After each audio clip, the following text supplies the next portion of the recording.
Jason Bernard. Here. Ross Sussman. Here. David Hill. Here. Rob Summers. Here. Saul Pimentel. Here. Tom Lott. Here. We're live. You're live.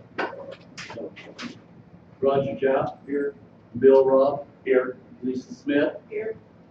Robin Cagle is alternate for FGRA. Here. Bruce Roby. Present. Joey, the DCO. Jim Galusi. Here. Daryl Sexton. David Hallwood. Here. Kenneth Hall. Guy Puglisi here. Brian Helander here. Gene Frakes here. Frank Thompson here. Candy Pratt Here. Roland Jackson here. Chuck Browning here. Terry Covington here. So, Mr. President, there is definitely a quorum with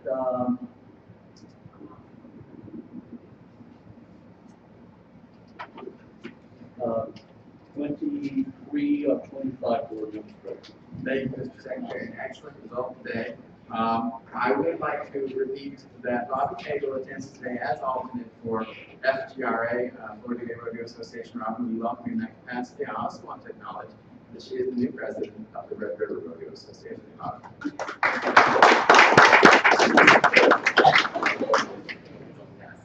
Joining us in new positions for the first time, Jim Galucci, who is the trustee for Keystone State Gay Rodeo Association, and Jason Bernard, our vice president of IGRA. You're welcome. And I now know that tonight, the first anti-Oakley party for the girls will be held at the Tool Shed with dancers and country DJ. Now, I do not seem to know the time for that, but I do know that it's to focus on the local women, but obviously it's open to all of us and the guests as well. Did they change the location? No. Yeah. Oh, my mistake. I'm reading this differently. Where is it? Azul. Oh, Azul. So the Tool Shed was Friday night. Sorry about that. Thank you for the catch. Moving on, is there a motion for adoption of rules of debate mirroring those that we use for annual convention? So moved. I hear a motion and we'll recognize, thank you, Rob Summers, and a second. Is there any discussion on the motion? No discussion appearing. All in favor of the motion to adopt rules of debate as those at convention say aye. Aye. Those opposed say nay. The ayes have it, the motion passes, and we have rules of debate. For approval of previous minutes, we have for consideration the board meeting of January 15th in Tucson, and and the executive board session also in Tucson, not the executive board of directors, but the executive session of the board of directors. Is there a motion? I'll be more specific. Is there a motion to approve the minutes I adopted? Thank you, trustee from Texas. Is there any discussion on the motion to approve the meetings of January 15th? There being no discussion, all in favor say aye. Aye. Those opposed say nay. The ayes have it. The motion passes and the minutes are approved. Do we have water? I'm going to need some. Thank you.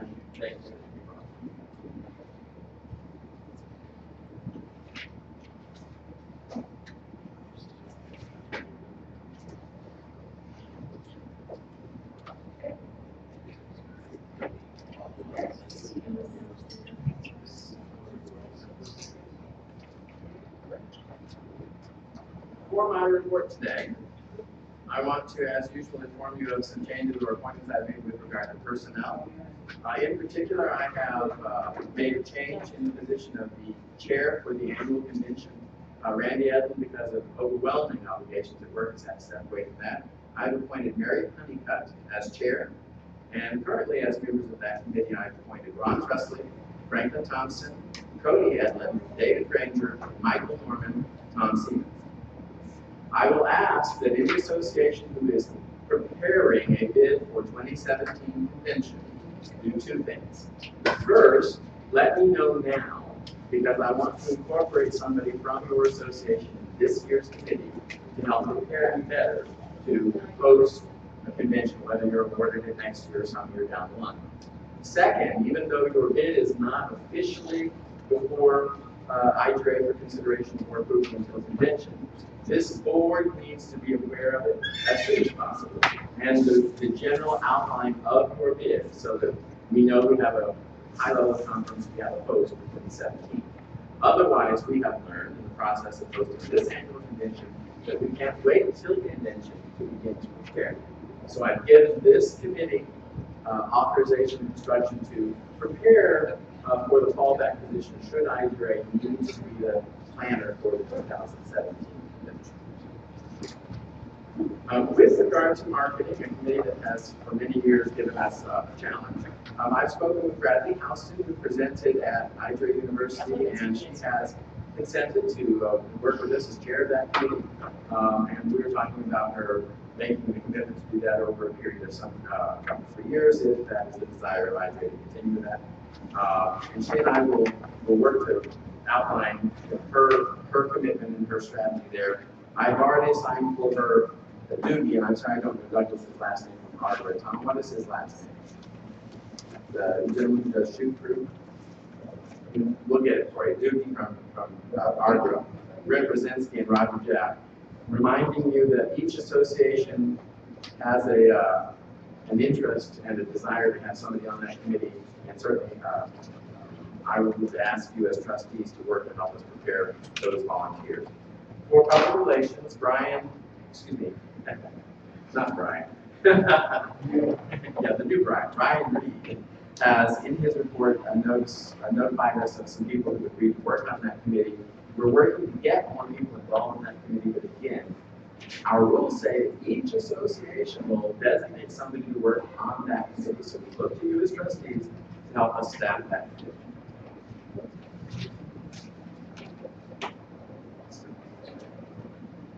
I remind you now that at our annual convention this year, the positions of president and treasurer are up for election.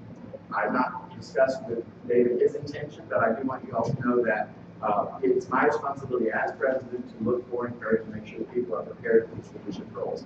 If you or someone you know is interested in these jobs now or in the future, you know, I'd like to give them the opportunity to grow, develop, shine, show us what they can do and be ready for it. Now, many have asked my personal intentions. I'm not announcing any campaign or anything like that. I will let you know that I hope to be in a position to ask to serve again at the end of this year. But no guarantee from me or from you that that's what's going to happen. Whether it's today or down the road, we're going to want to be president someday. All right? Reviewing our efforts to become a public charity, you'll hear more as we do reports, but I want to focus for us as directors and officers of the corporation, reminding you that our job is about to evolve to a responsibility we've not had before. And it's important for us personally to figure out how it's going to fit into our continuing service, but especially important for us to prepare those who will fill the jobs after us to know that this now comes with the package. As a director of a public charity, the world expects us to be personally invested in the charity through our own financial support and through our leadership in gaining effort to revise or renew that before we decide to give it up. Secondly, I've made a commitment to use some of the benefits I've gained by traveling around rodeos and meetings to share flight privileges with our treasurer, Albert David Hill, who has to go most of the places I have to go, in the hope of saving about half the cost of all of his tickets. So I mention that by way of personal commitment and incentive.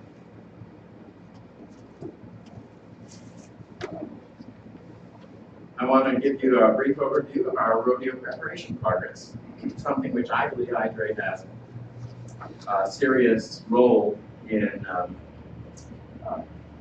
monitoring with our association without interfering with them and telling them how to run a rodeo.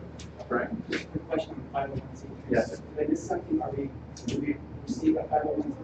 But you did not miss something. We have not done so, but this is in anticipation and preparation. Okay. Thanks for the question. With rodeo preparation, we have scheduled for 2016 12 rodeos. Please pay close attention to this. Frank, are we online yet? We're online. And can they see you're here? Okay. To all those in this room and to all of you out in IGRA land, wherever you may be, all systems are go. I say again, all systems are go for rodeos in 2012.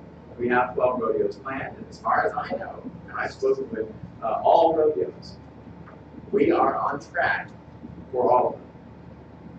North Star has raised more money than last year. They've got stronger commitments. They've signed their contracts for contractor. They've got their car support. They've got their officials invited. Their transportation arrangements made. North Star is gonna happen. Make your plans. Get your tickets. Go. Missouri is going to have their 30th anniversary rodeo. Period. Everybody understand? They've got their officials. They've got their site. They nearly got their contractor done. They're going to have a rodeo. I'm going to be there Labor Day. Hope to see you there. It is good. I'm very excited about the Thank you, Rob. Sacramento Capital Crossroads Day Rodeo Association. Merlin, we're going to have a rodeo, aren't we? Yes, sir. All right. See y'all there. In 17, we have 17 rodeos planned. And it's our job to help foster and see that they're on track and monitor and find out what we as our association need to do to support their job. We'll talk more about that as time goes by. In 18, we have a new rodeo to add to the calendar. Ron will give us a little bit more about that. Cotton State Day Rodeo Association is planning to add a rodeo to the calendar in March of that year. I call all that good news.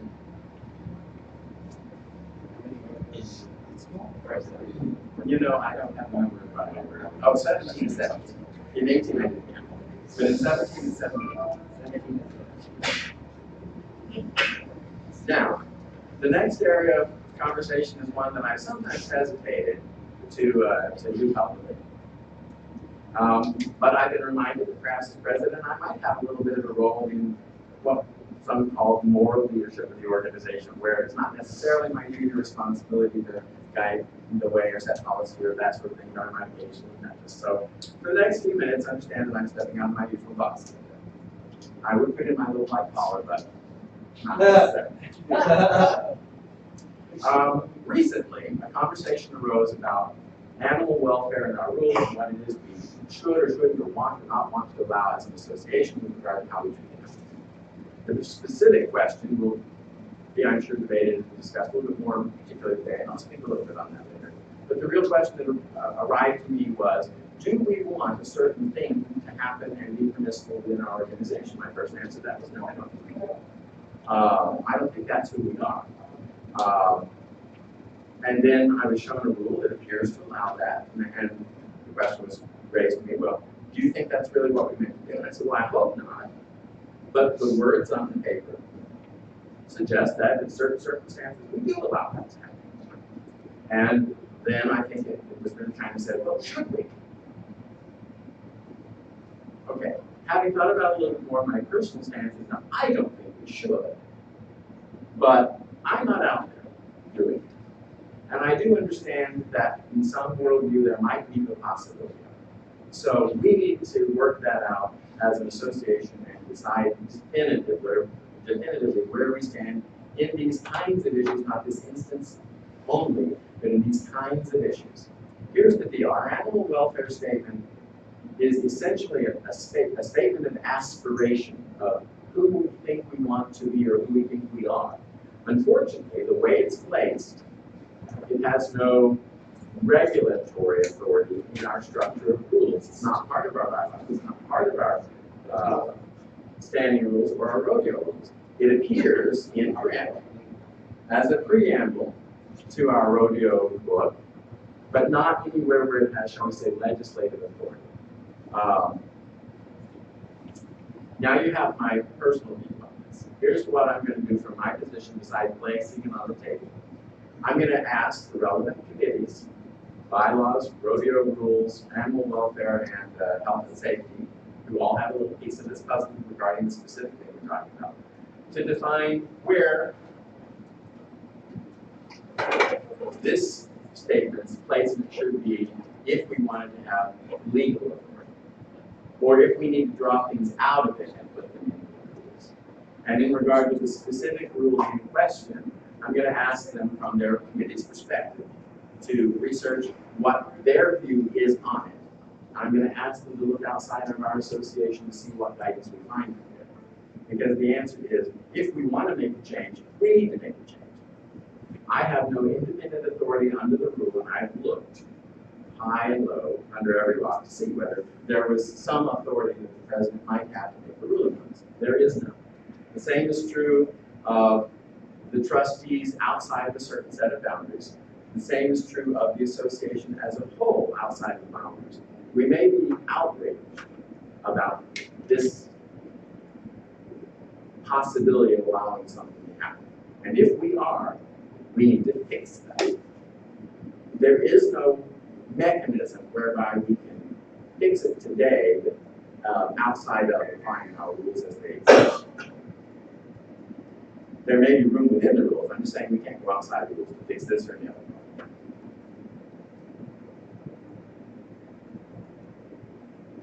On that subject of boundaries, it is indisputable that the Board of Trustees is charged in our rules with making interpretations of all of our rules and when necessary to see how they are applied within our organization. Now, that authority is great.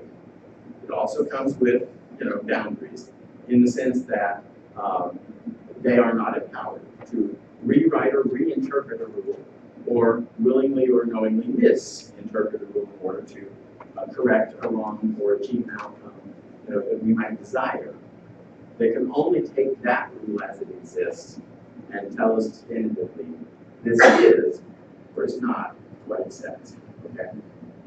Even the association as a whole, in assuming the role of the trustees or any other body, can't rewrite a rule except through our legislative process and convention to do that.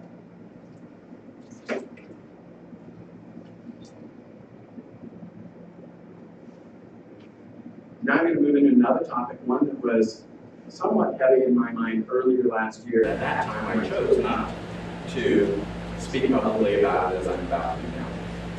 Conflict is a part of our organization. Always has been, or always will be. It's part of the human condition. As far as I know, all history and theology and mythology tells us that from the earliest days, conflict has been part of human relationships. We can't get rid of it, but we can effectively deal with it. We'll leave today with some people who are happy with our outcomes and some who are not as happy with our outcomes, but hopefully we'll all agree to accept those outcomes.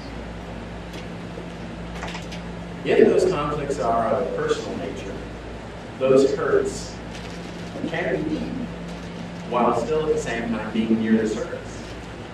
And they can be triggered. Memories of past hurts can be triggered by present circumstances.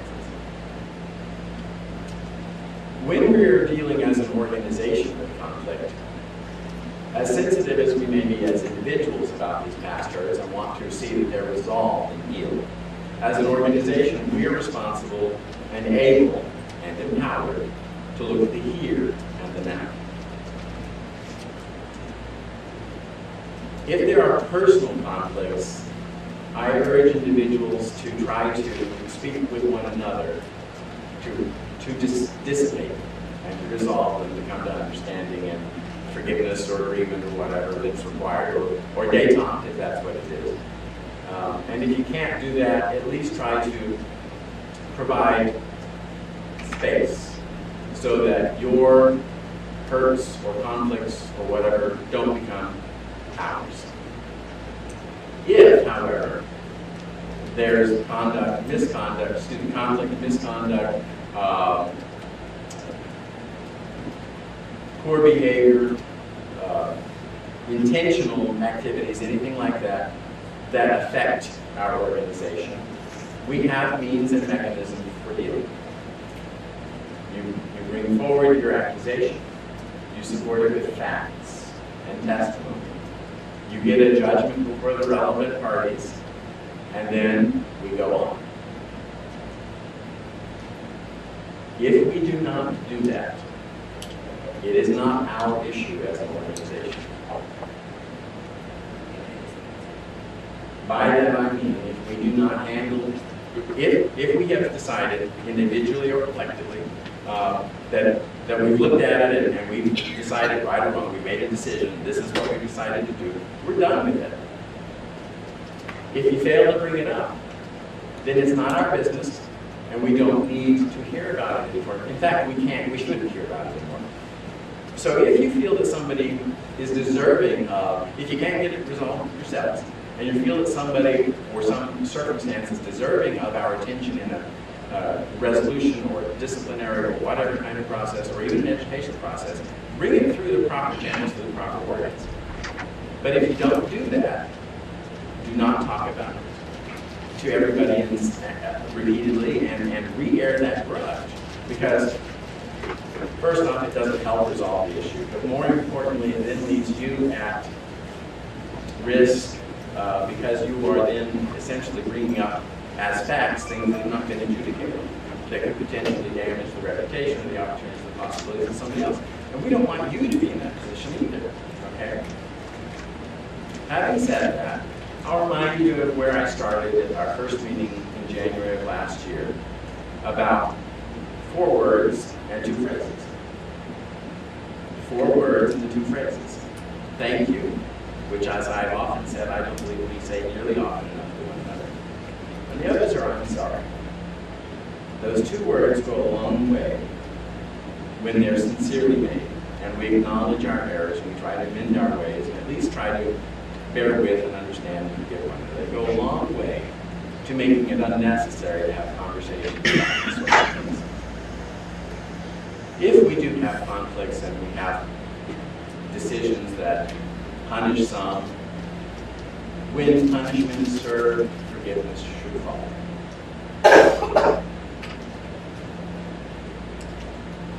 Moving now more on to the thank you than the I'm sorry side of the equation. Directors, you do not hear often enough your good work, particularly from the people. I had an email this week in very small print, particularly from, you weren't listening? I didn't hear you. Okay, particularly from people in the field, our members in the associations and things like that. We may not often hear from them that they actually appreciate what we do for them, but they do. This message reads in part, greetings. Let me begin by saying what a great rodeo weekend we just had in Dallas. My partner and I had a wonderful time and look forward to attending some upcoming rodeos this year. So well done, TGRA. I want to commend the IGRA Board on providing additional funding for challenging the individual organizations to strive to build participation in rodeo events. We were very pleased to hear that last night at the TGRA Rodeo Award ceremony. In pondering and discussing this amongst ourselves and friends, I wonder, has the IGRA Board considered potential ways of offering more rodeo boot camps? I believe that educating new participants on how to compete and develop necessary skills will help the participants in being able to correctly execute the event, knowing how to participate in the events with help. I think it was repetitive. Anyway, we'll skip that. Additional rodeo boot camps would be also provide a venue for practice to participants who don't own farms or ranches and have no cattle, as well as give those seasoned competitors an additional opportunity to share their knowledge, skills, and routine to up-and-coming competitors. This is just merely a suggestion from someone who believes that we should never stop learning, and there's an educational opportunity in all things. On a side note, would you happen to know where we could find a list of dates and organizations that would provide a rodeo boot camp school this year or sometime in the future? And I'll let you know this comes from Kevin James from TGRA's Houston chapter. So first off, I want you to recognize that someone is telling us that the decisions we took at convention and we've started to roll out are appreciated and look like they're at least satisfying to one or two people. I was happy to respond to him and say, you'll be glad to know, we actually have already done that. I just didn't have to talk about it that night. So take that for what it's worth. Bear the kudos that you've earned and that you deserve. And that, for today, concludes my report. Do I have questions on my report? Tom? You had a question, which was Doogie. I looked it up. Doogie's real name is Douglas Cooper. Douglas Cooper. Thank you, Tom. Any other? With that, we will turn to our Vice President, Jason Bernard. I'll let you go ahead and give it. Thank you. The 2016 IGRA Royalty Team has taken IGRA Rodeo Circuit by storm over the last 4 months, starting out with strong fundraisers for University, Arizona Gay Rodeo Association, Red River Rodeo Association, and TGRA thus far. They've been busy raising funds for their charities of choice, Miles and Smiles Foundation, Other Options, as well as Health Services of North Texas. I as well have been doing fundraisers as your Vice President with the support of the Royalty Team for University and World Gay Finals. We still have other upcoming events scheduled for World Gay Final Rodeo, IGRA, and local associations. I have reached out to a few team members who have not met their financial requirements to see what assistance we can ensure their success. And then I sent out, I don't know if any of you all got them, but I sent out the spreadsheet. Today, once all the checks and everything get to David Hill, we should be sitting at about $19,209.85 so far for IGRA Royalty for various charities and for associations, things like that. So they've done an amazing job.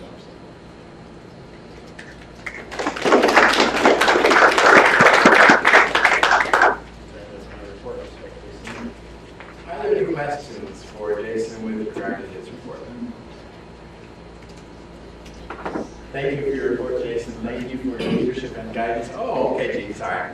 Go ahead. How much of the 19,000 do you have the number on it as far as how much of that number is their requirement for IGRA? For the charities? Their minimum that they're required to raise because of their contract. Do you know what that number is of the 19,000? It is about 10,963 thereabout. That's what I We have a few of them that, a few team members that have said they've done fundraisers, but I get to see any of the paperwork. And there are some that have scheduled fundraisers for the month of June to meet their requirements as well. To clarify the conversation a little bit, I had asked Jason to track all of the royalty fundraising, whether it's required for IGRA or not. That includes money that they've raised for our events, for local associations when we've been somewhere, or to support finals or whatever. So this is every dollar we know of that they're raising for us as IGRA. And I knew that, I wasn't questioning that. I was just from a budgeting standpoint. And Jason, please convey to the team again and repeatedly our congratulations and our thanks for their work. They're just amazing. Any other questions for our Vice President? Mr. Secretary, would you make your report? I sent all this out, of course. It looks like a really long report when it comes across the screen. So I'm just going to kind of summarize, go through some things as reminders. Basically, I'm going to read the entire thing. Bruce mentioned about Cotton States requesting to be on the 2018 rodeo calendar. So I believe that will bring our rodeos for 2018 on the calendar to 13, I believe is what it is, as I counted earlier, including Cotton States. Some of these things Bruce mentioned, but I just want to talk specifically about some requested timelines, dates for you to respond to me so we have the information to move forward. The first one about we are seeking bids now for the 2018 University. I quoted the standing rule about University in my report. So if you're interested in submitting a bid, send the bid to me by June 20th. We're trying to get all this together so we can act appropriately at the right time. Also, seeking bids for the 2017 and 18 annual conventions, quoted the bylaw for that. Again, send any interest, and as Bruce mentioned, some some information, relevant information to me by June 20th. I've tried to keep all these dates the same to make it hopefully easier for all of us, instead of one date here and another date something else. Finally, as you know, we have quarterly meetings, regular quarterly meetings for the board, and to help in planning for next year's board meetings, remember, usually the first meeting of the year is in conjunction with university, which is really appropriate. There's no requirement that it has to be, but usually is the last meeting, regular meeting, is at convention. So we're asking if your association would be interested in hosting one of the board meetings, send those interest requests to me, again, by June 20th. And I would like to see us then plan our next year board meeting schedule at our meeting in Denver in July. Do it way in advance, everybody can get it on our calendars and help us with our planning and travel purposes. Finally, Standing Rule 16, Section 2, has to deal with awards, international trustees, the different awards. So, same thing, asking for you to send your nominations to me by June 20th. This includes the appreciation awards for your association, remembering that appreciation awards, we don't have to approve them, they're automatic. IGRA pays for 2 appreciation awards per association, but we still need all those nominations. And what I'm proposing then is, if there are 5 or fewer nominations for the International and Trustees Award, that they become the recipients. If there are more than 5 nominations for either category, then I would have ballots prepared for the July board meeting in Denver, and we vote at that time. So it gives us plenty of time to get all of the information to the vendor to get the awards ready and make sure we receive them by convention. So if you can, please abide by those time frames and get them into me by June 20th. Then I want to remind you of Standing Rule 12, Section 7. And the reason I'm doing this, it seems like almost every year we have a challenge getting rodeo applications in timely. And remembering what the Standing Rule says, your application has to be submitted at least 6 months prior to the planned rodeo dates and before the beginning of prior year's annual convention. Must be approved at a regularly scheduled board meeting. They must be available for review no less than 14 days prior to sanctioning, and all reports and monies must be paid prior to sanctioning. So with that, then according to what I could determine on the schedule for 2017 rodeos, we need applications from Arizona, Sunshine Stampede, Texas Tradition Rodeo, Rodeo of the Rock, Hot Rodeo, and Bighorn Rodeo to be approved in the July 8th meeting. Don't wait to send them just before the meeting. Send them plenty of time so that I can get them posted on the website at least the minimum 14 days prior for review. So get those in. And although the Great Plains Rodeo application can be approved in the November meeting, I'd like to remind you that still need to get it early enough to post for the 14-day minimum timeline for review. Thank you, Ron. Are there any questions regarding Ron's report? I will note that the 14-day requirement for rodeo review, rodeo application review is a change from 7 days. Trustees, please be aware that's 1 extra week we needed in our hands from what you may be used to. May I ask, without having to make a formal and public commitment, may I ask what associations are currently contemplating asking to host IGRA University in 2017-18? ICDSRA? Anyone else? What associations, if any, are considering bidding to host convention in 2017? And in 20... Oh. I'm working on something with some people we're not committed yet, but I'm thinking we might be getting together with another part of the state to do a joint production for the convention. I'm happy to hear that. I actually heard something about that. May I ask, For 17. without making you commit, may I ask you to reach out to those parties and see who I should know about to put on our annual convention committee, please. Thanks. And for 18, anyone looking that far down the road? Thank you. Anything else with regard to Ron's report? Tom? He's not committing to have the 2017 convention, but what city? Does he know a city?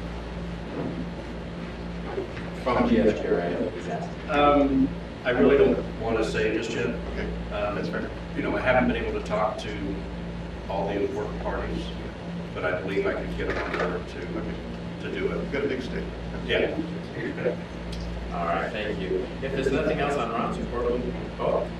Thank you. OGRA is looking to try to do research and everything, possibly do University 2018, from the city. So is DSRA I got you down already. for university? For university in 18, you raised your hand, I wrote it down. Did you need it? Oh, I thought you were She was 2017. Okay. 17, we're going to Austin. Yeah. No, not Austin. Vegas. Las Vegas. Oh, 17, we're going to Las Vegas. So did you mean? You asked for show of hands for 2017 No. Well, then it's records. meetings first. Oh, no, I didn't. I'm not asking for meetings yet. I was only asking for you. University. So university in 18, DSRA and OGRA, GPRA, whichever we're going to call you, is interesting. Okay, thank you. Anything else? Now we'll move on to our treasurer, David Hill, for his report. My report is posted on the website for January, February, and March. I'm currently working on the April financial statements. That's actually the budget that comes later. But they're posted on the website, both in the web form, which is the 2-pager, and the full financials within the board only. Does everybody have access to the board website? Do you look at the financials? Do you have any questions? All right, no questions for David's report. David, thank you, and we will move on to our trustee chair guy. Please, chief for the trustee meeting. All right. We'll progress to our administrative assistant, Johnny Chan. Thank you. Okay, just a few short things. Early on, we are getting timely response for stock contractor liabilities. I try to get those out to you as quickly as I get them and get them approved by Kayla. So if you have any questions on those things, just get them right back to me right away. Membership. As of today, we are at 1,288 for the entire membership as compared to an August of 1,574. 1,288 today compared to August of last year, 1,574. Now with that, with all of our efforts to maintain a true and current membership, you must realize with those numbers that we have multiple memberships within the organization. You may be a member of every organization, so just keep that in mind. With our efforts to maintain a current membership book, we are in desperate need of a membership from IGRA, LSGRA, MGRA, and Northstar. IGRA, MGRA? IGRA, LSGRA, MGRA, and Northstar. All right. Will that affect our total numbers coming? I'm sure it will. Okay. Because I remind you that earlier in the year we were able to report 1,600 members, and I expect that a great deal of the fluctuation between that number and this is because we don't have particular membership lists to refer to. I guess my question is, how often are they supposed to send? Well, the first of the year. Okay, I know you got mine because you had it for feet. Did I? So, because I had to stand on my head and throw a fit and put it in the right form. My apologies. My apologies. You know it's common challenge. You know it's me. Oh, that's what's surprising when we talk about it every night about what I must have just done it. Thank you, Gene. We have Tom. Tommy, two things. One, ASPR thanks you very much for doing the membership numbers. I really do appreciate that. Secondly, we'll talk offline, but ASPR wants Caleb to insure us with $150 for our play day. We'll talk about that. I beg your pardon. We asked for a quote from Caleb through you to do the, They hadn't got back to you? Or we did? we're now saying we want to have that insurance. That's what we'll pay. Okay, we'll talk offline. Thank you. Any other questions with regard to Tommy's report? Oh, one other thing. Or the supplement to his report? Those of you who requested your badges, everybody get their badges earlier this morning? Okay, great. Are there any questions? If there are not, we will thank Tommy for his service and report. And I will move on to our corporate auditor's report. Ed apologizes both for the fact that he cannot be here and the fact that his report was a little late-breaking news, but it is in hand. And it reads as follows. The report covering January through March 2016, 3 months reviewed. The prior report to IGRA University for the period ending 12/31/2015. Reviewed January, February, March 2016. Had full access to the books and records and related reconciliations of IGRA. Reviewed the January, February, March 2016 bank reconciliations. They reconciled and agreed to the general ledger. He reviewed the income statements and balance sheets for both months, which included comparison to the prior year. The income on the balance sheets agrees to the income on the income statements and retained earnings rolled forward appropriately. The income statements look reasonable when compared to the activity of the prior year and activity observed in the general ledger. He reviewed the general ledger for deposit and cash expense transactions from January, February, March 2016. There were 171 line items of deposits and expenditures. Some deposits and expenditures cover multiple lines of detail. Using a random number generator he produced a random sample covering 10% of deposits and expenditures, rounded up to 17 in the review period.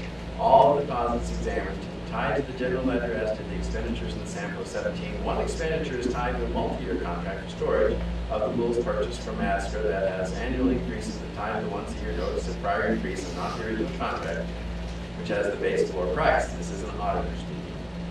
The difference of 56 rounded is of $6 rounded, my apologies, is the result of small annual price increases plus taxes.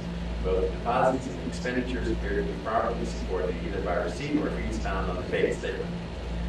I am happy to report to the IGRA Board of Directors that nothing out of the ordinary was noted, and I'd like to thank our treasurer, David Hill, this is our auditor speaking, for his continued meticulous work. Please note, this is an internal review audit as prescribed by the laws, and it's not, nor is it intended to be an external independent audit form in accordance with general accepted accounting standards, and accordingly, no opinion is expressed on the IGRA financial statements in that respect submitted by our auditor, Ed Barrett. Good job, Bernard. Yes. Are there any questions regarding to Ed's report? I will only say this for Ed, wherever you are, I appreciate your diligence over that $6 entry. Thank you. We'll now move to reports of standing committees.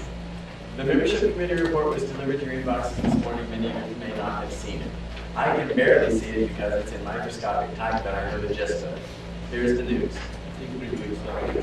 All right, Frank is going to bring it up for us, but I'm going to summarize this report in general. Sorry, which one is this? Membership. We have had a number of inquiries throughout the year from individuals who might be interested in working to start an association in their area. In particular, this report focuses on a group of Mexican gay cowboys who participate in rodeo in Mexico, but not gay rodeo, but they are a distinct group known as the Vaqueros. They are interested in building relationship with IGRA and possibly participating and competing in rodeos in this country, and even more importantly and excitingly, the possibility of bringing organized gay rodeo to the country of Mexico. Now, this is very preliminary, and we and they have a lot to do to go down this road together. But this is good and big news in my view. Similarly, we have inquiries from Seattle, or from Washington, Oregon area, from Utah, from Mississippi. Mississippi has informed us that they intend to attach to Alabama and Cotton State at this time. Are there any questions or comments with regard to this report? What cities in Mexico are about? Primarily centered in their activity out of Mexico City, but I don't have more detail than that this time. I do want to, any other questions on the report? I do want to make note of one thing. I did double check. OGRA is in the process of rebranding themselves to GPRA, right? And you notice Frank used OGRA earlier today because today that's how IGRA recognizes them. And that's how we recognize them until convention, because we can't in the middle of the year. But we'll get there, I promise. Anything else on membership? Tom? Utah was there before, correct? Do they have to reapply as if they're brand new? It's entirely up to them how they want to organize. They certainly have the opportunity to try to organize using the vestiges of what there was before and become whatever existed there before. Or they may choose to do like Keystone State did and organize in the same territory but with a new identity. And I don't know what their view is right now. Okay, thank you. Anything else on membership? Please keep the rumblings to at least adult roar, and we'll move on to bylaws. I believe Benjamin reported that he has no activity to report to the board at this time. Any questions there? Next will be rodeo rules. Do we have a report? No. There is no report from rodeo rules at this time, which is to be expected. Community outreach, fundraising, and royalty, well, it's a long time.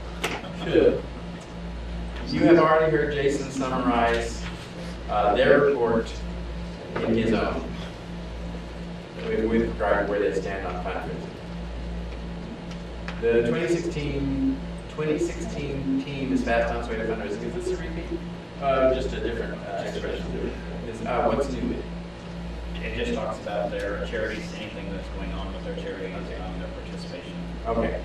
Here it does summarize the activities of Health Services of North Texas and Miles Foundation and other options. Those are our three charities, and I encourage us to remember them, at least one of them, so that when we're asked, as we sometimes are, we have a ready answer.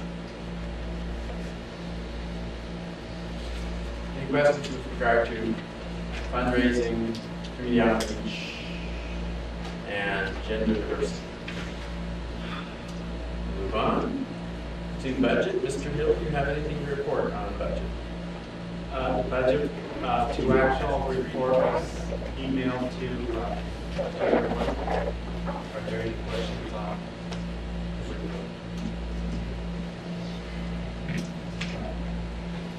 If there are no questions, I will make one note, and that is that with the constitution of the new annual convention committee, that report will significantly change because it changes how IGRA handles that money over what we've traditionally done. Usually we see one segment of the convention where we handle the things we have to do. Now we have to handle the whole convention. You're going to see that as the paperwork changes over the course of the year.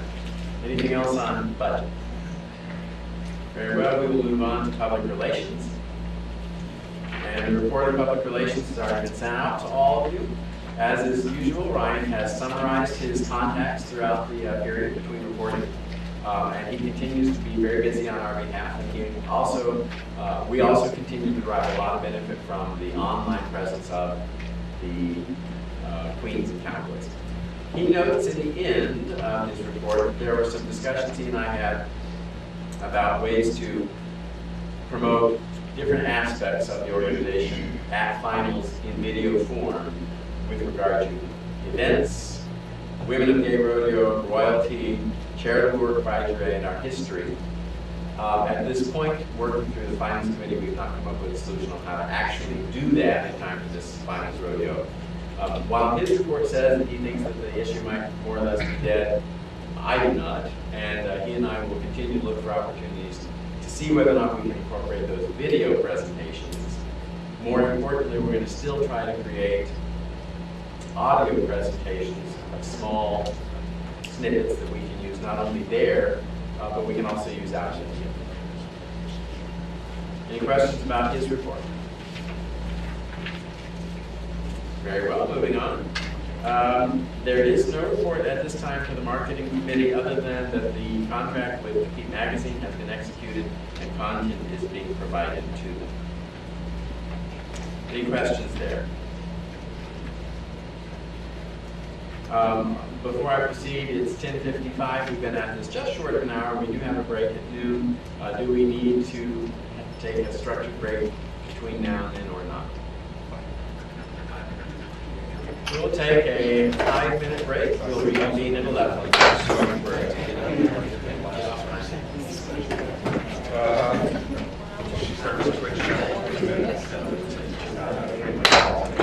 Quorum being present, we will reconvene the meeting of the Board of Directors of the International Gay Rodeo Association. Just a note, you asked for 5, you took 10. I knew I should have given you 10 in the first place. We'll do that. We'll fix that for the next break. Continuing on our reports, we have no committee, or no report from the nominating committee? No. From the Dance Competition Rules Committee? Would you summarize that report for me, please, Ron? You got a chance to read it before I did. Oh, you did? Yeah. Thank you. Yes. Will Jason? It says that IGRA Dance Committee, since convention, the committee has started to plan a dance weekend event. We have reached out to several different GLBT dance organizations to see if there would be any interest in joining forces with IGRA for a dance event. We have had so much positive feedback and commitment from many groups I have spoken with. He's talked to several groups. All have been great with wanting to join with our group to produce a large dance weekend. They've talked to the Roundup Saloon about using their facility and having the main dance floor on Saturday night. Kevin Enterprises also agreed to work with them on their dance floor at Sue Ellen's during the day. Their issue is right now is they're working with several hotels to find a weekend with a room block at no charge to IGRA. The room block has been the hardest to lock down with so many events going on in Dallas in June. When I talked to the only weekend they had available at this point was Father's Day, and he said that that would not work. So when I talked to Wade this morning, they're looking at possibly something in the fall. They would get back to us and let us know the more. Are there any questions with regard to the report presented by the Dance Competition Rules Committee?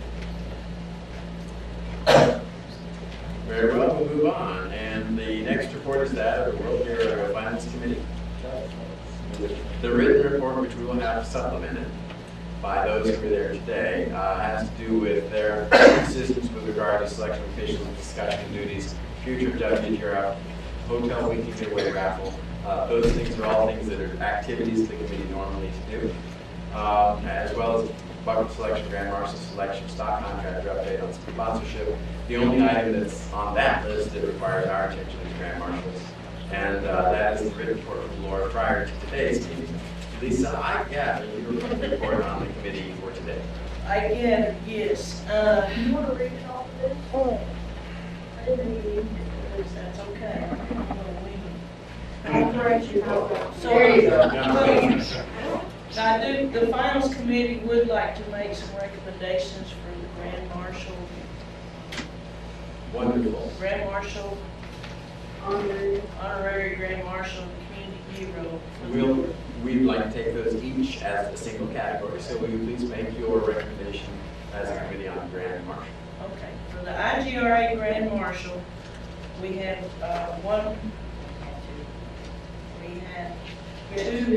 two recommendations, and our final recommendation is Ed Berry. We have received the recommendation of the WGRF committee to make Ed Berry our Grand Marshal for this year. It requires no second. Is there a discussion?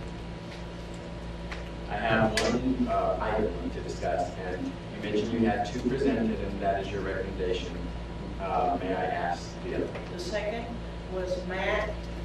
Okay. Lividary. Lividary. Thank you. Is there any further discussion on Grand Marshal? All in favor of the committee's recommendation of Ed Berry as Grand Marshal, say aye. Aye. Those opposed, say nay. The ayes have it, the motion passes. Ed Berry will be our Grand Marshal. The second recommendation coming from the finals committee is the honorary grand marshal, and we recommend Matt. Well, that comes as a surprise. It was. Is there any discussion on the recommendation of Matt Lividary as honorary grand marshal for WGRF? All in favor of the recommendation, say aye. Aye. Those opposed, say nay. The ayes have it, the motion passes. Matt Lividary is our honorary grand marshal for WGRF. Okay, and our third is a community hero, and a recommendation, we have one recommendation, and that is John Garska and Kevin Barnett, Club Reflection from Dallas, Fort Worth area, Texas. These two individuals are the owners of Club Reflections at Fort Worth, Texas, and they have, you want me to read what was? You know, you can certainly summarize. I can summarize, and so could Jason, as far as these folks have been very, very supportive of the LGBT community and IGRA. They have allowed us in to do the fundraisers that we've been doing, or Jason's been doing for the committees and for finals, IGRA. They've raised over $2,500 or helped raise that. I will say personally, the owners will do whatever it takes to make something happen. I've seen them on the spotlights, I've seen them busting tables, you name it, to make everybody happy and have a good time. And they are 100% behind Jason and the IGRA loyalty and IGRA period. Is there any further discussion on the recommendation that the community heroes be John Garska and Kevin Barnett? There being no further discussion, all in favor of the recommendation, say aye. Aye. Those opposed, say nay. The ayes have it, the motion passes, and they will be our community heroes for World Hero Finals. Lisa, what else you got for us? I'm gonna bring up one other item, and that is the 2017-2018 venues for finals.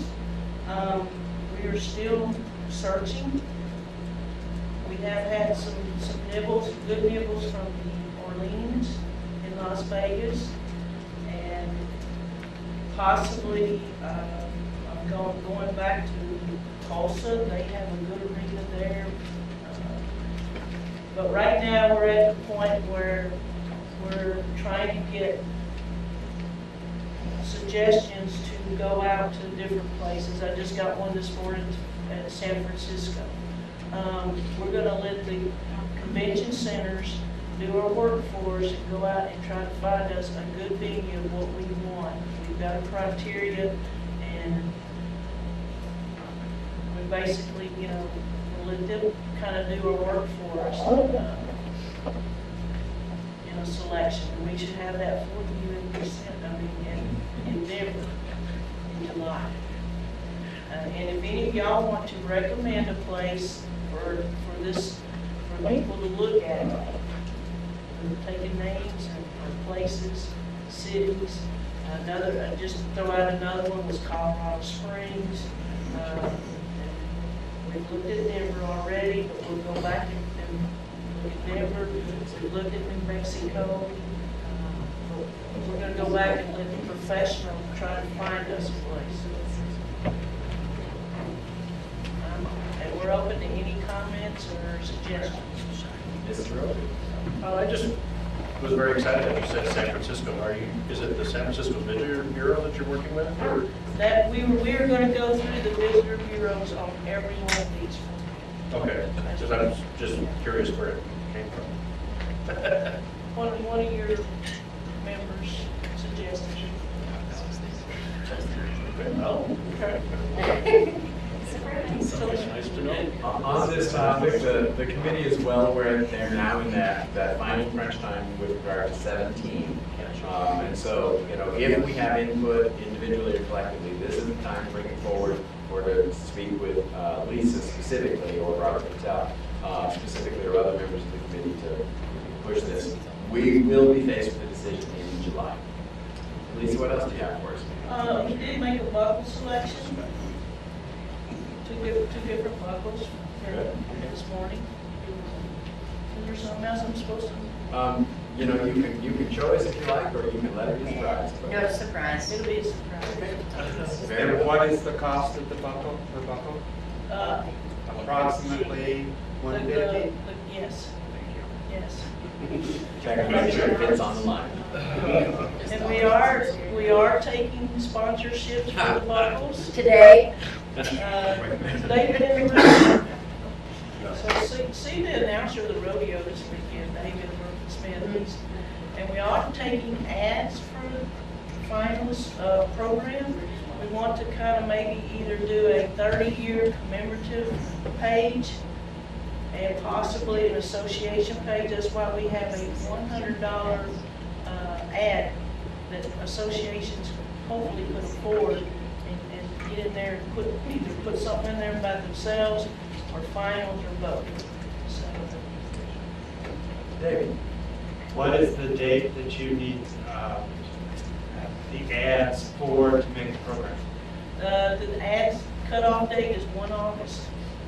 Reason being is this particular program will be in the Las Vegas Pride, but it's going out 1 September. Thank you for highlighting that. This is Circulation is massive. significantly sooner than we're accustomed to. And so if our sponsors and our sponsors or any other sponsors want to get the full value of their sponsorship, we need that by August 1st. We will sell until everything is sold. We will accept donations until the rodeo is finished or even maybe beyond. But we won't be able to print anything before the end of the program after August 1st. Lisa, what else you got? David, what else do I have? Let me say, Lisa, do you have anything else? Okay, one other note about a stock contractor, we didn't decide on that, and or the running order, because we are looking at this rodeo's stock contractor, and we're looking at different running orders. That should be decided here in the next couple of weeks to a month or whatever. If you have a suggestion for a stock contractor, we still haven't closed the books on that. All right. Are there any questions about the committee report? Very well, Lisa. Thank you for reporting on behalf of the committee. Thank the committee for their work now and in the future to pull this off for us. With regard to the Women of Gay Rodeo Committee, Brianna Coward has not been actively involved for some period of time, and Cammie Bowles has been overly involved. Cammie and I have agreed that because of her other commitments, she realized that she needed to start transitioning from some to others. And so we will now be seeking a new head of the Women of Gay Rodeo Committee. I communicated that to the women last week at their photo op, and I'll do the same this week. So that is the status there, so we can vote on that. You're talking about Cammie, right? Cammie Bowles will no longer be chair of, co-chair of Women of Gay Rodeo, nor will Brianna Coward. Does that take place now, or? You just heard it happen, it takes place now, you betcha. Yeah. There are only a few things that have to take place at convention or on a specific date, that's not one. We do have a report from IGRA University for Andrew Goodman.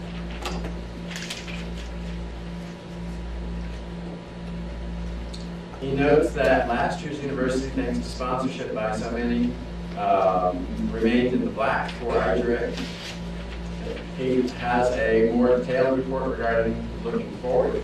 And he summarizes the room rates for the various rooms available for the upcoming university. Please note that the room block of 100 room nights is significant compared to our traditional experience rate at university. So we need to make a concerted effort, as we always do for this event, to support it and fill those rooms. Most importantly, not because we've got a financial commitment, but because education is seriously important to the future of our organization. This is our best educational opportunity. We need to sell it to our members and communicate to them why it's important for them to participate. The rooms will then take care of themselves. He notes the reservation deadline is December 23rd, and it will not extend to December 24th or thereafter. That is firm in Las Vegas for this event. And there will be a Katrina's 60th birthday bash, Gravity is a Bitch fundraiser that has been added to the convention program. Any questions about the university? When I'm saying convention, I really mean university all these times. Any questions? What's the name of the hotel? The Alexis Park Resort. Hotel suites, We've used it before, but that's the name of it, more or less. and the deadline, that's For the hotel. I do not know what the IGRA, I don't think it's been established, the deadline for registration. Any other questions with regard to university? Very well, move on to convention, I mean at this time. Mary, of course, has not had an opportunity to present a report. You know it's in Austin, Texas. You know the dates. We will be looking forward to the committee doing a site visit and generating more information for us in the very near future. Any questions there? Very well. We have received the Hall of Fame report from Amy Griffin, chair of that committee. They indicate to us that the 2016 inductees have been selected and notified, and they were to have communicated their acceptance or rejection of that honor a couple days ago. It is, we do not get informed of who they are. We'll find out when we see them in the lunch line at convention. That's how you find out, it really is. Any questions with regard to the Hall of Fame? Very well. Association presidents, Ms. Bidwell, or President Bidwell. Okay. My report was done like with my pen very quickly the day before yesterday because I didn't know I had to do one. So what I want to explain to everyone that's here that is a president or will be in contact with their president is definitely get out online. I have tried to put all the presidents on the IGRA Presidents Club Facebook page. Now this is for present presidents. That's pretty good there. And past presidents. And the main reason that we want to push this is because if you need equipment, if you need help, if you need to explain something, if you're new and you don't know something, and you want to put it out to the presidents to get an explanation or help again, this is an excellent place that does not have any outsiders except presidents. And at this point in period, we don't even have the president in there to hear you bitch. So you can go out there and say what you want to say and get your answers straight from people that have done this. Except for Ron Trust. Why did you say that? It's not on Facebook. Oh, no Facebook. Yeah, you. Are there any questions of the president's report? Yes, you have to get on Facebook. Everybody's been telling me that, and I hated it, but I had two things. I don't know how current your list is or where you got the information, but I looked at the bylaws and I sent all the trustees an email just a few days ago asking you to please, this is what I'm supposed to maintain, send me a list of your officers and term expiration dates and the email address for the president, so I can get that to Sandy, because I don't think your list I know is not updated. Well, I will tell you that I got my list off of the IGR website. Well, that doesn't list the presidents of the. No, but I went to each and every one of these. Okay, and You already mentioned Facebook. We'll tell, Frank, can you read that? You took that off. Down at the bottom, I'm confused when you say items requiring action to be voted on at the next board meeting. What do you want the board to vote on? I see your point. I mean, I don't think we're gonna vote on rumors or drama or tempers. Sammy, I think what, Oh. they all win. That was just because I was writing. Don't pay any attention to Okay. that. Accept the content, just forget the title. All right, just so we know. Thank you for clarifying that, because this is the opportunity where you tell us that you want us to do something. Yeah. Okay. Well, Okay. do something, stop this. Well, but our recommendation is to look at the specific point back. Thank you very much. We love you, Sandy. There's a chance. We'll work was on sweet. it. We'll work on it. Sandy, do you have anything further to report? Oh, no, I'm not saying nothing. Are there any questions of the President's Committee regarding their report? Thank you, Madam President. Get with me before lunch. Okay.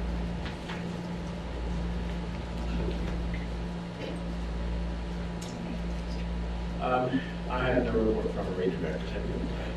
No, but if you would allow, I would like to just do a read a few judges, just everything as part of rodeo officials. Okay, so we don't have independent subcommittee reports. Okay. Just to remind you that all of these certified official committees have now been made subcommittees of the Rodeo Officials Committee. And the subcommittees have no individual reports for us, so it will be sucked up into the great ROC committee report.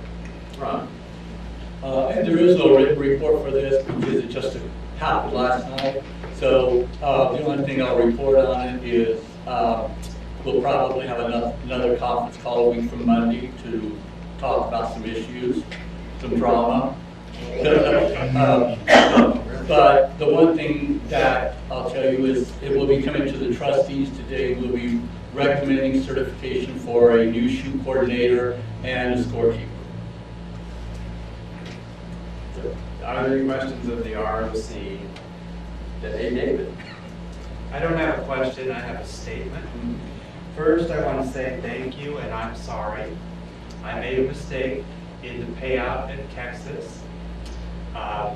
The roping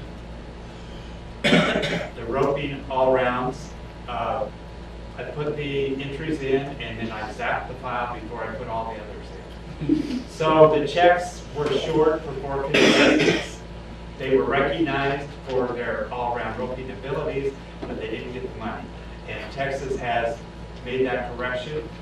I realized it when I did another calculation of the balance of the extra payout. So Daryl Kessler will get another $200. Candy Pratt, $150. Have you received it yet? No, but I'm elated. Stevie Cowan and Wanda Burke will also receive checks. I'm sorry and thank you. Your references both noted that. Thank you for your feedback. Thank you, Mr. Hill. Very appreciative.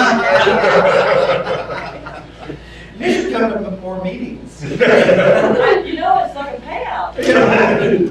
And David, it shocked me to see your hand in the air. You may have to nudge me if you do that again.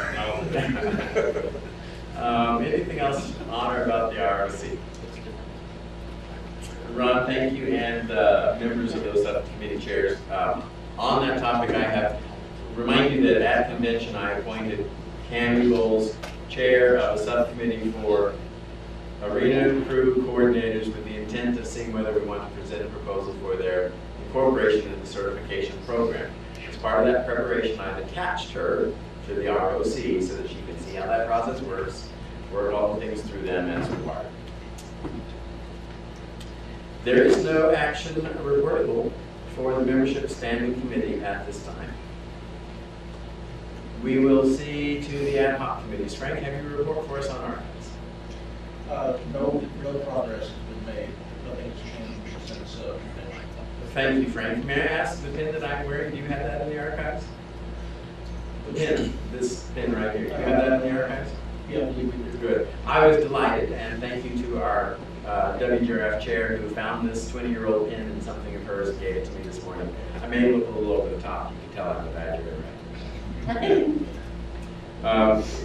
Health and safety. Do we have anything from health and safety? No report. Thank you. I will note that those of you who are doing rodeo schools this year, we're going to ask you to report incidents with regard to those rodeo schools, though there's no requirement. We're going to ask you to report them like you would at a rodeo because we want to get some insight into what we're doing and our successes or the challenges with the rodeo schools. We have no report at the present moment from Frank Mazzo for nonprofit transition. Tax season just finished. I have nothing from John Hill. Or from Sunny or Rena Crew. It's okay. I am aware of no old business pending before the Board of Directors. Is there any old business? None appearing, we'll move into new business. The first item has to do with review forms and agreements. And Ron. I'll take the hand. Within the last couple of weeks, the actual forms for the programs we've adopted have been sent out to all the trustees. You may not have noted it, but they're there. They are fillable online. We did that on purpose to make it easy on everybody. I will ask that I believe there are two associations who want to make mention of and request for participation in the rodeo boot camps in my mind. Rodeo schools, and you know, let's deal with that here. Even though we may not have the paper, let's get the paperwork in hand. So we have the rodeo schools. We've got the progressive prize pool. We've got the added money for your local association rodeo. We've got added money for World Game Finals. All those things that we did. Any questions on that? Then let's actually move into giving away some of that money or awarding some of that money. We have rodeo school support requests. We have none. I believe we have had an email request, though not the form. Oh, I'm sorry, rodeo school. Yes. Yes, I thought you said. Yes, we have a request, a form completed from New Mexico during this Zia rodeo. And that's Division 2. I believe we expect to receive a similar request from IGRA. Is that the case? That is correct. Okay, IGRA, would you like to tell us if you want our money? Yes, I apologize if paperwork is not at your email yet. IGRA is going to be presenting the rodeo school on Friday, July 1st, right before our rodeo, using the stock, etc. Rodeo on Saturday and Sunday. We hopefully expect the same numbers as in years past, approximately 40 students, which is quite good. Registrations are a little bit off right now. You understand the economy in Alberta is tanked, so we're doing everything we can to support both our members and our community to come in and try our way to bring them in as best we can. We've cut our price for our tickets, etc. But we would really appreciate the help if we can get it this year, especially. It means a lot to us. He sneaked in a commercial for his rodeo while he had Oh, the opportunity. I didn't really go out of order, but I was reaching. I saw that. Thank you, IGRA, and I believe that I heard something from somebody else who's. How much is the amount? $500 for 2 rodeo schools in each division this year. Doesn't matter if it's an association or a group of associations, but it's 2 per division. Somebody else was talking about one they're doing, and I didn't know whether you wanted to talk about one our money or not. This is your chance to speak up, or you have to wait for the next go round. Okay. Here's the structure of this program. This is the only one where we actually decide to make a commitment on money, because the other is they do what they're supposed to do, they get the money that's been pre-approved.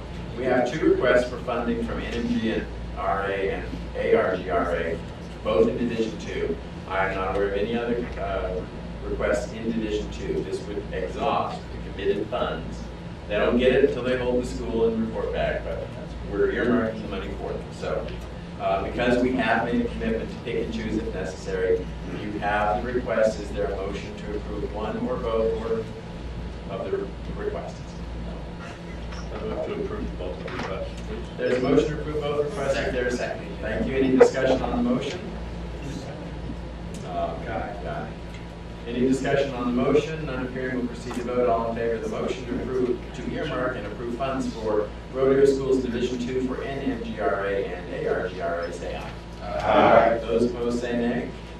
The ayes have it, motion passes, and we have committed funds to those two rodeo schools.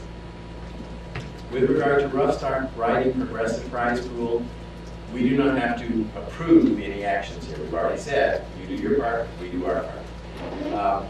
I'm aware that Rocky Mountain Regional Rodeo has committed to participate in this program. Are there any other rodeos who have presently committed to this program?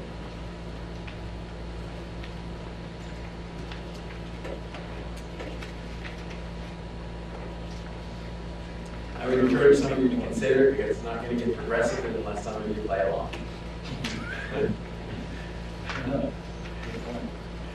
For the Regional Rodeo Additional Funds Program, this is funds that any association may raise, partially matched by IGRA, to dedicate to a rodeo, whether they're hosting it or whether it's one they want to go to and see to it if there's added prize money. Red River has already participated by sending money to NMGRA, or NSGRA, sorry, you don't get more money.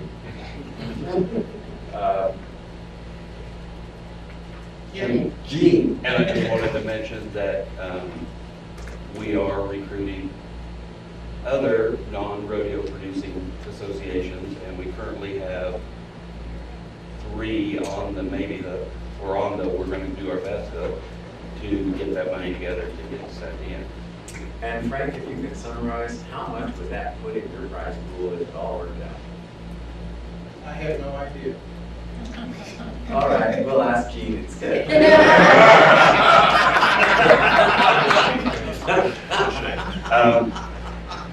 I don't know for sure, because that was my next question, was about that form itself, wherein it says for added prize money, but not limited to that.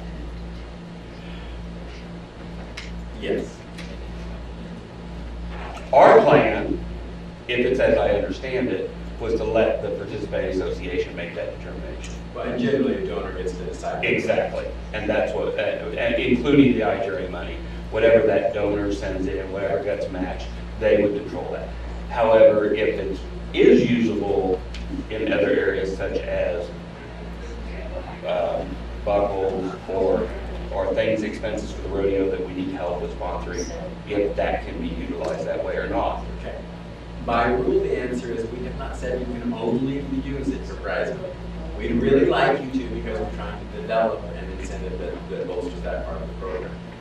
So try to use it in ways that honor its usable purposes, and what we're trying to achieve. Just recognize that if you use it for buckles, that doesn't help us develop what we're trying to develop. Okay? If you might use it for, and I'm not suggesting this, but if you might use it for a rodeo school, that helps us achieve part of our goals. I understand. I'm just, if the money's needed to help put on the rodeo, there would not be a need for added prize money if the rodeo's out there. So we didn't put a rule on it because we understand that. But it's still our goal to allow the donors to make that decision. But we wanted to know if that was an option for us to, if they want to move part of it or any of it to some other function. We are testing a program to gain information about what impact it has. We didn't lock you into the corner. Anything else on Regional Rodeo Additional Funds Program? Now, with regard to WGRF Additional Added Prize Program, it's the same thing, just a different rodeo.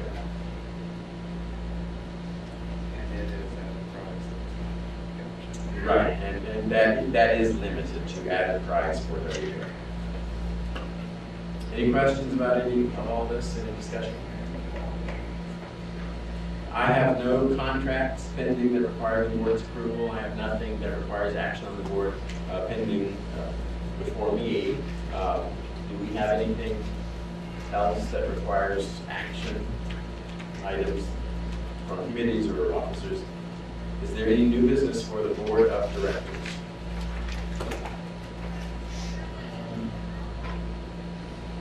I think I'll report on that, on the whole I have this on my agenda for the trustee meeting, but just to let everybody know that the acknowledgement on the would have been fine for the stock contractor liability insurance was received, and I have a revised rodeo application reflecting that they'll comply. Yeah. Very well. So I think we're finally finished with that issue that came up with it. All right.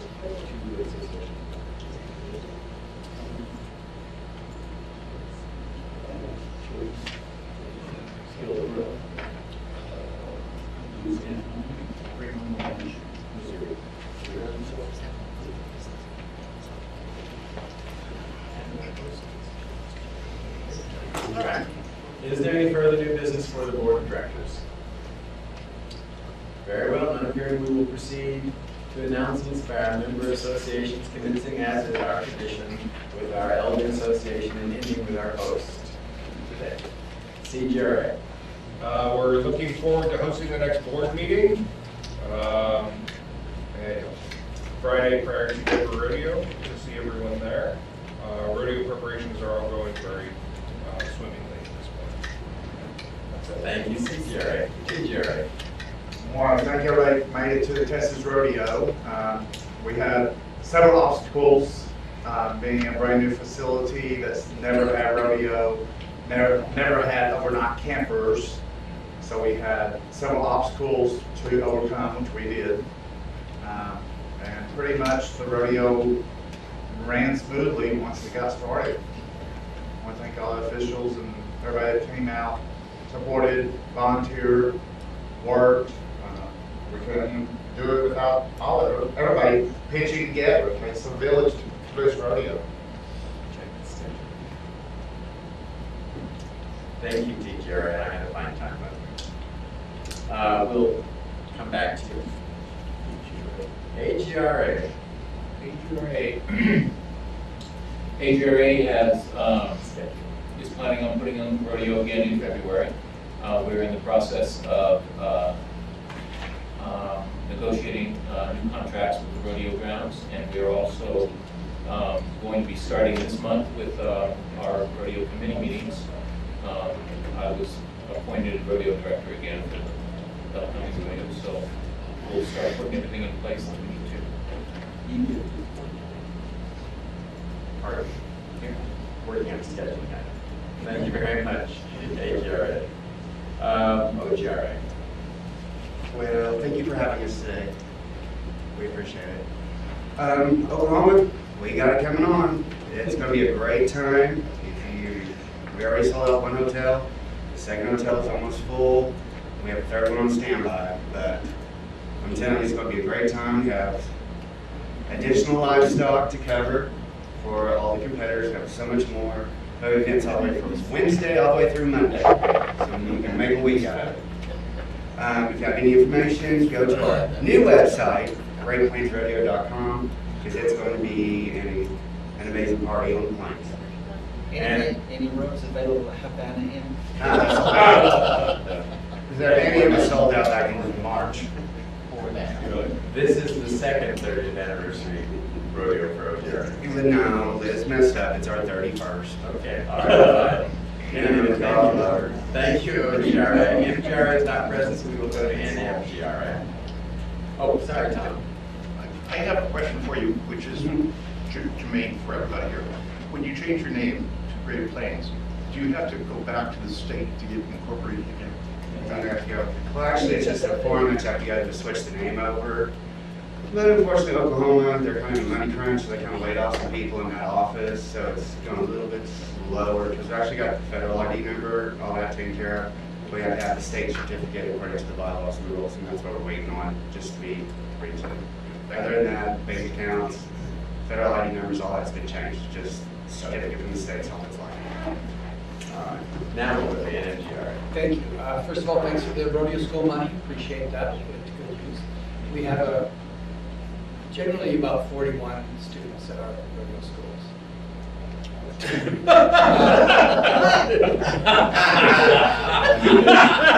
I'm not going to know you got 40. We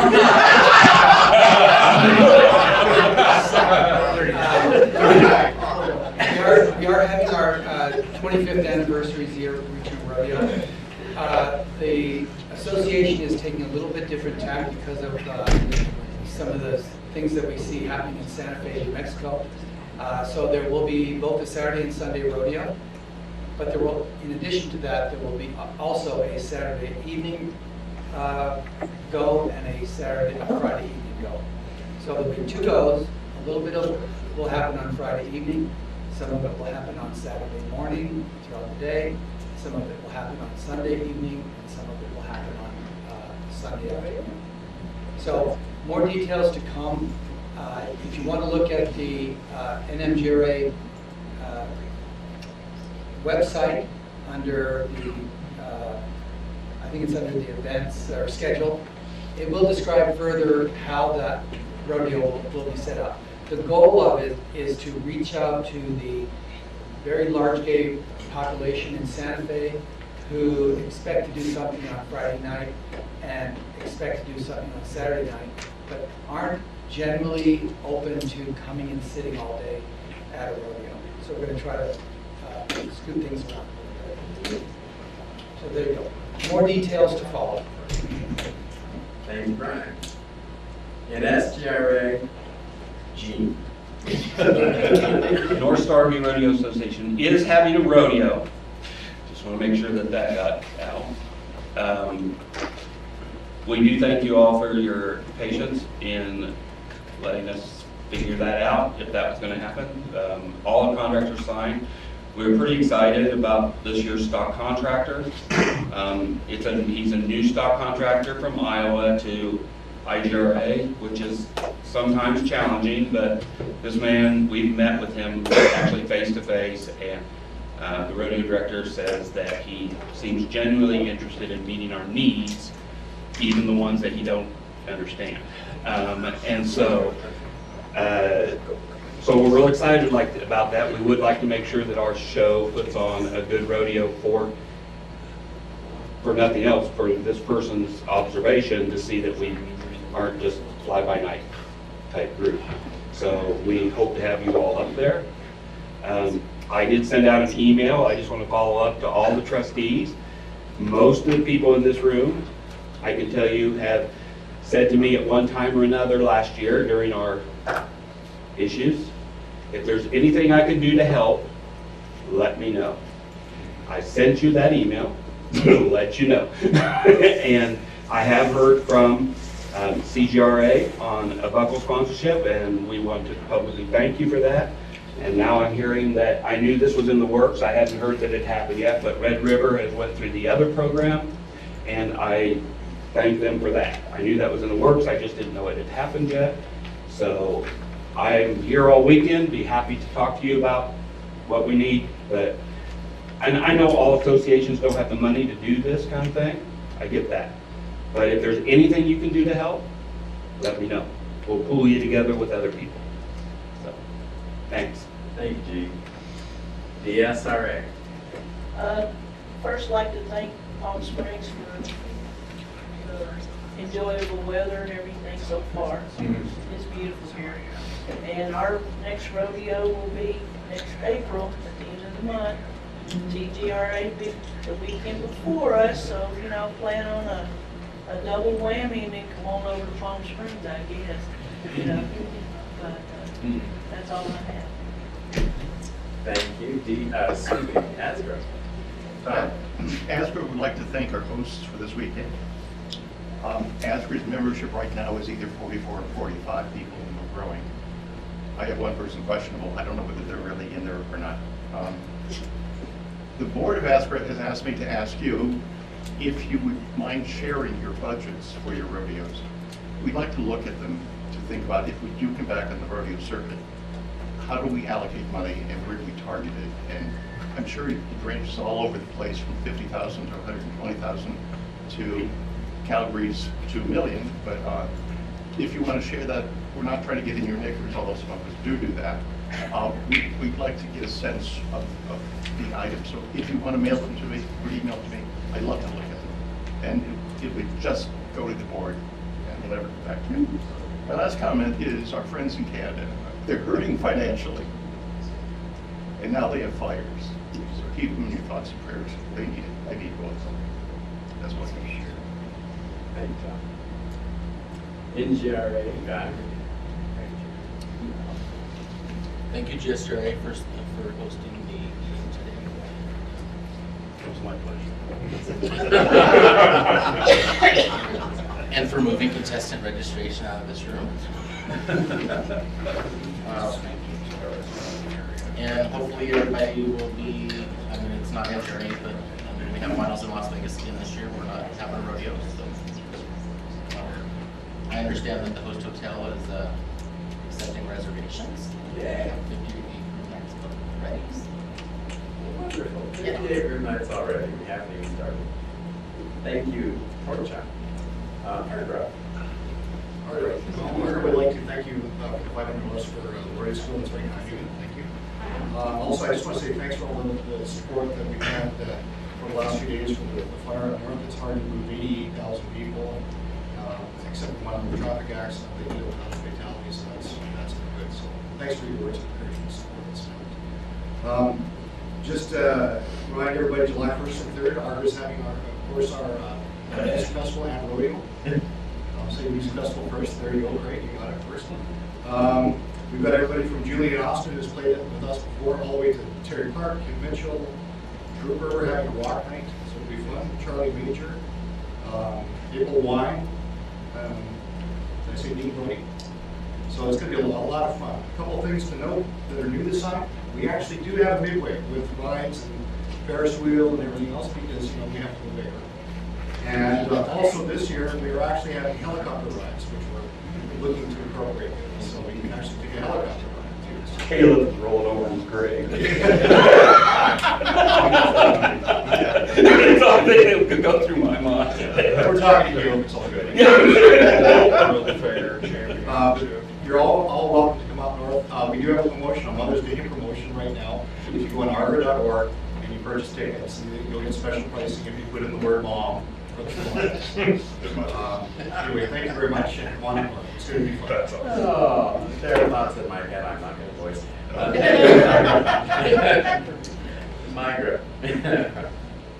Hi. Hi. It's been a while. Thought rumors of my demise have been greatly, exaggerated. Migra's still around. We were working to get fundraisers and stuff going to eventually put on another rodeo in the next 2 years. Right now, we are all planning on trying to help NSGRA in our area with their regional rodeo, and looking forward to that weekend.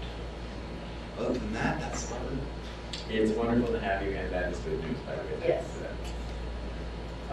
Red River Rodeo Association.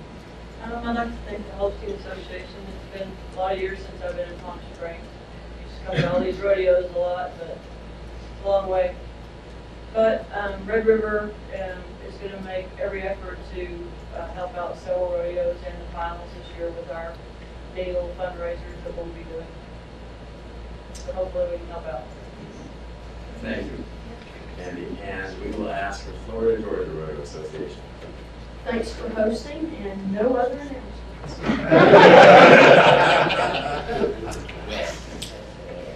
SCCGRA Merlin. Sacramento, we are having a rodeo. We have sponsorship from 3 of the major gay bars, Badlands, Bowl, Faces. They haven't quite yet got the whole hotel yet. They're talking to a couple they're going to know in a week or 2. Announce who's on this hotel is. They have a tentative stock contract with Bill Lyle. Some of the officials have been confirmed. James Jenkins is the arena director. Scotty Shaddix is the shoot coordinator. Amy, Jack Morgan, and Michael Lentz are judges. David Hill's the auditor. Bruce Roby's going to be the secretary, and Pork Chop is scorekeeper. They have to talk. They still have to ask Adam and Doug to be announced. But so far, so good. September 18th, 17th. Great news, Merlin, and thank you for delivering in person to you. And it won't be 1,000 degrees this time. Yeah. Polar Bear tanks.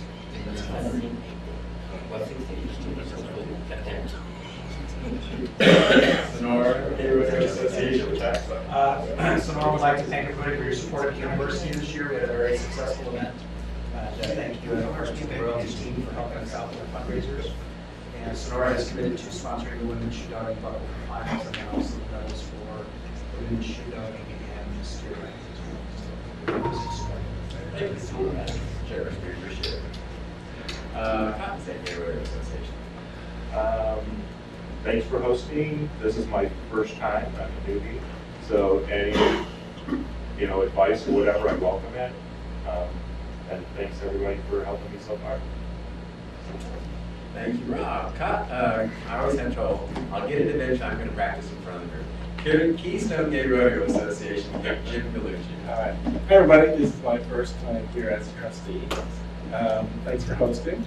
We are trying to, and hopefully we'll have our first rodeo in June of 2017. We're working with the Convention Bureau of Pennsylvania to possibly have an event the previous day of the rodeo at Hershey Park.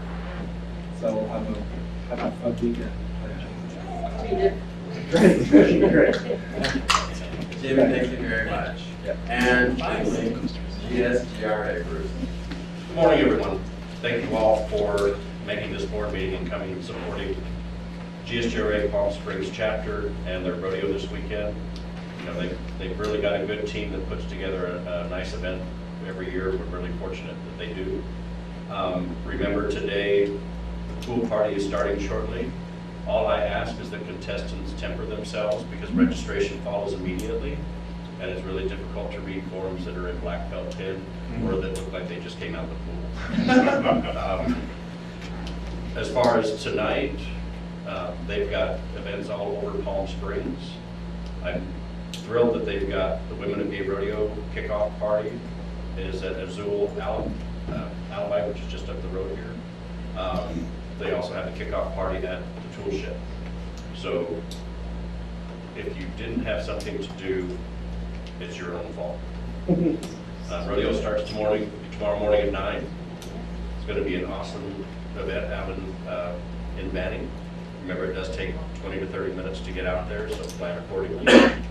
And don't believe the weather reports. It's going to be an awesome weekend. It's rodeo. Thank you, GSGRA. Two final programming notes. We have all, I hope, received an email from Buckfield with regard to grand entry and the local plans to honor the memory of Jackie Lowe. And I ask you to review those arrangements and please make your efforts to be available for that during grand entry if at all possible. Question. Please. I have not received this. Neither will I. Okay. Very well. Ron is going to help me see to it that you all get that. Well, I don't know if I have it. Okay. Thank you. Well, you're going to help me because I have it, and I'll see if you get it. Okay. So, please watch for information about the plan, tribute for Jabby, and make your efforts as best you can to be part of it. Just to add to that, Jabby's mom is here this weekend. Already. She's an amazing woman. She's a short, frail little gal, fiery red hair. She's got a brand new cowboy hat for this weekend. So if you have a chance, she loves stories about Jabby, everybody's experience with Jabby. She's a huge supporter of Jabby his whole life. And we're all staying together with Andy here in the city. So, it'll mean a lot to her and to me.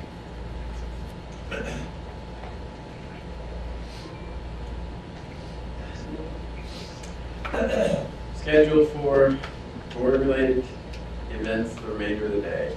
We'll commence with lunch shortly from noon to 1. The Executive Board of Directors will meet briefly. We have very little that comes before us. We'll meet briefly from 1 to 1:15. We'll do that in this room. And the Board of Trustees will commence immediately following the Executive Board of Directors, and we anticipate that will be very near to 1:15. We have reached the end of our scheduled agenda. There being no further business, the Board of Directors of the International Gay Rodeo Association is adjourned at 11:58. Good job. Wow.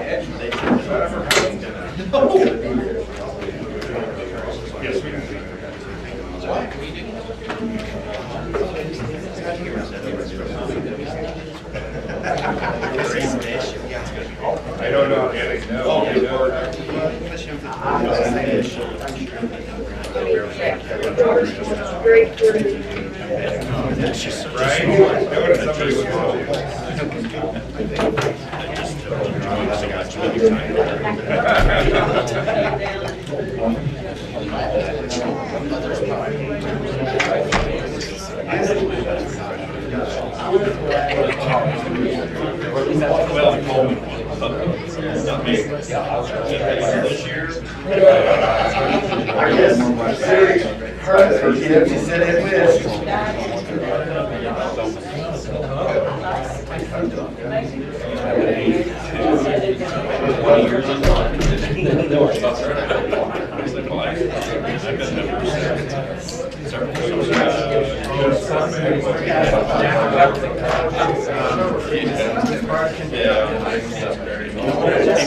They're putting trail lines yeah,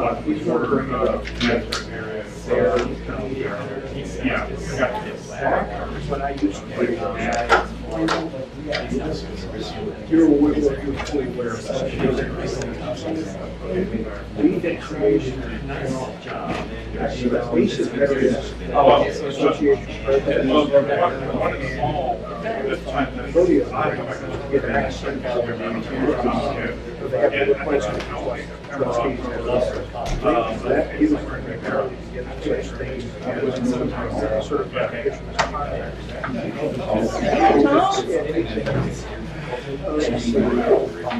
You're the trustee. You've been some folders involved. There's people in Ohio. I've looked at all of it. Basically, the stuff that's like that. It was done at the board last weekend. I was still. He's going to try to get, he's going to try to get final approval. So, I wasn't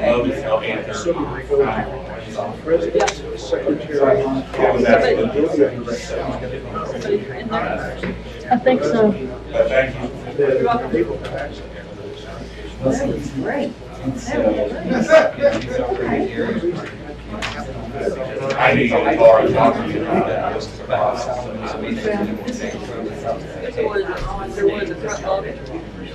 Yes. Fill that out before it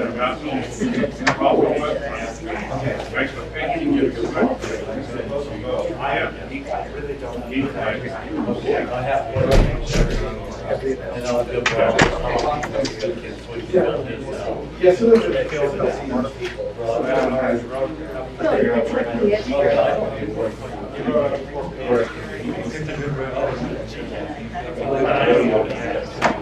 did look at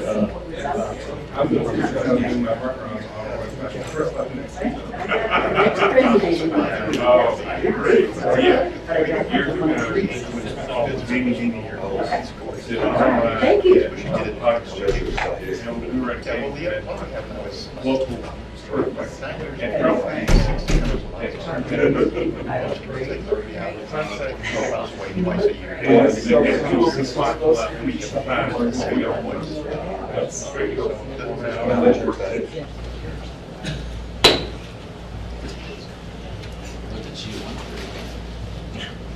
You've been on this train. Crazy train.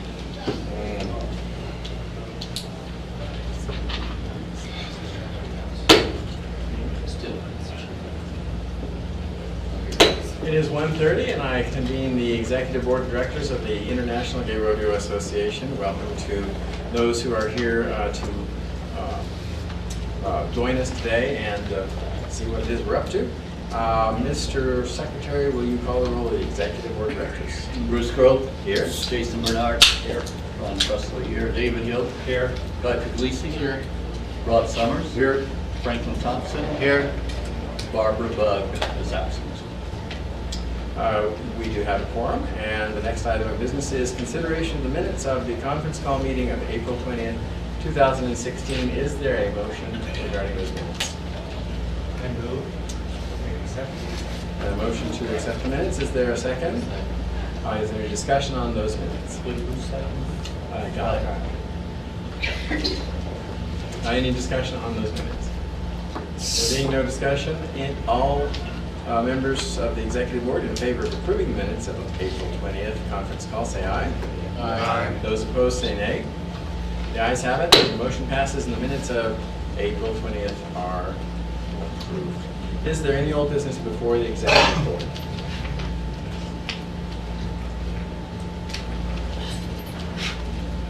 There being no old business, we have no scheduled new business. There are a couple of topics for us to deal with. One of which is as a result of our conversations in the World Gay Rodeo Finals Committee earlier this morning. The question arose about recognition of sponsors who have not yet finalized their commitment through an executed contract. We have in the past done some recognition of those sponsors by going ahead and publishing their names, but we've not always done that. The committee's already prepared releases and information, actually released some information about some of our committed sponsors who've not yet completed their agreements. For instance, Corona Extra and Las Vegas Convention and Visitors Authority have already been published on posters or on website announcements or things like that. I'm looking for any guidance we might want to give them about, do we strictly hold to the fact no signature, no recognition, or do we establish some sort of means by which we evaluate a particular sponsor who's in the process of getting stuff done and give the committee to go ahead to acknowledge them publicly?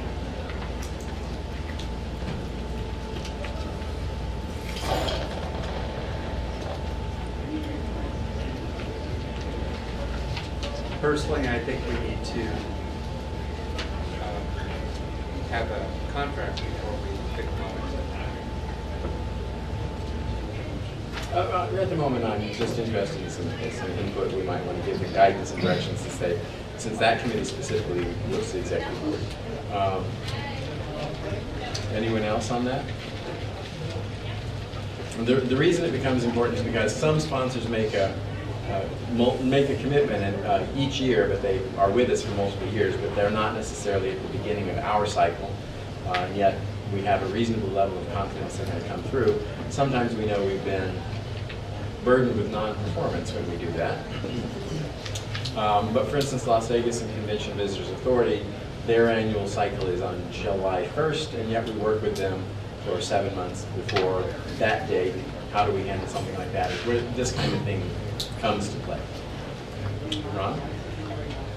If we don't have a contract, could we not at least get some kind of a written statement from them of commitment, and assuming they'll follow through then after that, because I think otherwise without something in writing, we're leaving it too open to possibly,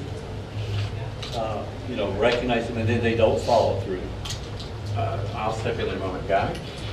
Just to say, if we have an existing relationship with a sponsor, I think it's one thing, but with somebody coming new on board, I think we should tread the water really carefully because they may fall through. Okay. Rob? Just pending a formal contract, sometimes you put a letter of intent. Thank you. You got my point. Yep. Yeah, our letter of intent would at least show a good faith effort there. Now, great input. My question is, do we want to take this on a case-by-case basis, ask them to bring it to us, and we'll give them the go-ahead or not, or do we want to give them guidance that says a letter of intent for a renewing sponsorship, we'll accept that? I agree with that. Okay, is there a motion in that regard? Well, you can make the motion. You were just there. I move that we accept a letter of intent on new contracts pending approval of the actual contract, and on recurring contracts, recurring sponsorship, that we accept. There's no need for an actual contract until it is signed. Got it? More or less, you got it. Recurring sponsorships. You just tell David what his motion is. All right. Is there a second to that motion? I'll say. Thank you. Is there any discussion on the motion? I'm not going to restate it because usually I would. If there's no discussion, all those in favor of the motion to allow recognition of sponsors who are giving us a letter of intent pending the execution of the contract, or renewing sponsors who already have a history with us, say aye. Aye. Those opposed say nay. The ayes have it, the motion passes. That's what we're going to do. Lisa, will you do me the favor of conveying that to the committee so that they are aware of where we stand with that for this cycle? Thank you. The next item is a request from our webmaster, Frank Harrell. He would like to restore what was previously part of our website, which was access to association presidents and association rodeo directors to the to what used to be the unsecured document in the Google, which is the not board-specific documents in the current website. And I suggested to him that we might also consider association secretaries who may have a legitimate need for that as well, restoring that. The reason we bring that to this board is because this is the board that was charged with developing and implementing the policy for access to these things. So that is our webmaster's recommendation. Yes, Frank? Yes. Is there any discussion on that recommendation? No discussion. All in favor of approving that request, say aye. Aye. Opposed, say nay. Motion passes. The request is approved, Frank. Thank you. And Ron is diligently gathering those contacts you'll let in. Tommy, Yes, have sir. we received any nominations for the Wayne Jacquina Western Lifestyle Award? We have not. Okay, and that deadline has come and gone, has it not? Okay. To the executive board, we are charged with selecting the recipient of that award. Do you wish to make a determination today based on our own initiative, or do you want to put it back into the hands of the associations and request that they give that a little bit more consideration before we take action? Do you want to do it now, or do you want to do it later and ask the associations to wait? Are you asking me or the board? I'm asking the executive board. Yeah. Unfortunately, since it's not a committee, you got it. No, I just didn't know who you were directing that at. To the executive board. What's the course of action we're going to take?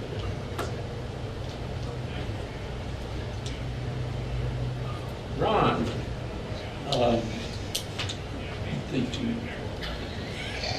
It seems we still have sufficient time to determine a recipient and to get the award.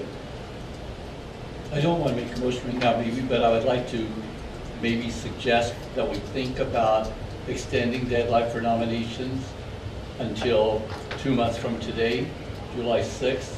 In time for the July board. Yes. Oh, July 6th would not be in time for the, yeah, it would. Because the 8th is the board meeting. Yeah, and then take action at the July board meeting, whether we have nominations or not. And we can do that by consensus a bit. Rob? I agree. I just wanted just to say it may have been lost in the fray with these new 2 or 3 new programs. Yep. So I support extending. Any other discussion or anybody who has an objection to that suggestion?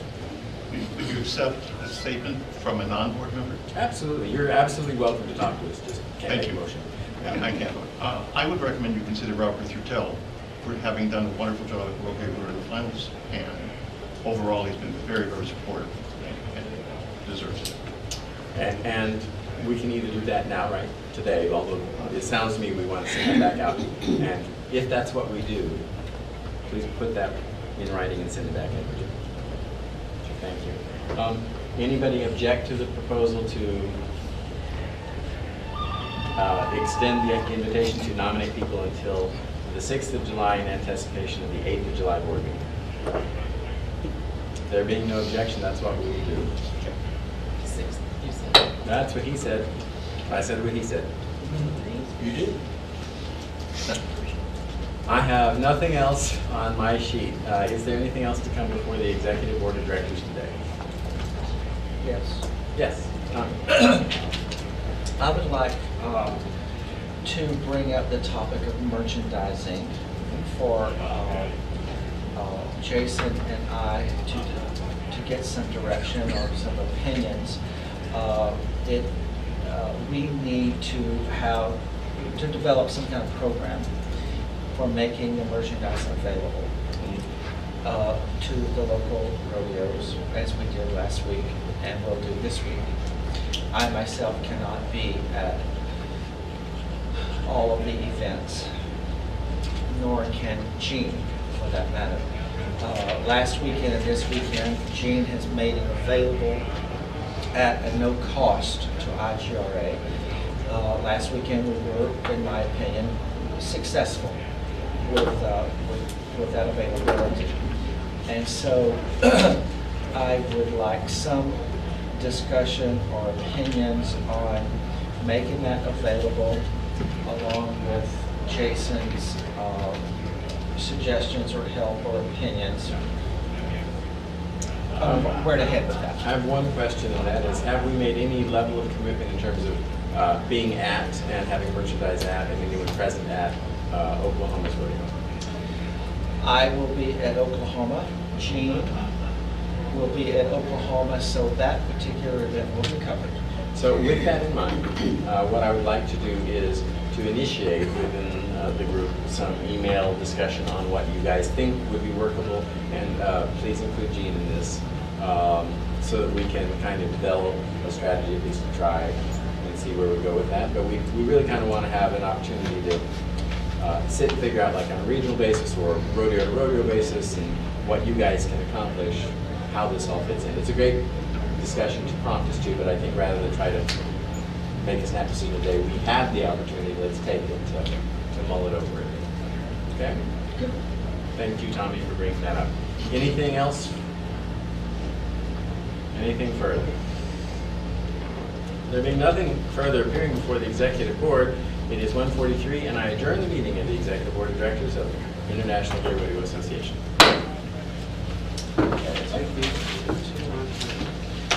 So in the interim, Jason, could we offline, you, Dave, myself, and Gene, have a little powwow somewhere this weekend to try and bring forward, like Bruce said? I don't know when that'll be. But I guess my thought is I just don't want to fall through the crack.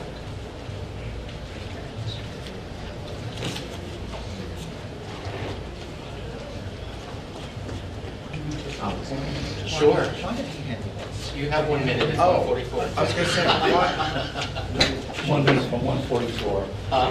1 minute from 1:44. Well, no, it's 1:44 and our meeting's at 1:45. That's not happening. Oh.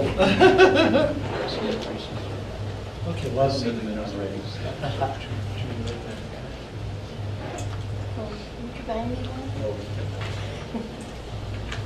So, I was gonna say we need another. All right, so now it's 1:45, so I'll call the meeting of the Board of Trustees to order.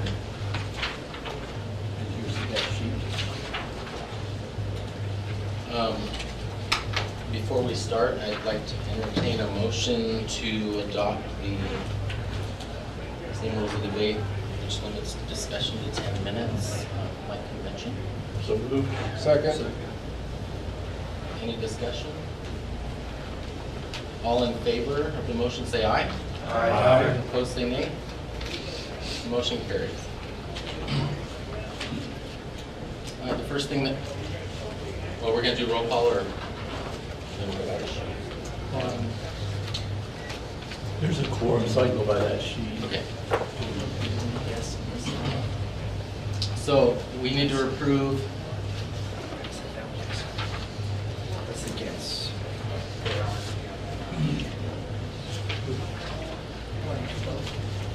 We need to approve the minutes for the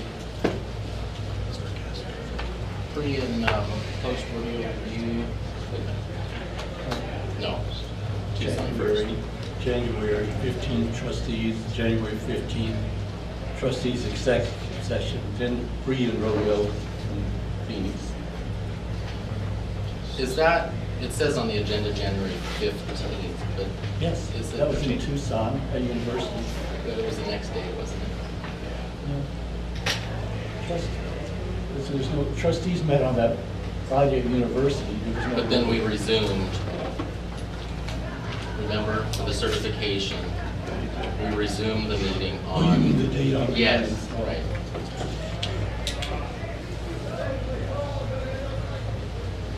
So we have the minutes for that meeting in Tucson, and then we have the pre and post rodeo review meeting minutes from Phoenix.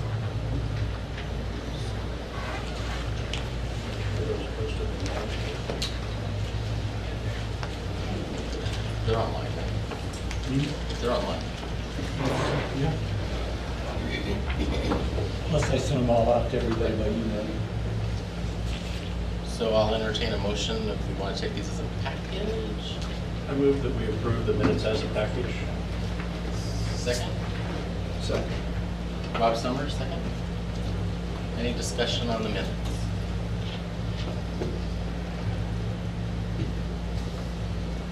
All in favor of approving these minutes as a package, say aye. Aye. Opposed, say nay. Minutes are approved. So the one item of old business I had mentioned, I brought it up earlier in the regular board meeting. It was about the status of the Oklahoma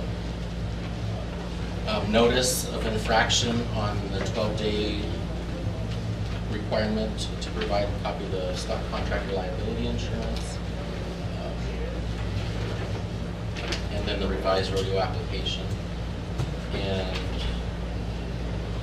so basically they provided me the original application with the following added to the, for clarification on this requirement. It says, OGRA was informed by IGRA that their stock contractor's liability policy was not received by the required 12 days prior to the first rodeo performance. However, because it was not indicated on the rodeo checklist, no fine was imposed. IGRA, this is the first infraction of this fine. Any future second offense would result in a $2,000 fine. So he basically just restated what I had in the letter. So, do we have any questions on that?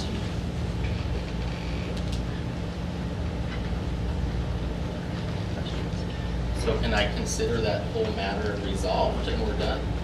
Put it to bed? You said there's not an action item that we have to do for that. Well, it was an assignment that I had to do. Okay. So the thing was, there was some confusion on Oklahoma's compliance. So originally we thought that we had it on the 5th, but it wasn't actually until like the 6th. No, it was later than that. it was not received until the 13th. So it turned out that they were not in compliance. So I had already noticed CGRA and North Star. And so we got theirs, and so then I subsequently sent this out. So those were the 3 that were originally mentioned in Little Rock. I think it was your motion. And then Gene made a follow-up motion, which required the additional verbiage on rodeo application. So hearing none, I guess that is resolved. Okay. New business. I'm going to take it out of order for efficiency purposes, so I would first like to solicit volunteers for checklist trustee for hot rodeo. Volunteer. Very happy to. Anybody willing to help him, shadow him, understudy? That's my first time. So This is your first time. Frank, you did it last week, so yeah, I you can want do to it help Saturday, but Sunday I'm leaving early, but I can help you on Saturday. That's probably fine. Thank you.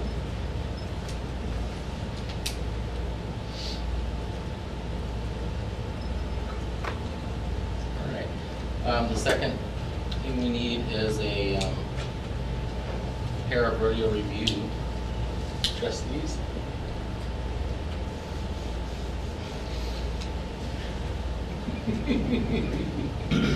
I wouldn't want that job either. No.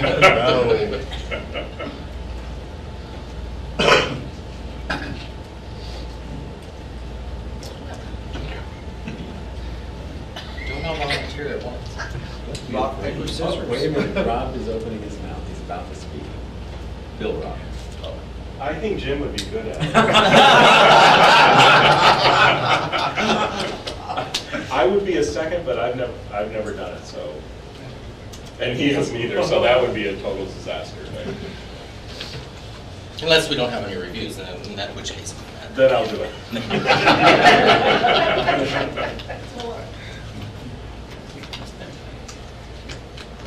Rock, paper, scissors. Well, who's not competing, who's not an official, that might be a good place to start. Oh, yeah. I mean, it's not required, but that's, I mean, we have so many here that a completely unbiased person would probably be amazing.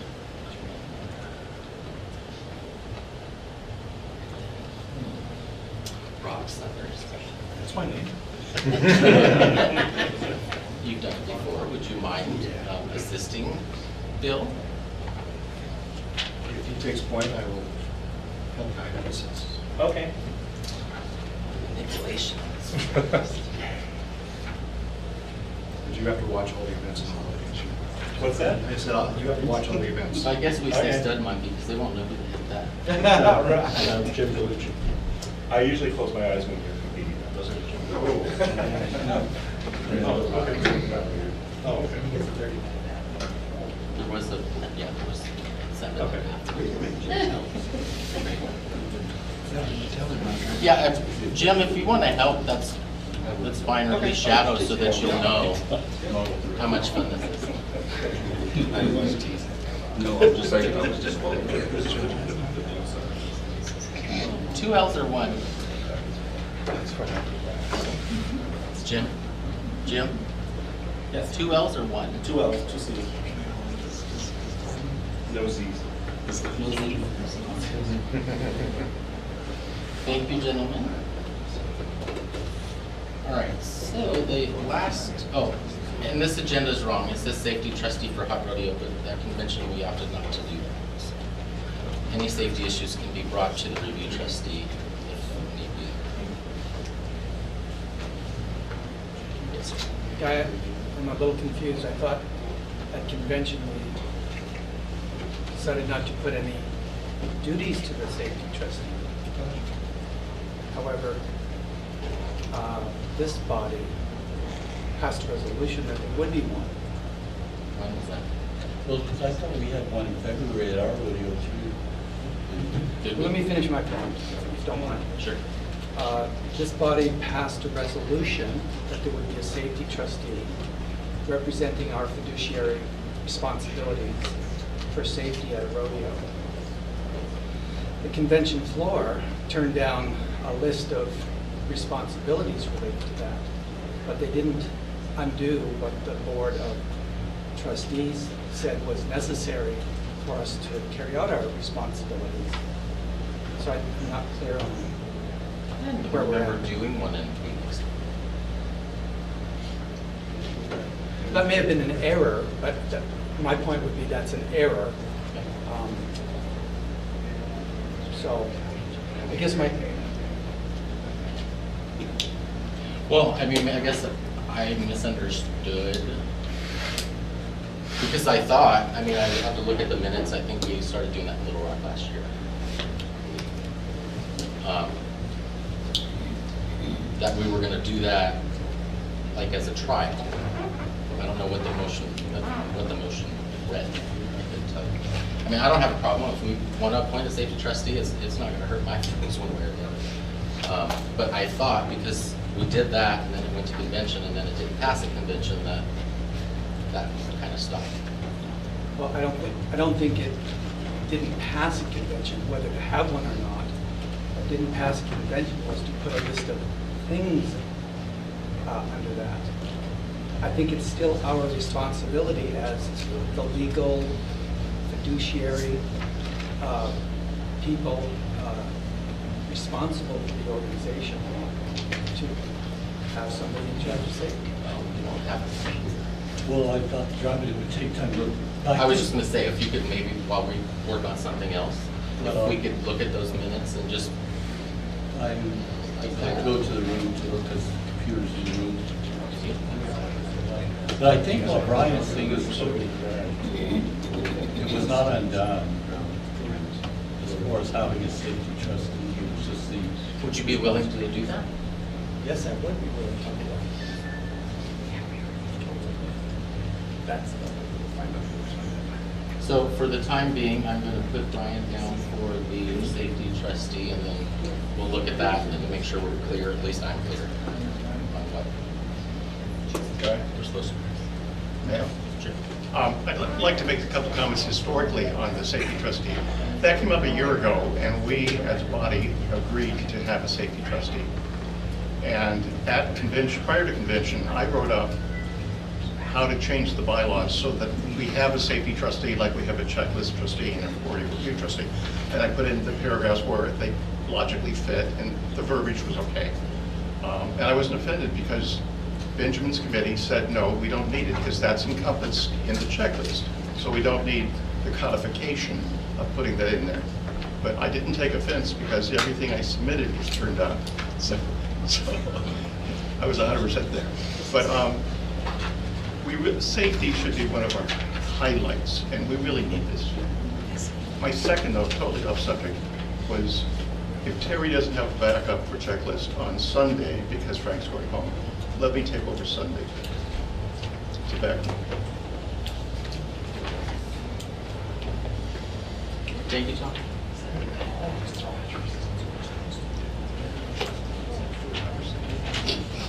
Michael?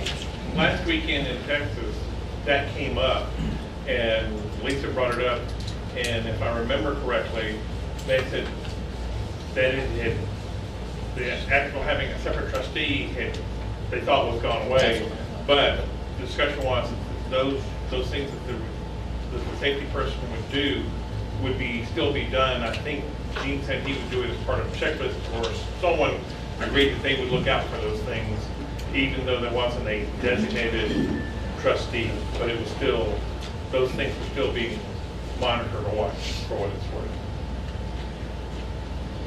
Well, we're gonna see what the motion said and get that clarified. I mean, when I said that, I was like, if there's any safety issues, bring it to the review trustees. So I mean, right. Can I just say something? Sure. As board members, we're the holders of the liability certificate and insurance for our rodeo, and we are all responsible for the safety at our rodeos. historically, we've sort of thought that a volunteer could be responsible for the safety of the rodeos. Sometimes those things clash, but when the poop hits the fan, we're all responsible for it. And my feeling is we need to have somebody who's acting on behalf of the board of directors, monitoring and intervening on safety issues related to our rodeos. May I offer some assistance from the perspective of the parliamentary authority? Sure. The question was raised whether the action at convention undid the action of the Board of Trustees. The Board of Trustees' motion was that Brian Helaman moved to appoint a safety trustee at each rodeo. That motion passed. It did not have a sunset provision. The action of the convention did not undo that. It just failed to codify that, leaving in the hands of this board the ability to adopt the policy that you wish to have or not to have.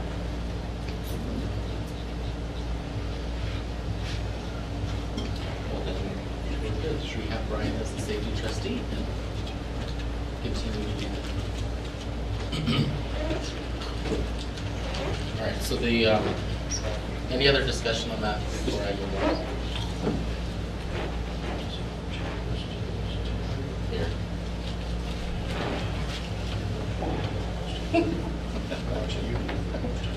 Okay, I need to find the email with the last item.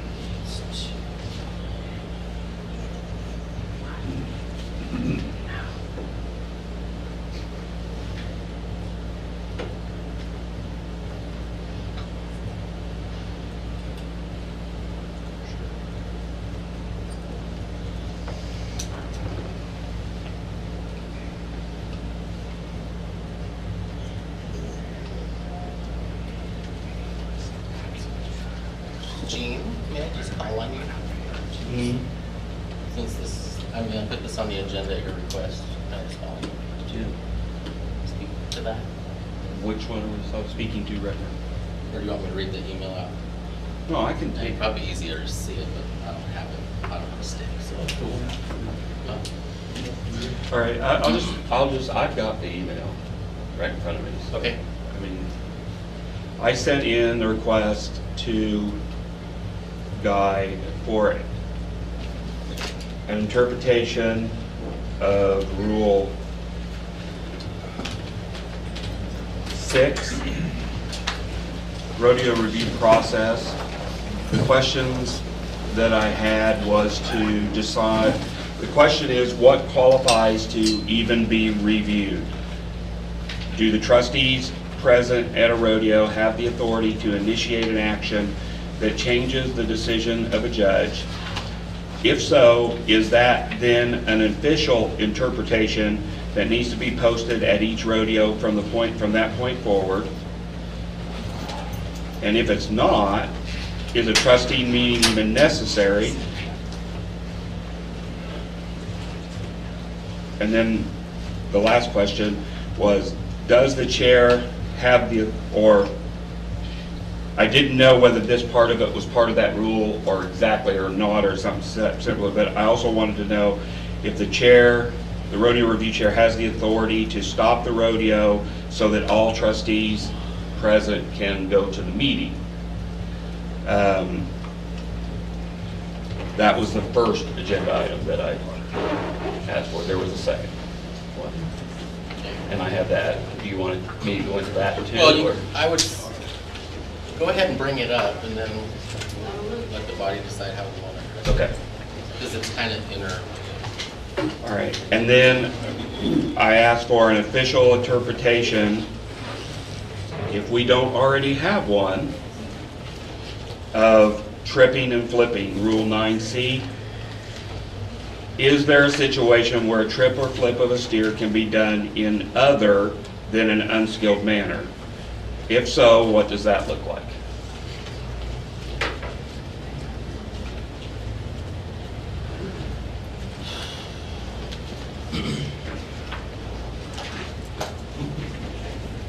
Before you all debate the merits of that question, from a parliamentary perspective, when a rule is in our rules anywhere, the assumption is that it can be done.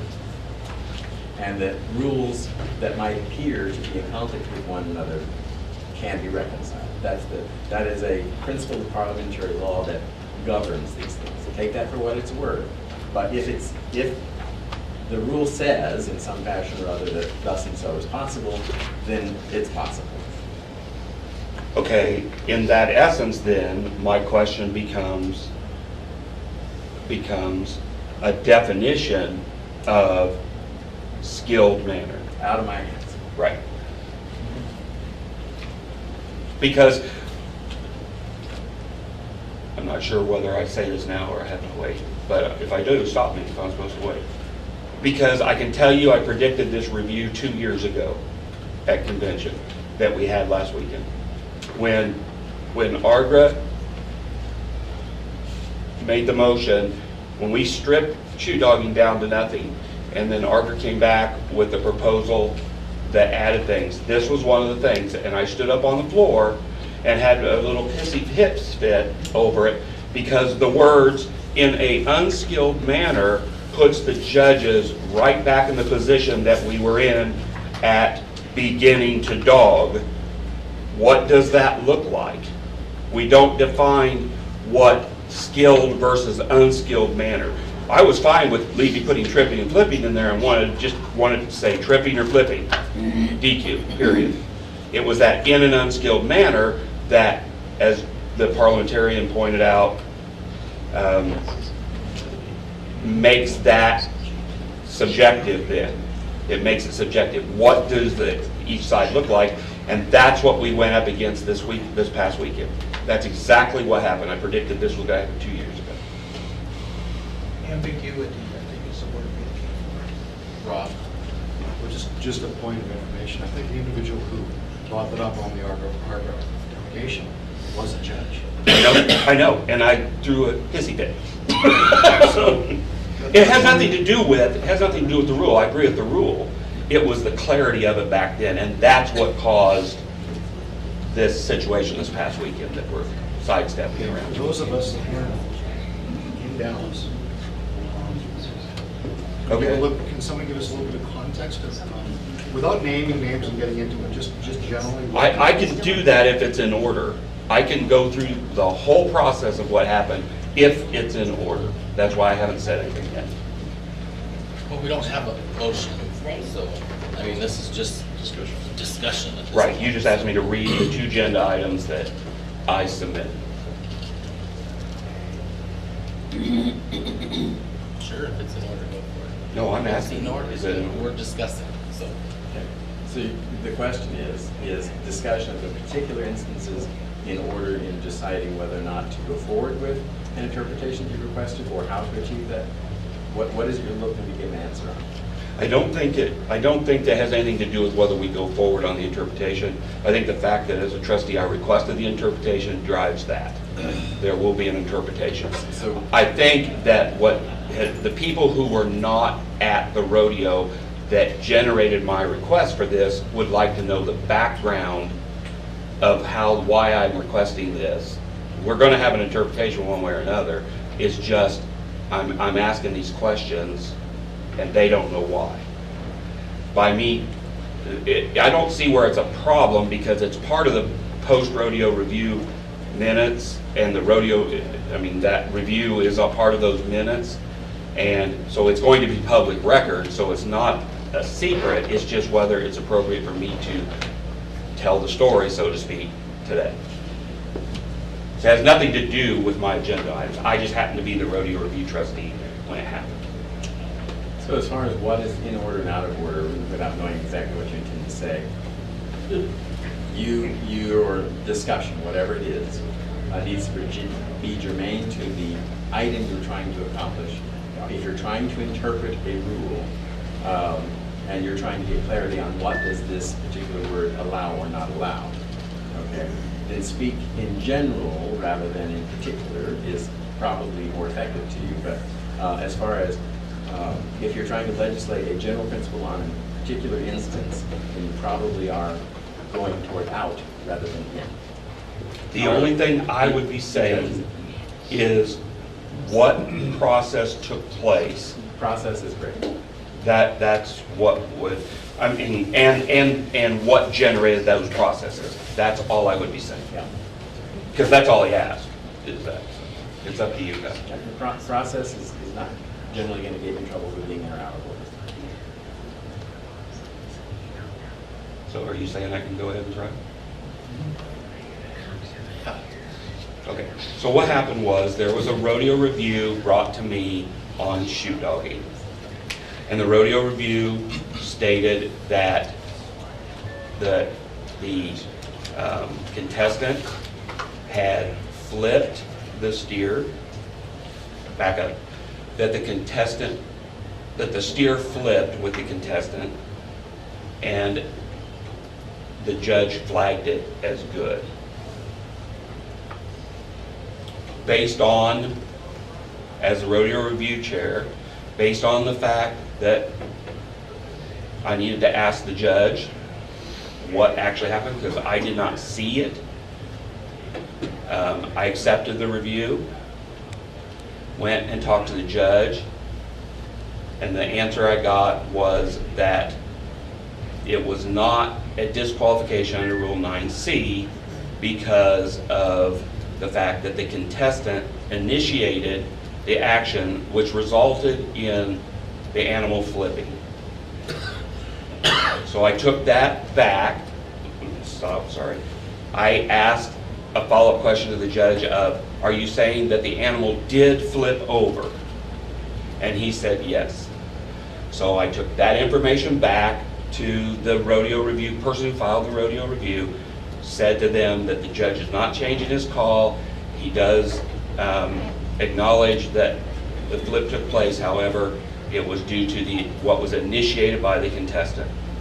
The contestant, or the person that filed the review, then stated that they weren't okay with that decision and asked for the trustees meeting, which I called. We then had the trustees meeting, and it was voted that the interpretation of what a flip is that the judge made was not accurate. And then therefore, because of that, the result was that the decision was reversed and the contestant was disqualified. End. Process.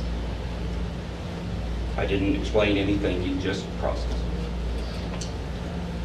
Well, Brian, I have his name. Who else is down there? I think you could. Wait. Let me get your name, Brian. I've nothing to say. Okay. Andy? I think you confuse people because you kind of got your order wrong there. The contestant got a good score, wasn't disqualified. So when you said that, you said it backwards. He got a good score. What was told to us in the trustee meeting was that the judge said he did have a dog fall or whatever, but he did it in a skilled manner. So just want to make sure everybody knew what was said. Not a dog fall. It was a flip. Flip. It was a flip. I was told It was a flip. It was a flip. Frank, and then From what I got out of it, because I was in the meeting, trustees meeting, is that it was an initiated, correct technical dog, and the animal flipped because of the momentum. There was no tripping involved, but the animal did flip, and then that was the situation, the problem, because the judge said that the dog was initiated correctly as a skilled takedown. And then the momentum flipped the animal. That's what I got out of it. Right. May I ask just a question? Who of the trustees saw this with their own eyes? Did any of the trustees witness this event with their own eyes?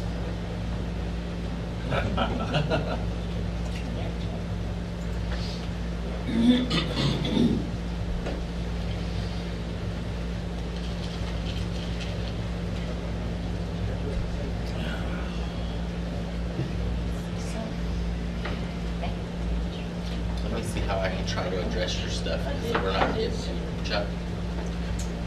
To me, this is important because it's about our commitment to animal welfare and about safety to contestants. I did see this.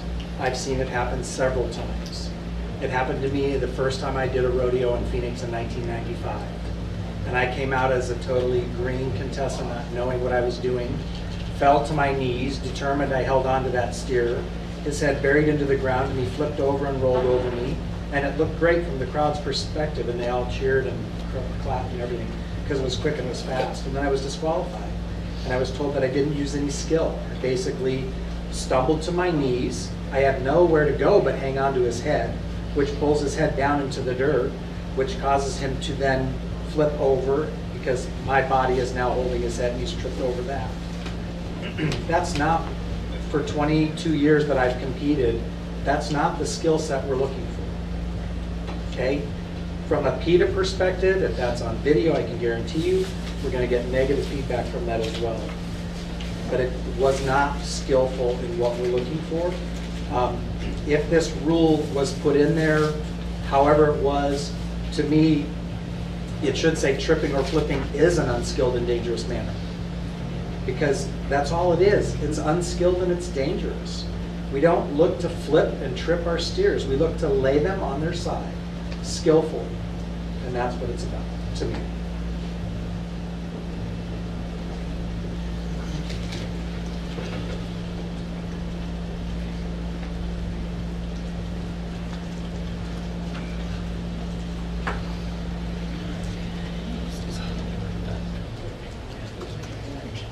So, on the first part about what qualifies to be reviewed, I was just looking at the actual rules, and as far as reviews are concerned. And I think one thing that may have been overlooked is I think the form itself needs to be changed, because on the form it leads the review trustee to believe that the contestant can call for a meeting of the trustees. And in the rule book, it doesn't say that. What did you just say? On the sheet, the review sheet itself, it's got the steps. And the last, if the contestant disagrees, do they wish that the trustees meet? The rule book says, if the contestant disagrees with the official's response, the rodeo review trustee can call a trustees meeting to discuss the situation and its resolution. Only the trustees as a group can determine the best positive outcome of the situation, and this decision will be final. Any trustee that's a contestant and files a review as a contestant shall be removed from the trustees meeting as a trustee of said review and not allowed to discuss or vote as a trustee. So I don't think we're adhering to that. I think the form is misleading. So probably it's an exhibit, right? If it's an exhibit, we could.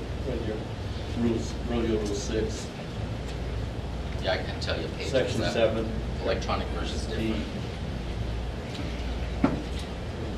That exactly is why this was requested, I can tell you that, or part of why this was requested, because that would indicate to me that the rodeo review chair could then hence say to that contestant, no, sorry, I'm not going to call a trustees meeting. And I'm not sure that we've ever done it that way, but that is what it says. So that's part of what generated this, asking for an interpretation of the entire rule. Those questions that I pointed out were specific questions that I wanted to have that interpretation addressed. Chuck? I'm getting confused because I thought we were talking about 9E or 9C, but now we're talking about the process. So are we going to talk about the process on the form, or are we going to talk about this rule that Gene requested an interpretation of? So I think a lot of people are going to get confused here. Well, I was trying to address his two questions to me. We talked about, nobody said anything, I don't hear a motion. Without a motion, I don't know, that was just discussion, and the discussion ceased. If somebody would like to make a motion, and we can discuss that, we can, but I was trying to address. Hold on, wait. I can call a point of order at any time. As a point of order, I'm not sure how we as a body do formal interpretations. And I don't know that a formal interpretation requires a motion until you hash out that interpretation. You can work as a committee of the whole to get a consensus or a sense of the body in terms of guiding. But you must have a motion to do anything. Okay. You can talk all day if you want, but if you don't have a motion, you don't have an outcome. So if as a committee, we form this consensus, then the motion would be to implement that It is possible to approach it from that perspective. Okay, so with the absence of a motion for that question, I was attempting to address the other thing because the questions in there can be answered, I think, by the rule book as far as the process.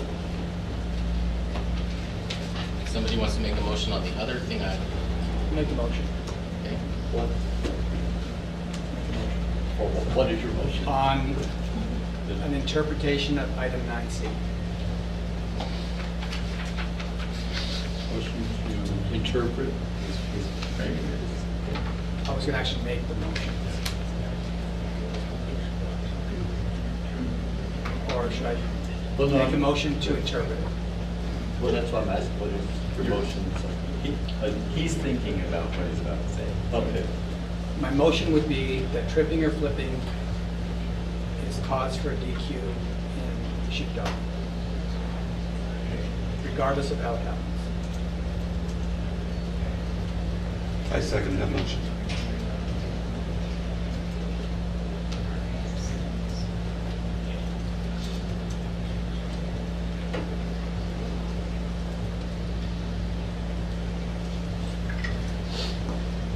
Okay, so we have a motion and a second, and now we would go into discussion, and you had your hand up earlier, but now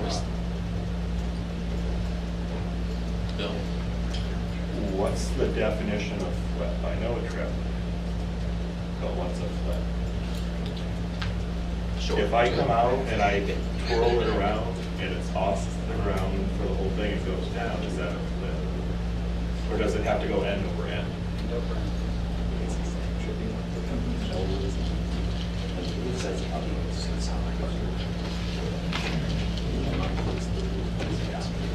Yep, that's up to you guys.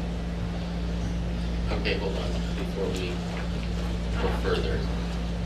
The parliamentarian has informed me that the motion is out of order.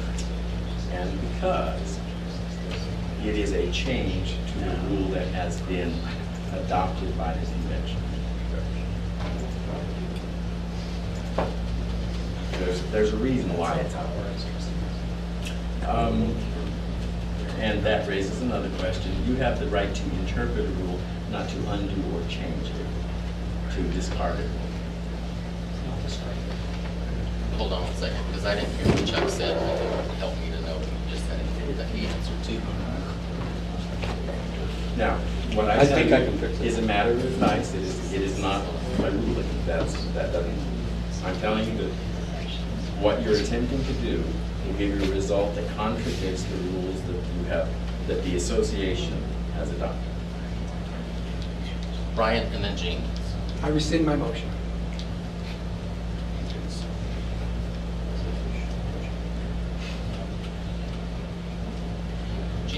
I will make a motion that we interpret Rule 9C to be that tripping and flipping in an unskilled manner would be any time the steer goes end to end and flips over, no matter what cause.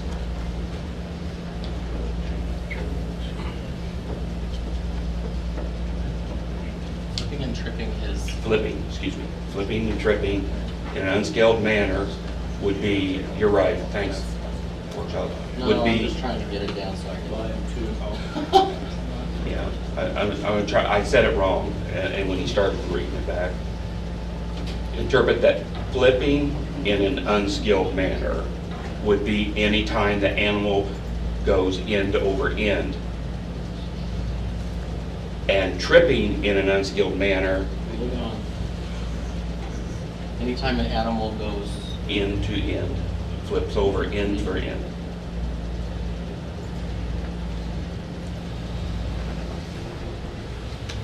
that was flipping. And tripping in an unskilled manner is any time the contestant in any way entangles the feet of the animal, causing it to fall down.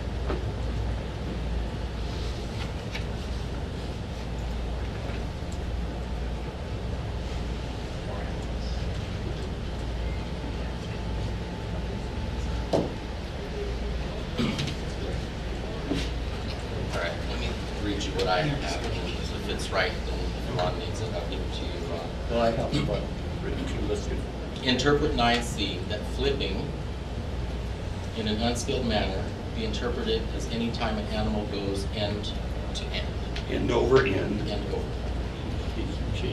Regardless of for whatever reason. Okay, you. Hold on. Yeah, you keep adding to it after you made the motion. You keep Well, going back and I'm changing. sorry, I'm doing the best I can. Yeah. Just like this past weekend. You can only be I up can so read much. what I got first. Let me read the rest of what I have. Okay. Tripping is any time a contestant in any way entangles the feet, causing it to fall down. That part's correct. Okay, so go ahead, Ron. Is that what you have? Yeah, I mean, Chuck was asking if I could read the full motion. Which is official. Okay, what I have for the motion, that rodeo rule 9C, didn't say rodeo rule, but it is rodeo rule, right? Rodeo rule 9C, to be interpreted that flipping in an unskilled manner would be any time this animal goes in over end, and tripping would be tripping in an unskilled manner would be when a contestant in any way entangles the feet of the animal, causing it to fall down. That's The only thing that I added that I think, and maybe I don't know exactly where to put it to make the wording right, you could help with that maybe, is that for any reason, whether it be your fault, my fault, or anybody's fault, if it goes in for end, it's a flip. If I get tangled up in his feet and he falls down, it's a trip, for any reason. So, just to make it clear, that's what I was adding, I guess. once you get the motion down, then you're next.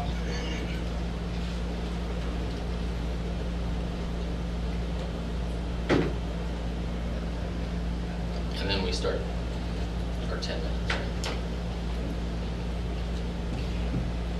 Right. I would suggest that we move the words in an unskilled manner because the judge in this particular case said that the contestant tripped the animal in a skilled manner. So therefore, it was okay. So in this case, we're keeping the words in an unskilled manner in, which will allow the interpretation that we're saying it's okay to trip a running animal as long as you do it in a skilled manner.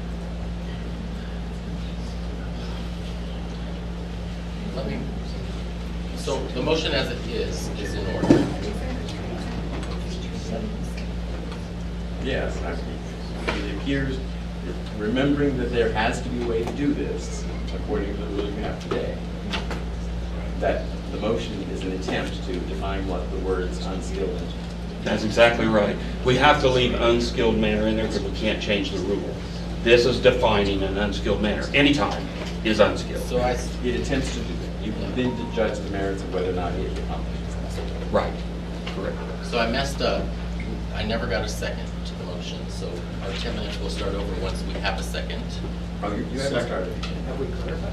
We read it. I was going to ask him to read it again, because I'm not I sure. heard somebody say second. But you second the motion. No, I'd like to hear the motion first.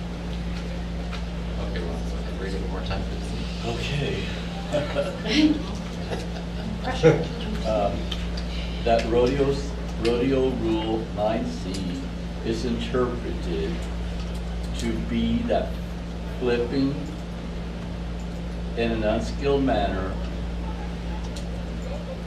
would be any time the animal goes end over end for any reason, and tripping in an unskilled manner would be when a contestant in any way entangles feet of the animal during, causing it to fall down.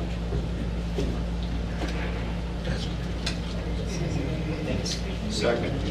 Seconded by Rob Summers. Discussion. So we start over now. 2:30. Gene. I've done one. I believe because our hands are tied, because the rule actually says in an unskilled manner, and we can't change that. We have to interpret what unskilled is, and with it being any time or anything like that, we are in essence, we're taking off the words in an unskilled manner, because we're saying it's always unskilled. Because anytime it goes end for end, or anytime they become entangled, it's a disqualification. I'm not going to reiterate Gene and what I was going to say. Frank? I mean, I know I'm kind of new, but this seems very similar to what Brian's was. It's just like the unskilled manner. Is there a way we can just define those two words as like a hazardous action that could cause bodily harm to the contestant or animal?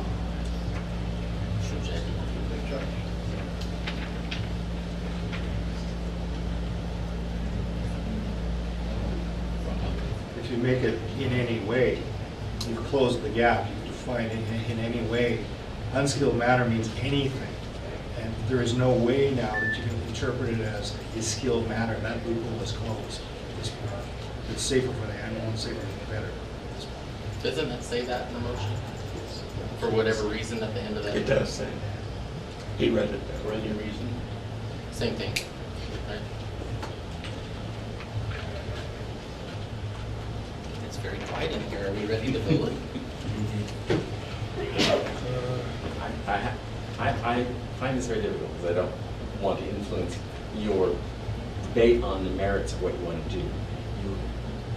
To meet the rule that you have printed in the book, you must allow a way to do this with skill and with safety, or you have negated the rule, which you may not do.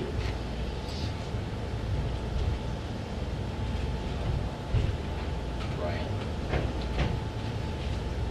With all due respect, Bruce, I don't believe that item C, when it says tripping or flipping in an unskilled and dangerous manner, implies that you can do it that there's a way to do it in a skilled and non-dangerous manner. I think that that is fundamentally incorrect in the sentence.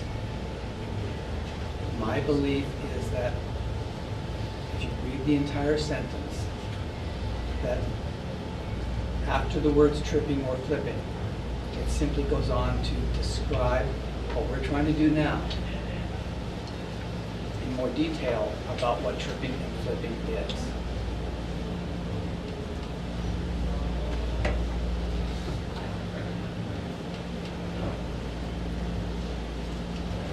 Lisa? I guess this is part of the discussion. I have a question. Is it never, ever going to happen that when you dog, that you will not flip that animal? Or that you will not trip the animal and yet you have skills? If you do what you're saying, you're taking that out. Flip end over end is the key word. For flipping. For flipping, yep. And entangling your feet under the animal is the key word. Okay. There's not a time ever in shoe dogging where you would do that and should get rewarded for it. Bill? But that's not the question. The question is the rule, the way the rule is written. Do we have to take it that way because it was passed at convention?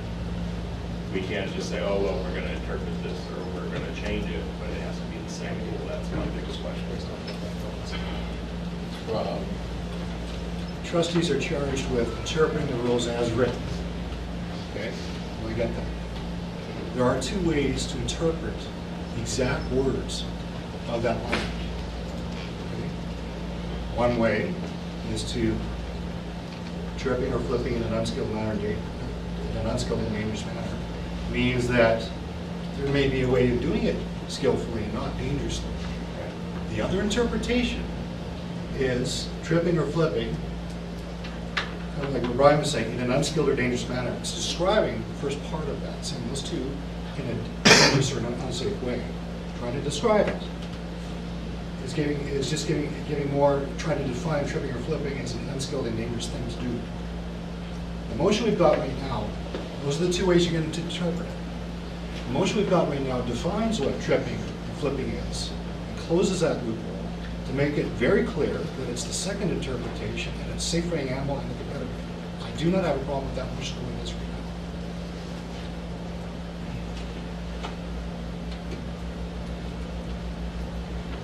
now. I see you moving your head over there. Do you have an opinion on it? I'm just curious from a judge. Oh, okay. Sorry for the sake of moving things along. I wasn't going to say a whole lot, but just a couple interesting points. I think I'm just going to speak now as a judge. Anytime there's interpretation that gives more information and makes it more clear what the right decision is or how we're supposed to make these decisions, I think it's always helpful. And that everybody's on the same page and everybody has the same expectation and knows what's going to happen. So, I'm all for having things really clear. A couple of minor points about this rule itself is it wasn't actually introduced 2 years ago. I agree with what Gene's talking about. I agree the sequence Gene's talking about, but it was actually, had been in the rule book for some time. There was a proposal to wipe the whole thing clean and start over. And so this actually got swept back in, and that part's true. It wasn't going to be in there, but it wasn't a brand new rule that's only been there for 2 years. It's been there a while. Over those years, I've disqualified people because I thought they tripped or flipped in an unskilled and unsafe manner. Very rarely, there's been cases where I felt like the trip or flip was really incidental. Someone did exactly what they were supposed to do. They used their strength and skill. There was no, there was nothing unsafe about what happened, but technically, the animal flipped. And I haven't disqualified, and that is part of the role of the officials to use their judgment at the moment. So this is a rule. It sounds like maybe there's interest in modifying the exact wording at convention next year, and I would be all for having people put that forward and have it debated and so forth. I think we could go either, you could go either way today. And I know myself personally as a judge, if you have an interpretation today, I will use it. If there's no interpretation today, I will use my judgment. Thank you, Clinton. Sorry, Gene, I skipped you. Gene. I can't remember exactly what I was going to say, but I will comment that, yes, I said that wrong, you're right. That is the exact sequence of the way it worked. But I will also say, though, that I want to point out that what Clint said, and I'm a judge too, but what Clint said is absolutely true. And this is exactly why I didn't want in an unskilled manner when this got swept back in, was without an interpretation like we just said, then the judges are going to use their judgment. And if I ever, which may not happen, be rodeo review chair again, I will not accept a review like this because it would be questioning a judge's call and not an interpretation. Because that's exactly what you've left open here, is for the judges to decide what a trip or flip looks like and not what the intent of the rule was. So, so from a judge's standpoint, just like I didn't know what beginning to dog looked like, I don't know what tripping or flipping in a skilled or unskilled manner exactly looks like. On this motion, I just told you that tripping or flipping in an unskilled manner is boom. And so when they see that, if they see an animal go in for end, DQ. It doesn't matter how it went in for end. It went it's DQ. If they see me get my feet underneath of it with a hold of the head and knock its feet out from under it, that's tripping. So, Okay, Brian, and then I think our timer's going to go off. I guess the essence for me is this: is it ever okay for a contestant in our association to intentionally or unintentionally, skillfully or unskillfully, trip a running animal? Yes or no?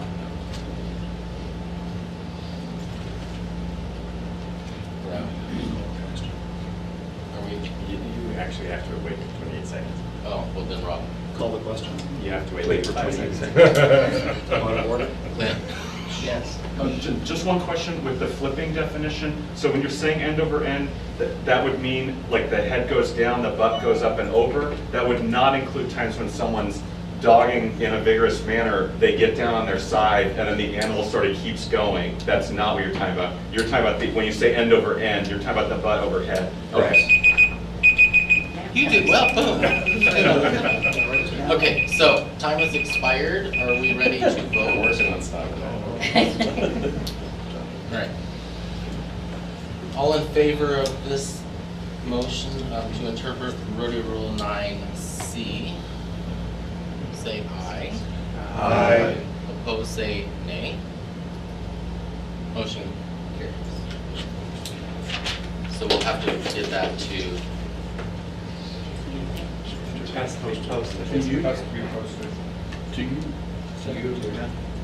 needs to be added to the one we did in Phoenix.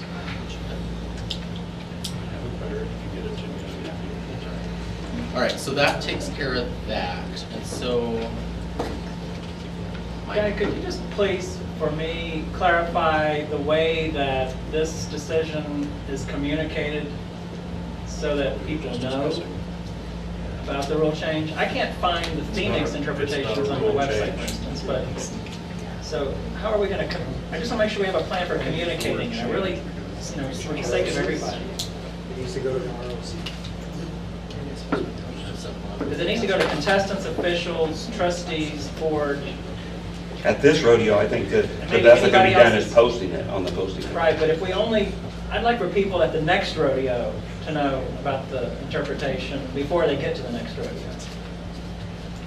That's all. Is there a second?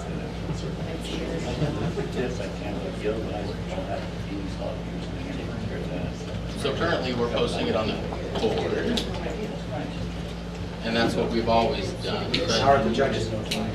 How are the officials notified? They're not all here.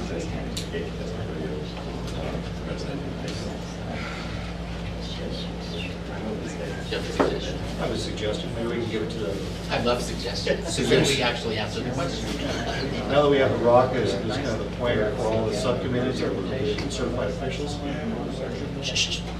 because the ROC is the point of all the certified official committees underneath it. We send it to the ROC and distribute by email to all subcommittees underneath it and all persons in those subcommittees. Well, just those affected.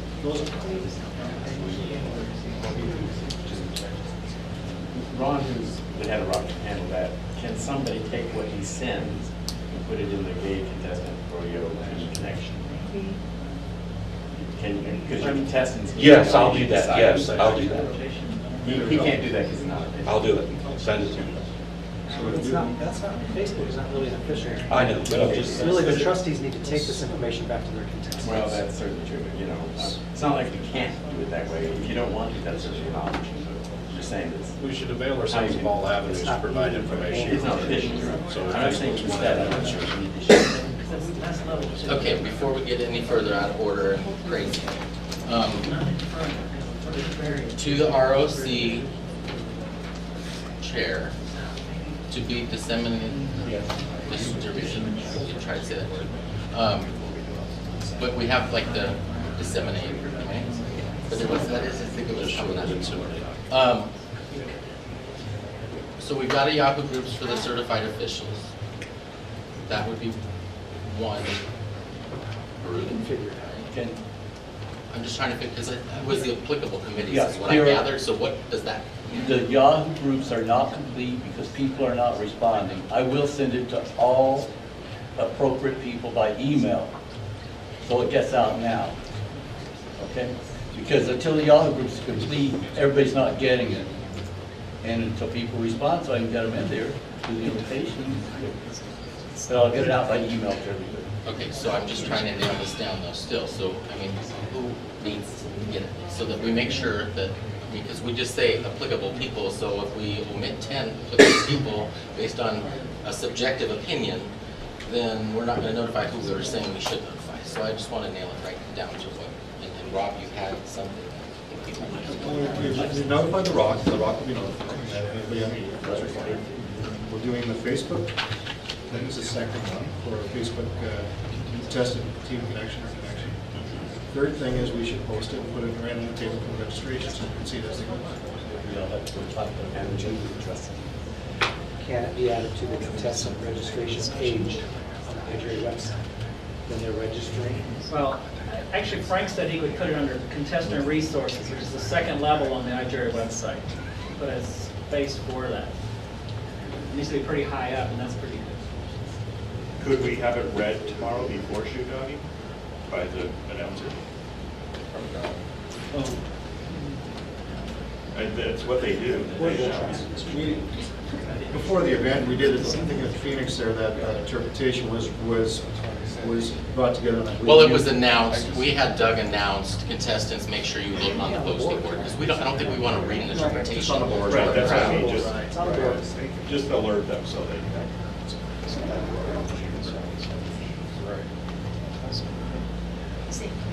All right. So the Rock Committee will distribute.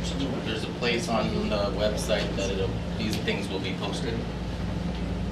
Contestant resources, I think is what I heard.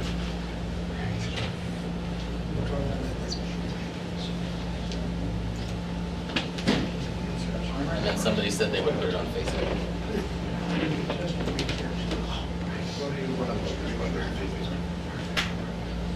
All right.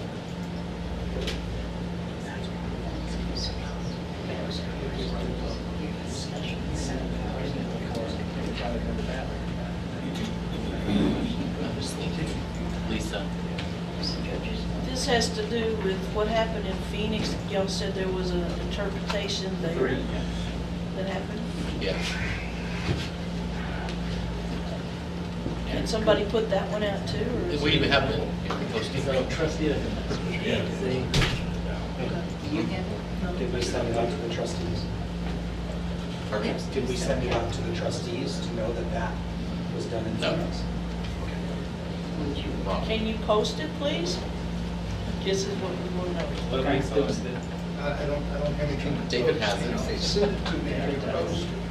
I sent it to Ron, and Ron's gonna combine the two and give it to me and Bruce, and then do all that dissemination. Yeah, well, that's what I was gonna suggest. I will take that David sent, because it was posted in Phoenix. I'll add this other one. I'll send it to trustees, to all certified people, to animal issues and concerns chair, and health and safety chair. And rodeo monitor. Thank you. Yeah. And the webmaster, so we can post it. I guess for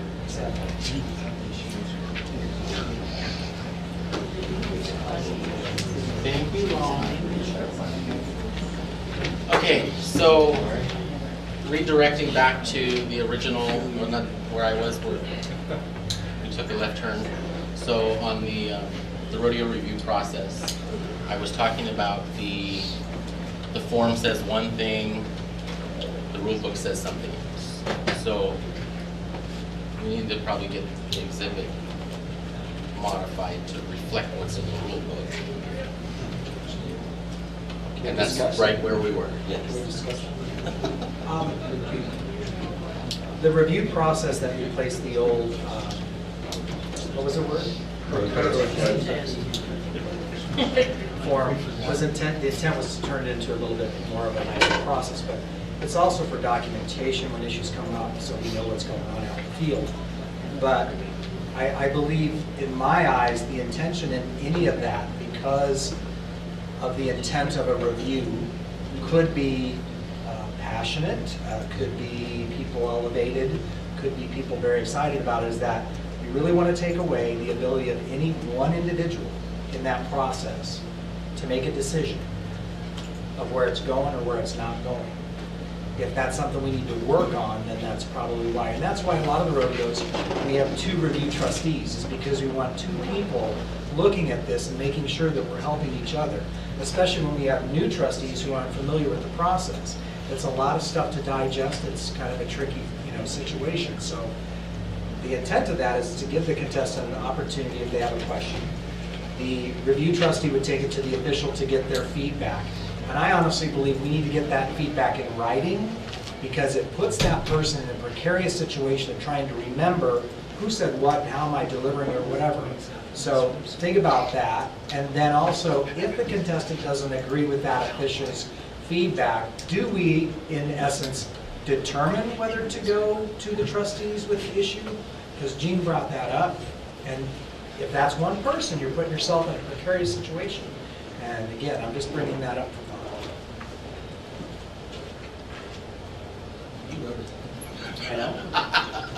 Clint. I just want to comment on, I think, what one of the core questions Gene was asking, which I think came down to what is the role of the trustees during the review, what can be reviewed and what can't be reviewed. If I could read from the rule book, this is Rule 6, Section 2. The rodeo review request can only be completed on decisions involving misinterpretation or misapplication of the rules and procedures of the rodeo. It concerns me that in that light, that there was some discussion a few minutes ago about which trustees saw the shoot dogging event, which ones didn't see the shoot dogging event. Because to me, once you start bringing in, well, I'm a trustee and I was standing behind the chute and I saw this, but this other trustee who was in the crow's nest saw that, and some other trustees who were contestants in the event and were leaving the arena from their go saw this, you create kind of a mishmash of observations. I'm the last one who's going to say that every single time the official sees everything from every angle and that the official's call is 100% correct in every case. It's not. We're using a human instrument. It's not 100% accurate. But at the end of the day, for the rodeo to function, there's got to be a call that's made. Occasionally the call is erroneous in favor of the contestant. Occasionally it's erroneous against the contestant. But when all's said and done, that is our instrument. You can't have a timing light make this decision. It has to be a person. If you start opening it up that, well, some of the trustees saw it, so they get more of a vote. Some of the trustees didn't see it, they get less of a vote. I think the whole point of that rule is to say that the role of the trustees is to say, accepting what the official says happened, they used the wrong rule. Or if that's what happened, the rule says it's a DQ and they said it's not a DQ or whatever. I think reading this, that's the role of the review. Whether you think that's right or wrong is another matter, but that is the rule as it's written. Thanks, Ryan. I agree there a bit, but I also believe that it's incumbent upon all of us as trustees who are responsible for a fair and level playing field to be watching and looking out. Some of us do have dual roles, and that's oftentimes a sticky wicket, but most of us are mature enough to be able to discern those 2 roles. But as trustees, we should be watching what's going on in our business that we are responsible for. And I did not bring that up to discount anybody's vote. I brought that up to just make sure that we understood that these are visual things, that we all look at something differently, but yet we look at the paper and we have to go what's on the paper and interpret it as trustees who are responsible for a fair and level playing field, period. Roger. At the risk of getting exiled off of the island, I couldn't agree more with what Clint said. And while I wasn't at the rodeo this past weekend and I didn't see what happened, nor was I involved in the discussions, it concerns me that, and if I'm wrong, someone please tell me, but from all accounts that I've gotten, and believe you me, I've gotten several from the phone call I've gotten, it just kind of felt like perhaps we need an interpretation of our own rodeo review rule to find out exactly where in that rule it says trustees can overturn a the judge's call, because I can't find it in our rule book anywhere. And so I would just be concerned that we're going too far. We should just be interpreting what the rule says, not overturning what a judge's call is. Like, if I was standing right next to him and I know what he said was completely incorrect, it is not my job as a trustee to overrule him the way our rules are currently read, to me. So that would be my discussion. Thank you. Before I go to you, I was just going to say something I was going to say earlier. I think that's where we get into trouble, where on that form it says that it can automatically be elevated to a trustee meeting. So then we have this trustee meeting, and then the trustees feel like they need to make a decision on something. And I don't think it's always appropriate to take these things to, call a special meeting of the trustees, because, anybody could file a review for anything, but they don't always have merit, and they're not always a valid review. So I think if it's not a valid review, the review person should not accept it. And if they go through the process and everything was done right, there's really no need to call the trustees together to take an action that they don't have the power to take. And so I mean that may help you with what you're just asking. Because I think sometimes we've gotten into situations where we potentially or have exceeded our authority. In the rule, the way I don't remember the exact wording for it, but it says that we're using that to help the officials grow and progress, essentially is what that says. Nowhere in that rule does it says we have the authority or ability to overturn their judgment. Right, and Clint read the first part of it. And, yeah, assist in proving their competency and professionalism. That does not mean changing their ruling, in my opinion. Gene. Okay. Y'all are making my point for me, because every question that I had in this request for interpretation is exactly what you're saying, including guys, from the aspect of whether it's that we can call a trustees meeting, whether we will call a trustees meeting, whether we can overturn a judge. If we are going to call a trustees meeting, let me say this correctly, if we're going to call that trustees meeting, why? If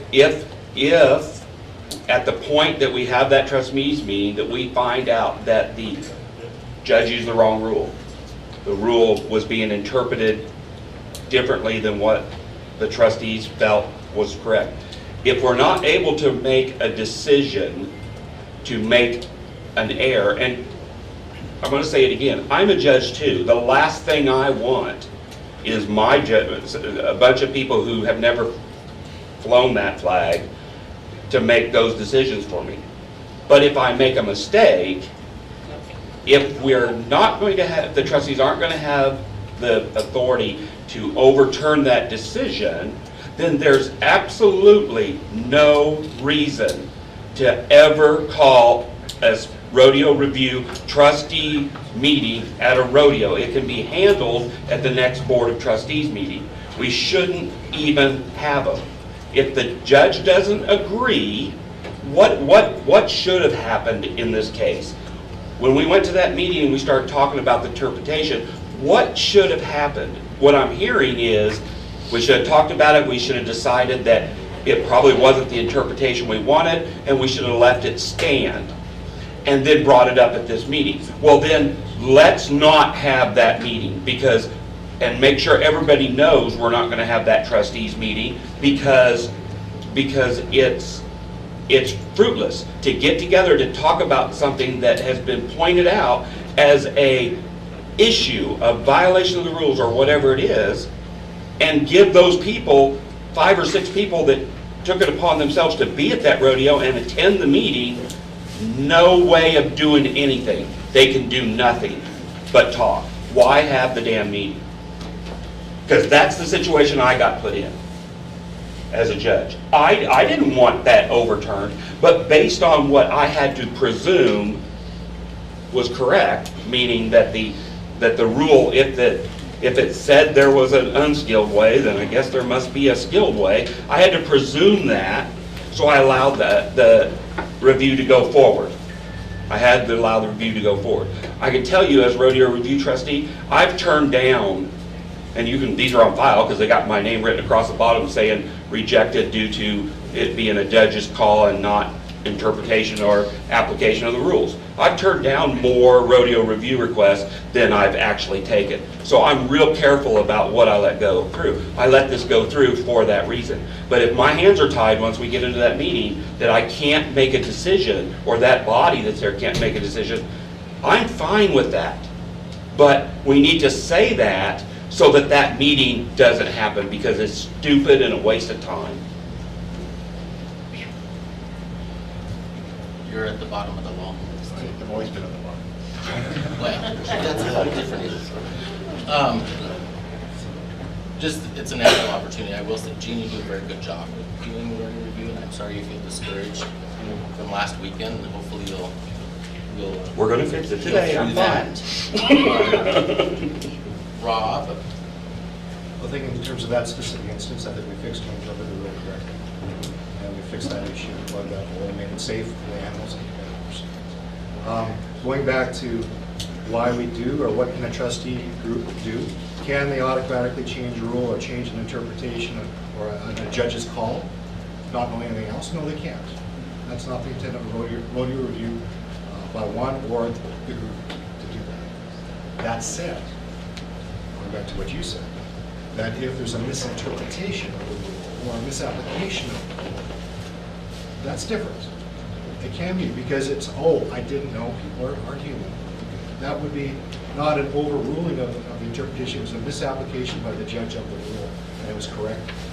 So I want to make it very clear that the trustee or trustee body can't change a rule autocratically with no backup.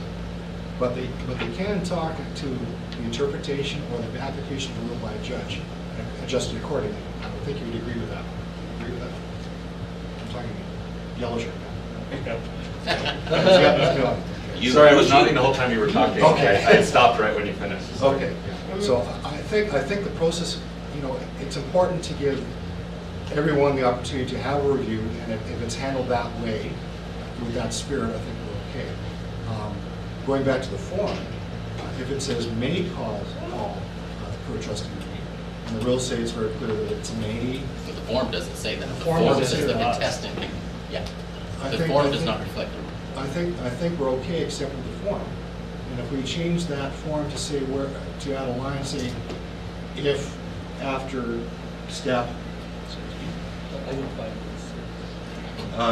after step 3, trustee communicates the official's response to contestant, if contestant accepts or contestant challenges. In step 4, it says, step 4 in brackets, if needed. If the contestant challenges, all trustees and contestants must review and find the resolution. I believe we need to change that. So can we add something to the effect? What does the rule say that supports the exhibit? The rule said. Do you quote the rule? No, the rule doesn't support the exhibit. That's the problem. It's page 107 of the online version. Right this second. Now my. It went black. I'm gonna change it.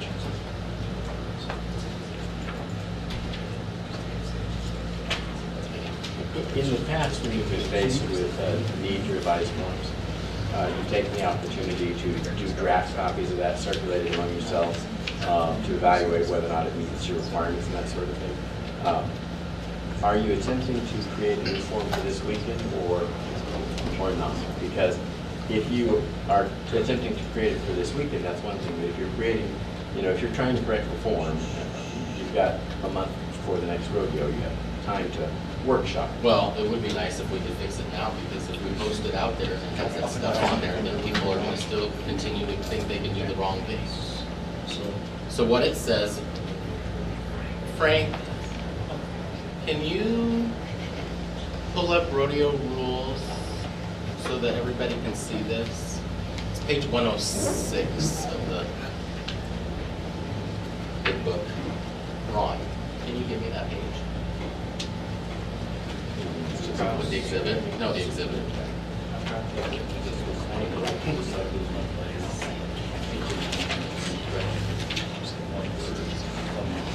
Thank you.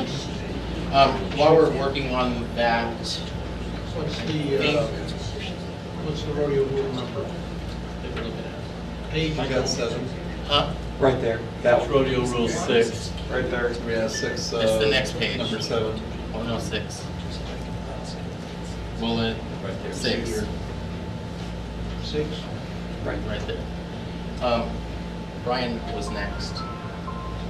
Just kidding. You're after him. No. I tend to agree with Gene that the rodeo review process is becoming more and more irrelevant. And this is probably just another nail in that coffin.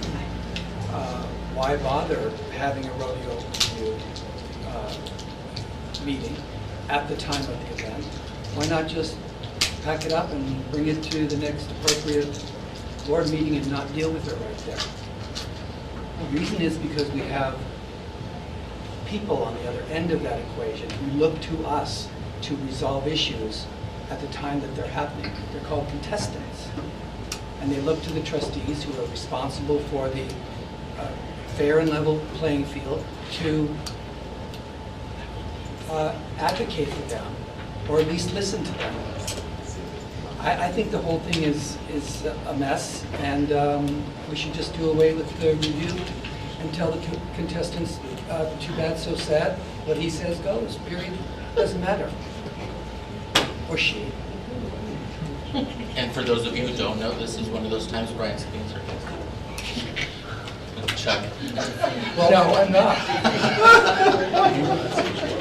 When I read this rule up here that says, I believe it's number C, if the contestant disagrees with the official's response, the rodeo review trustee can call a trustees meeting to discuss the situation and its resolution. My belief, because I did create this, is I put the word can in there because there are situations where they won't. Right. Okay, doesn't mean that they get to decide whether this person's review is valid enough for me to take it. If the contestant doesn't agree with that judge's decision that you've just told them, it is to go to that next step because more people can make a better decision on what the best outcome of this is. So if that's the problem with the word can, it's there because, I guess, well, may be confusing as well. So the other part of that is... He didn't give her He had it, you didn't grab it, sorry.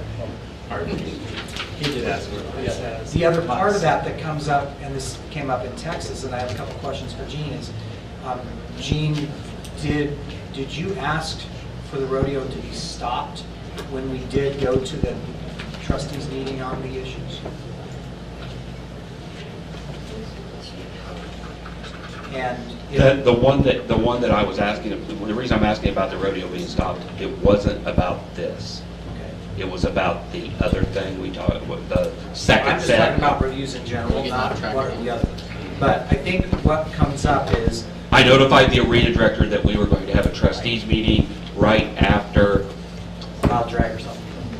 No, it was right before DECO, whenever that one was for, and that there was a lot of contestants who were trustees. That, I think, is where it went. But DECO went on, and some of those contestants got dropped to the bottoms. They didn't get DQ'd, they got dropped to the bottom, which in essence affects the draw.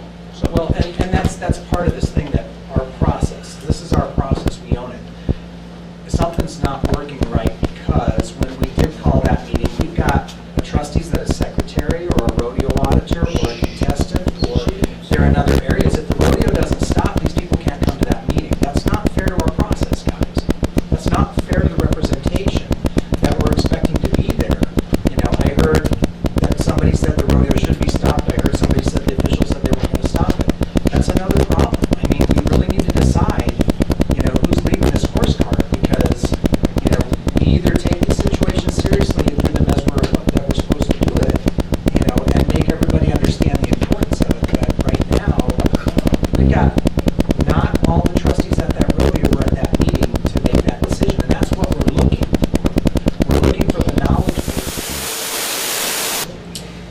Should the trustees have meetings to resolve issues at rodeos?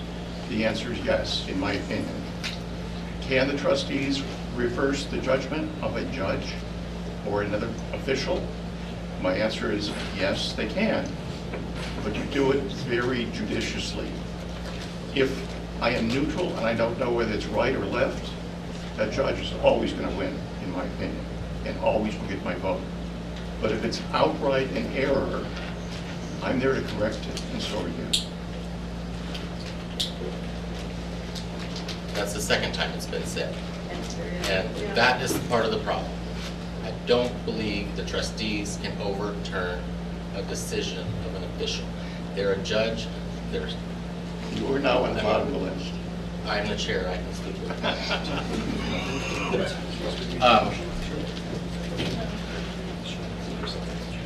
I mean, the judges, they go through a process. I mean, it's clear that we as trustees don't all know what's on page 106 to follow this process. So I don't think it's fair for the trustees to overturn something. I mean, it's just my opinion. It says right in the rule book that if there's a misapplication of the rules, now, if that results in the decision being overturned and the rule being interpreted, that's one thing. But just to say, because Clint said it earlier, oh, the trustees can DQ or give rerun. No, you cannot do that. I just want to put that, make sure that's clear. Brian, you're next. I just want to say this is not the first time this has happened. It's happened, we have a long history of this happening for many, many years. So it's not a big deal. It's not the first time it happened. In fact, last year, or maybe it was 2 years ago now, at Denver, after the rodeo was over, after the 30 minutes had elapsed, after the post-rodeo trustee meeting was called, the trustees and the alternate trustees in that meeting overturned a judgment of a judge previous earlier that day. So this is not a big deal. My belief is that we can, in narrow circumstances, change the decision of a judge. For me, in this particular case, if the judge said to me, I did not see a flip and trip, then I would have said, so be it. But what he did say was, the contestant did trip him, and the contestant did flip him, and my interpretation is that he did it with intent and purpose, so therefore it's correct. It's my role as a trustee to say that's not the general interpretation of this rule. Rob? I'm just hearing a lot of similar themes. I think we're all thinking the same way right now. A lot of nodding going on. I just, talking for talking's sake is one thing, but I would like to make a motion. I know we can't make a motion to change a form, but just to prove that we revise the form as required to match the rules that we've got. Or do you want to? I would rather not. I rescind my motion. So, because I've got it right here, and I was just trying to. Okay. I mean, and just to be clear, because I know that this has gone on now. We've been talking about this for almost half an hour, but I think. Well, no, I'm explaining because there's no 10-minute. The 10-minute limit is on the motion. I'm explaining why I'm allowing the conversation to continue. Is because this is an educational experience, and I think it's important because it's a continuous problem, and we all need to really get on the same page. And if that includes agreeing to disagree, so be it. But at least we will be better off than we were last week. So I have two names left, and then maybe we can.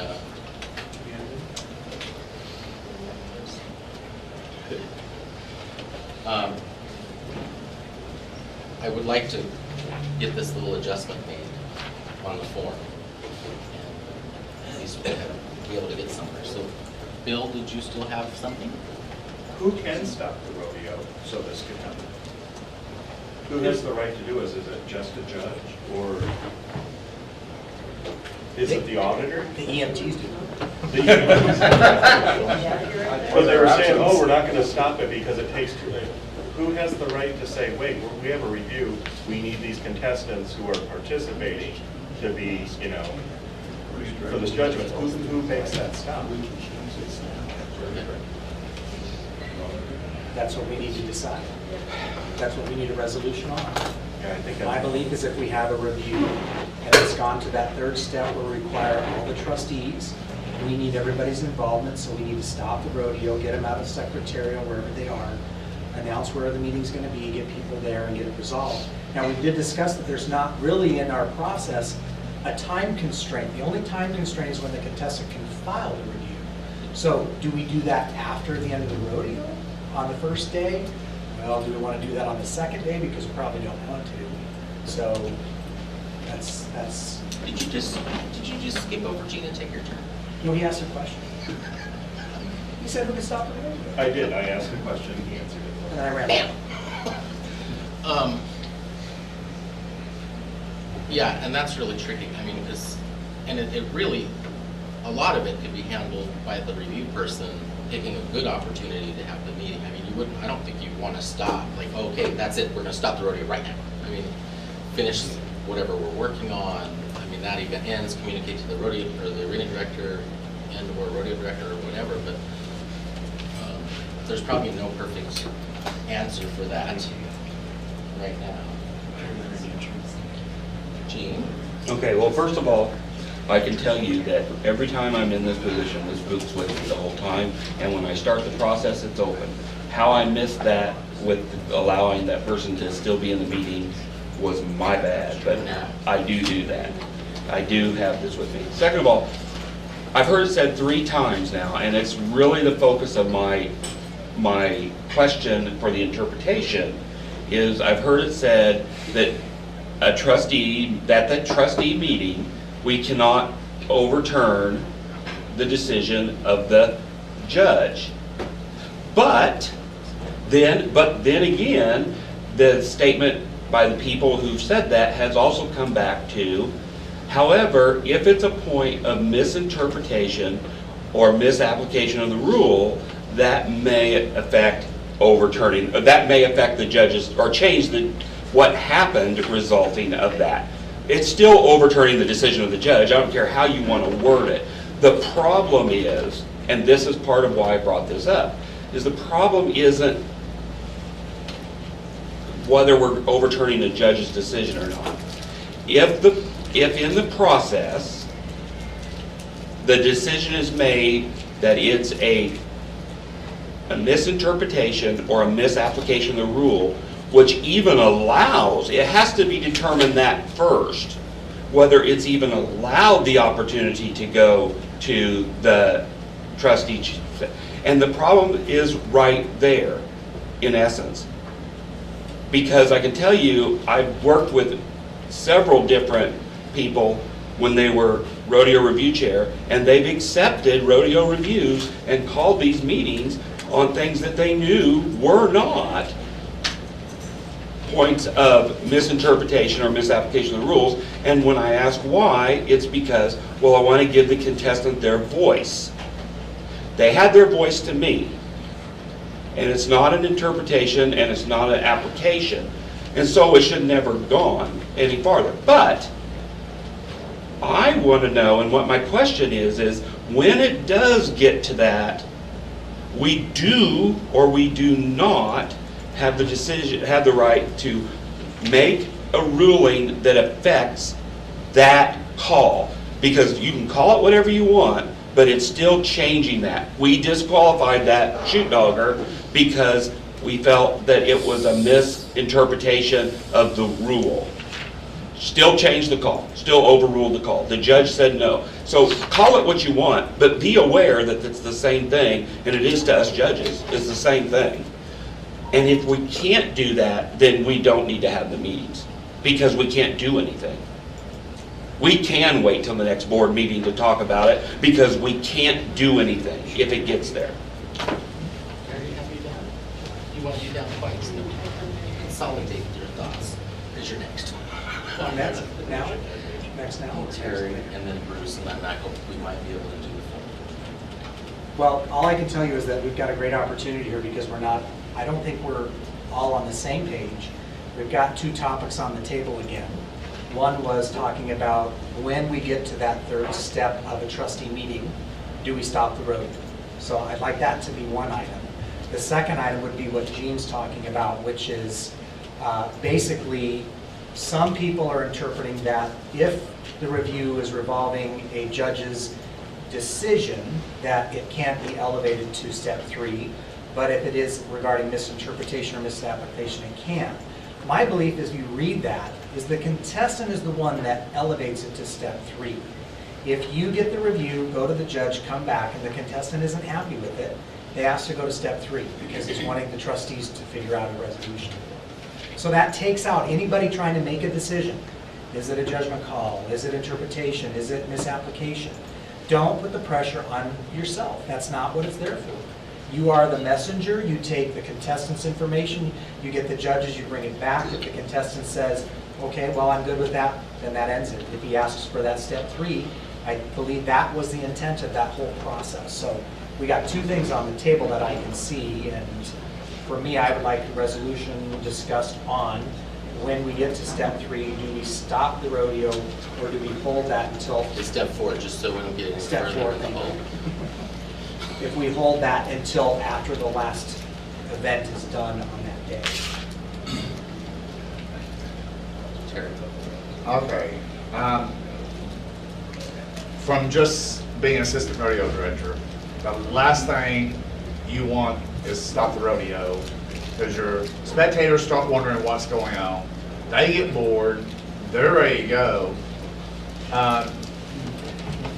Some of the rodeos go on and on and on and on anyway. By the time you get all the trustees over there, stop the rodeo, a 2-minute meeting can take 30 or 45 minutes to get everybody over there and on the same page. We're required to stay, or supposed to stay, 30 minutes after the rodeo. Use that 30 minutes. If you have a review, do it during that 30 minutes. But we're staying around doing nothing, wanting to go home. And then the resolution can be done the next day if it's going to be a rerun or whatever. That's the until Monday.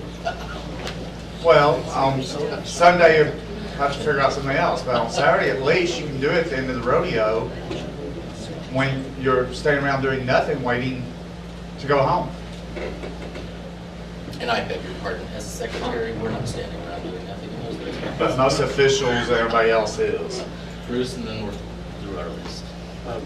Actually, I was just going to ask if we could limit the discussion to whatever, because to me, we're like on 3 different topics that, yes, they are 100% related, but we're not resolving anything until we really kind of focus on what we're doing. Okay, I just... Hey, Frank, something. can you pull up Exhibit J?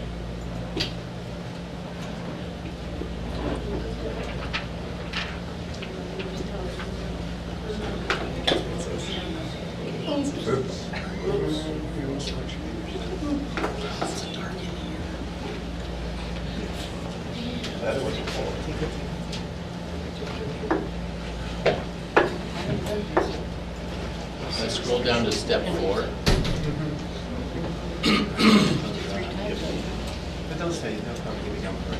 So this is where we need to change the form to match the rule.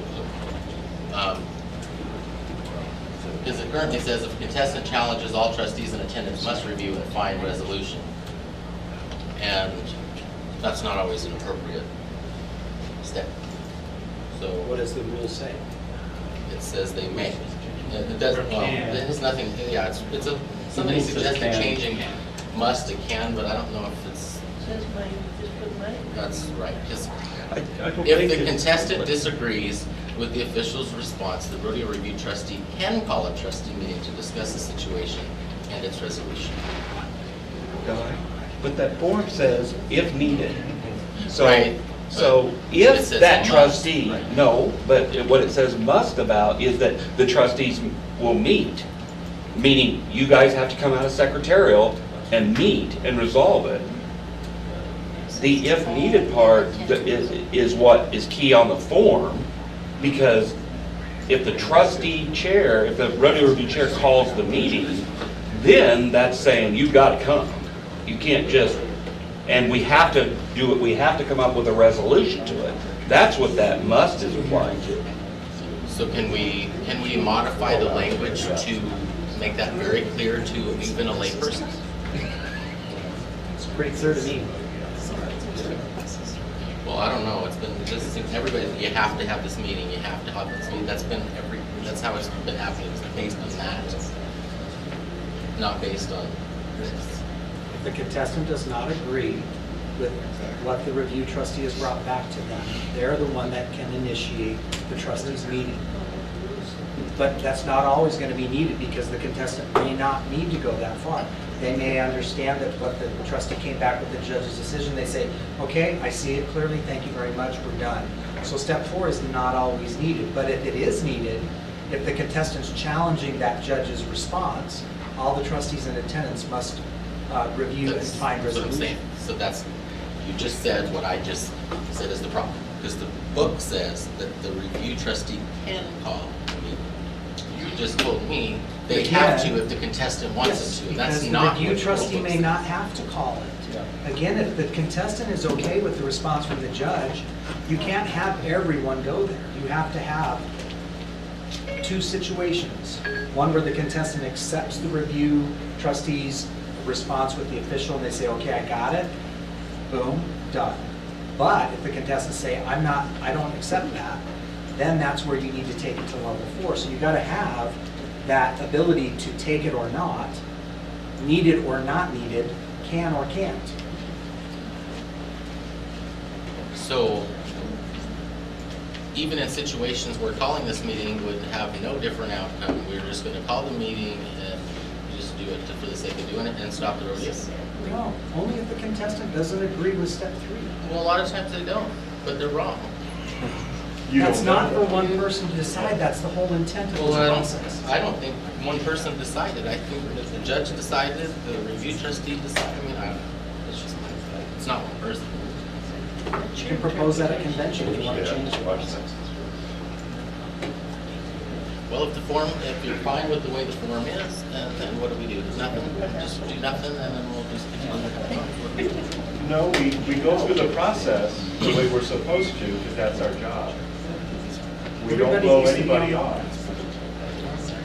What was the last part of that? We don't blow anybody off. We don't just say, oh, I'm tired, I don't have time. I wanted to get their attention. But we, The question is, in the book it says may call. So if or can call a meeting. Can be interpreted, okay, I do something and I challenge a judge's call. Read up the review. The first review goes through. I don't agree with it. Now the rodeo review trustee, according to those rules, may call a meeting if the rodeo review trustee knows that it's black and white and there's no need for a meeting because it's black and white and it's clear and it's communicated. Can he say, no, we don't need to call the trustees? Well, if you look at step 3, the trustee communicates the official's response to the contestant. Check if contestant accepts. If the contestant accepts, we're done. Okay, the next one, contestant challenges. If the contestant challenges, then step 4 becomes necessary if it's needed in that situation. I'm just saying there's 2 different ways of interpreting it. I agree with that, just follow this thing, leave the form it is. It can be interpreted that the trustee review can actually say, no, you're wrong, I'm not going to call a meeting because it's black and white, here's the result. not at that point, but if back at the beginning, when they first handed you the paper, if you use the rule that says, is this a misinterpretation or a misapplication of the rules, if you do that, it never gets to 3. It never gets to 3. But once you as the rodeo trustee review chair says, yes, this is something that's eligible by our rules to be reviewed because it appears to be a misinterpretation or a misapplication, which is exactly what Brian said earlier of why I took that one, was Rick said it flipped over. So had he not said it flipped over, if he'd said to me, I didn't see a flip or a trip, it would have been done right there. But once I accept it, then yes, if he challenges, we have to call the meeting. I can only turn it down at that, we can only stop the process at that initial point. That's the way I read those rules. At that initial point of comment. You still record it. Still record it. Yeah, you just write across. I write across the bottom of it, not an interpretation or misapplication.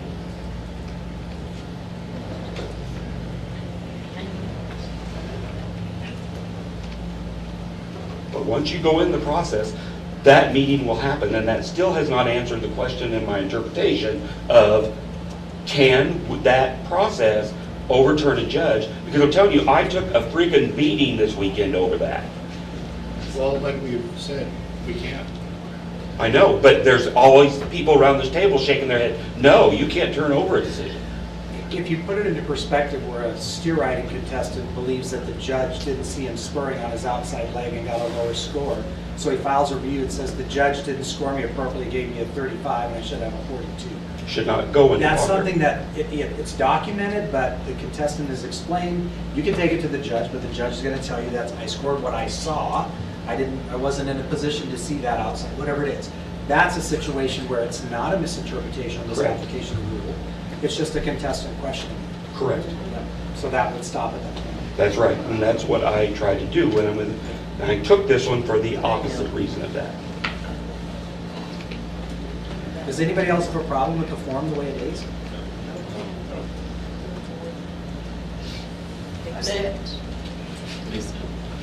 Well, he asked the question, and I said, yeah, according to the rules, it says can, and it says must, and those are not the same. And we just talked about we can't change rules. Well, that doesn't say that. It says that all trustees in attendance must review. That's after the meeting's called is what that is Okay. indicated. Stand corrected? Stand corrected. Wrong. I'm gonna- As a non-trustee, may I make a suggestion to you? That's an exhibit, you can't change the rodeo rule. But based on what you're saying, I think if you, on this exhibit for now until convention, it's all corrected. If you just remove the words "if needed," it will be clear that once the contestant challenges, then there has to be that meeting called. But the other one, if the contestant disagrees with the official's response, it could be any kind of response, then the trustee can call a meeting. But if you remove the words "if needed," it says it has to be for this challenge. That takes care of the situation for now.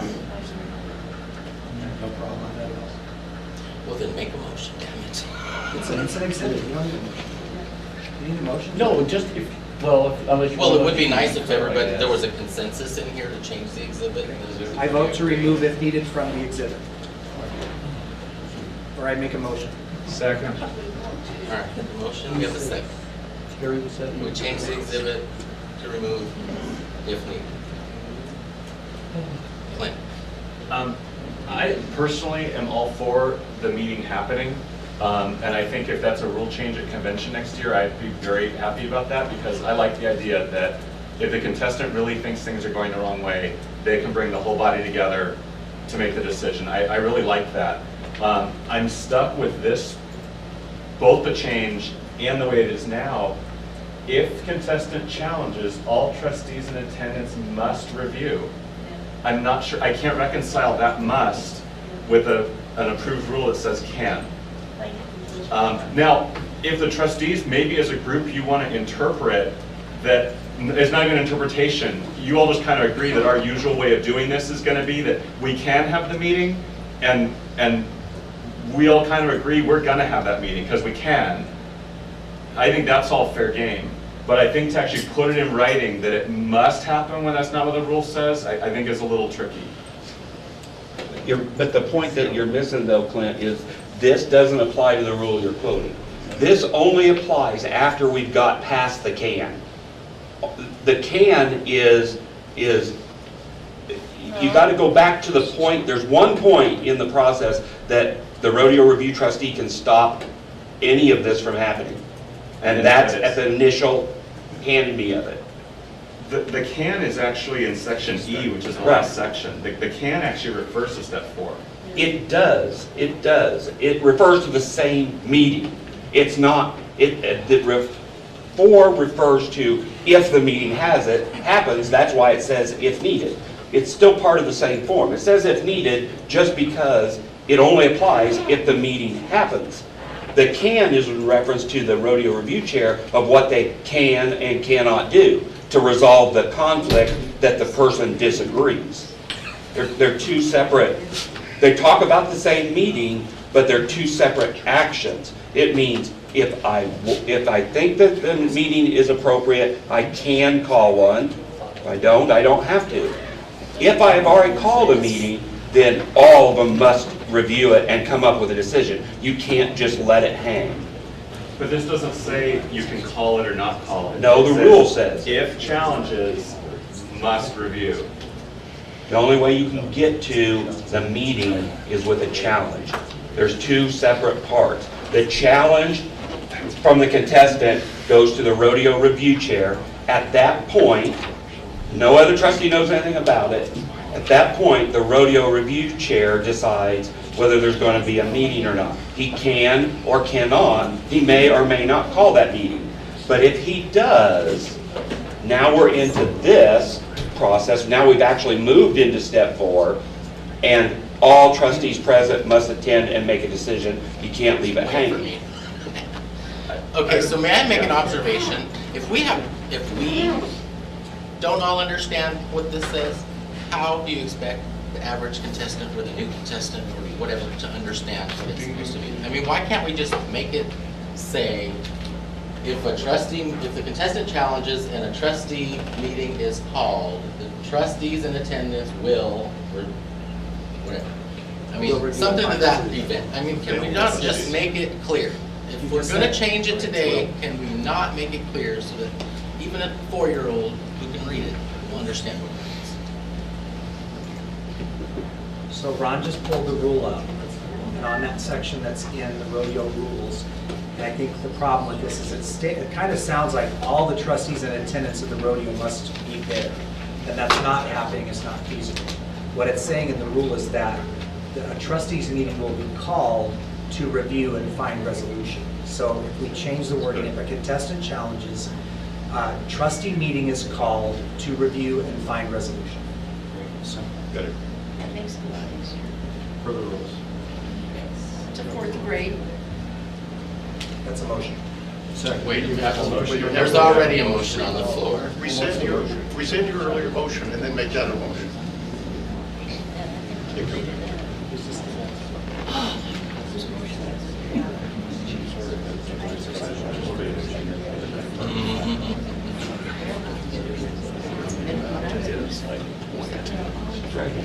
We already have a motion. Who seconded it?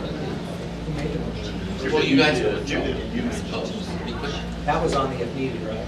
Yeah. So mine's an amendment to my motion. My motion, not your motion. Oh my Jesus. Or you could withdraw it and start over. Okay, so my amendment to the motion is to step 4, the second or the first sentence say, if contestant challenges, trustee meeting will be called to review and find resolution.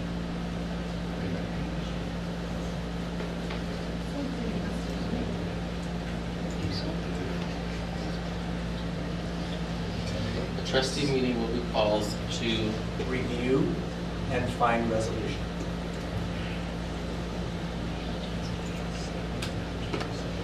And then we take out if needed, or do we leave it? Yes, if needed, just take it out.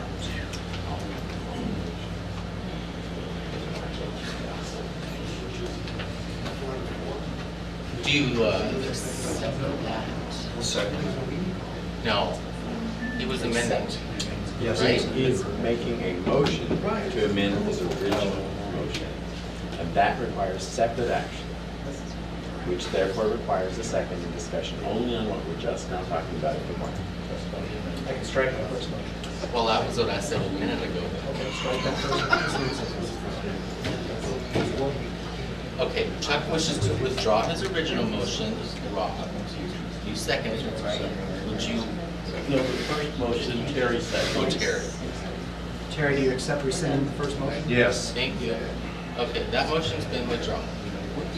The new motion is that we change step 4 to remove if needed, and what's left will read, if contestant challenges, a trustee meeting will be called to review and find resolution.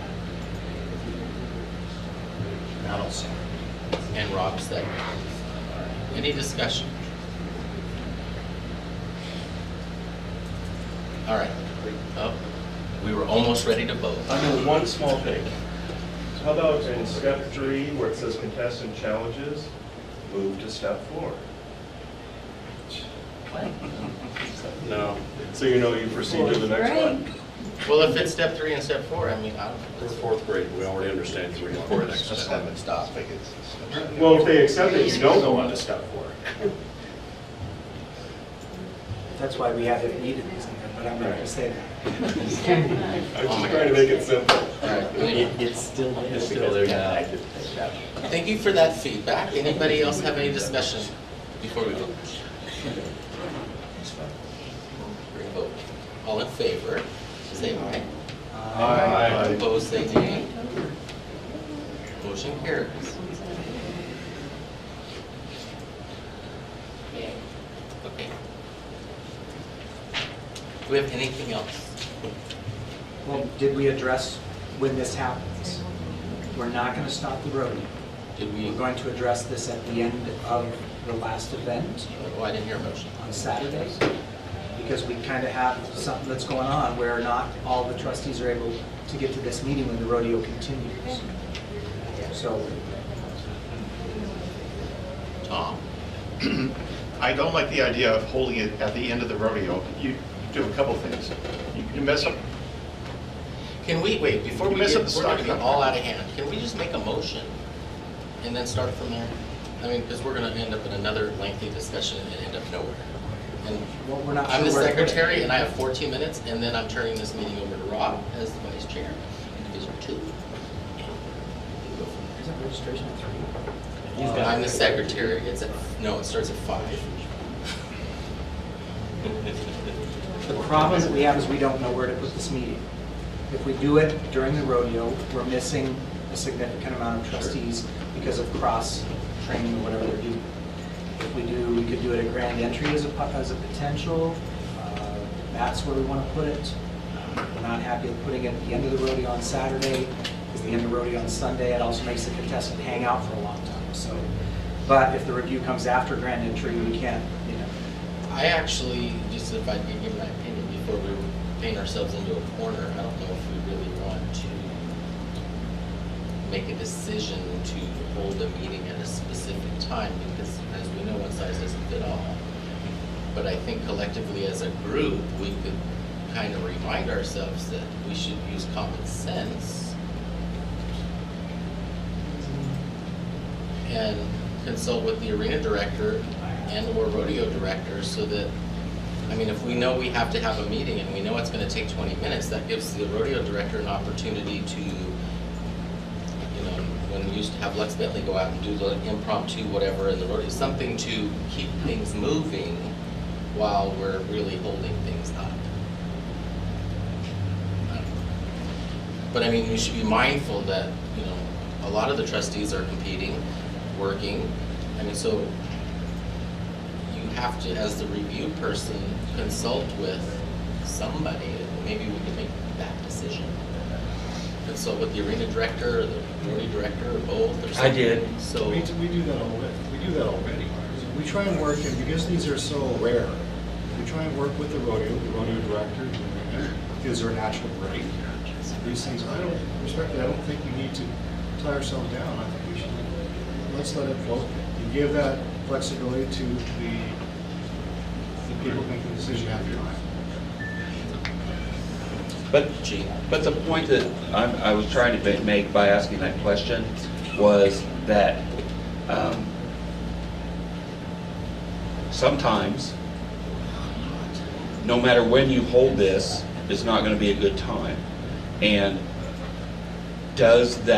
do I at that point, as the rodeo review chair, have the authority to tell the arena director, we really need to stop because I'm going to have this meeting and this is really important. We're talking about the interpretation of a rule and I need all these people to be able to attend.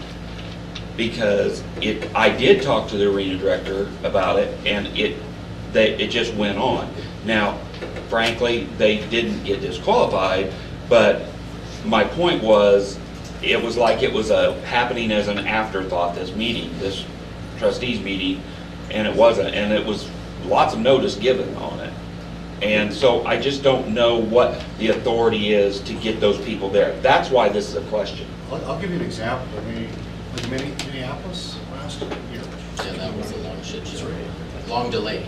Well, the point is, if there's an issue that there's like a safety issue, and we need to talk about it now. Yes, I'll go to the safety or whatever. Like, I'm trying to do the right thing for the rodeo. I'm mindful of the rodeo director, the arena director, keeping it going, keeping people in the seats, drinking, whatever's required. That said, if we have to call a meeting right now, we'll call a meeting right now. Or we'll schedule after the next event, or what makes sense. If it's a safety issue or whatever, we'll do it right now. Everybody goes for a beer. If we can do it in between, ideally, not to interrupt the flow, we'll do that. So, do you have the authority? Yes. But that said, work with those people to make sure you put it where it makes sense with whatever you're looking at.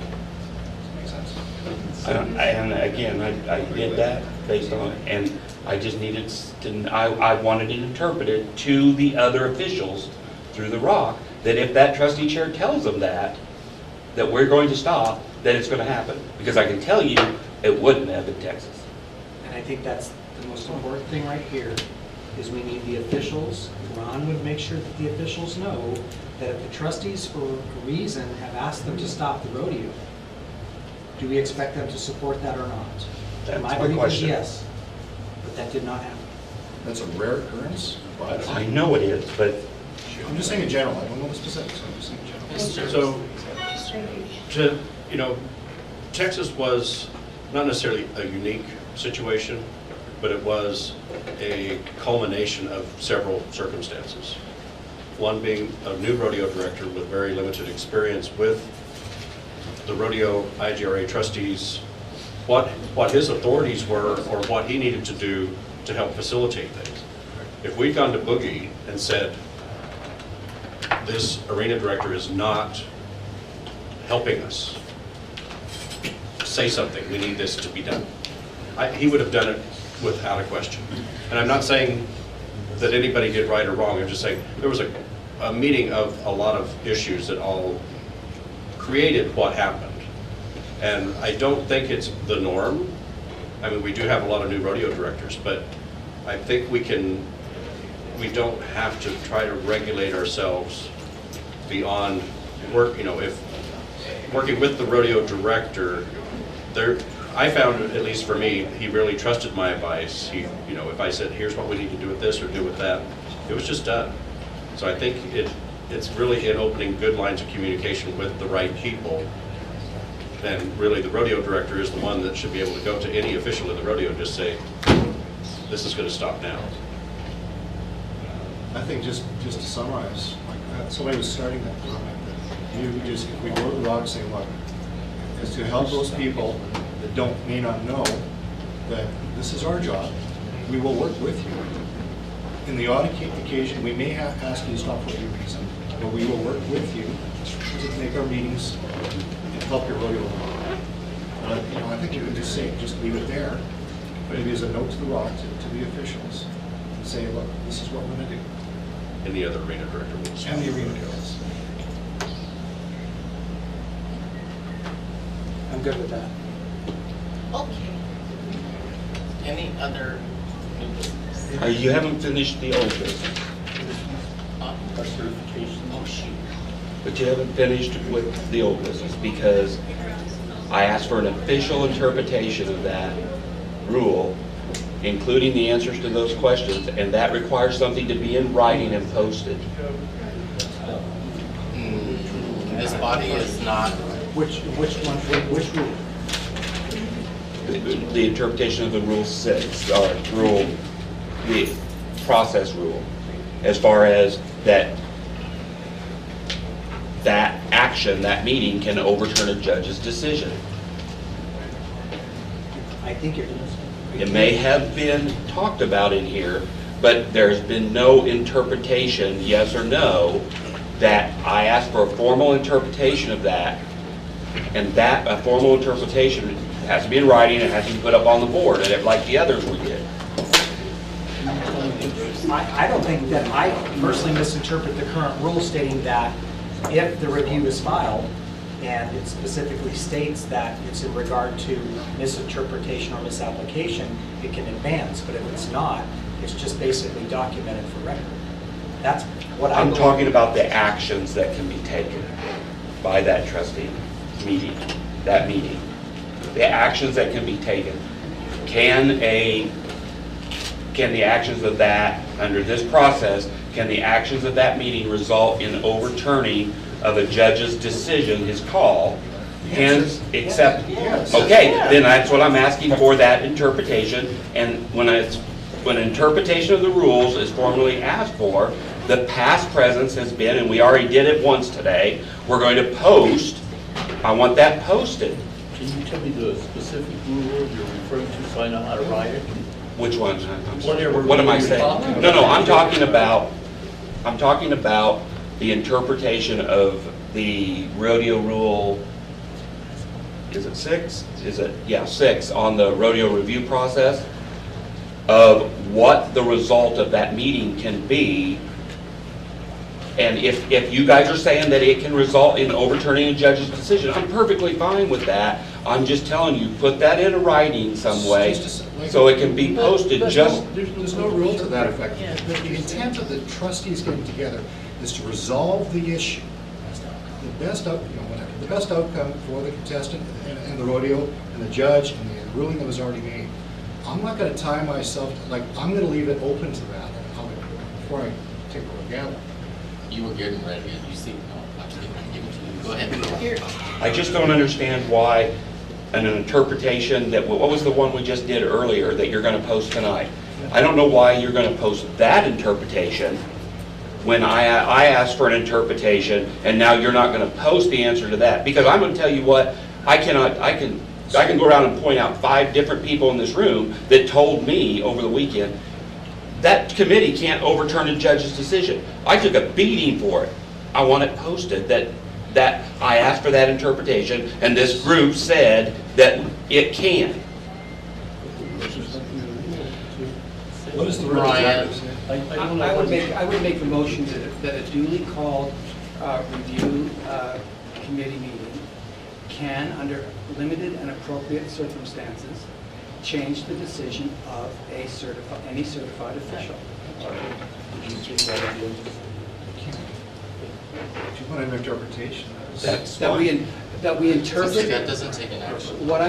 My motion is that we're interpreting the documents to say that the rodeo review committee can, under limited and appropriate circumstances, change the decision of any certified official.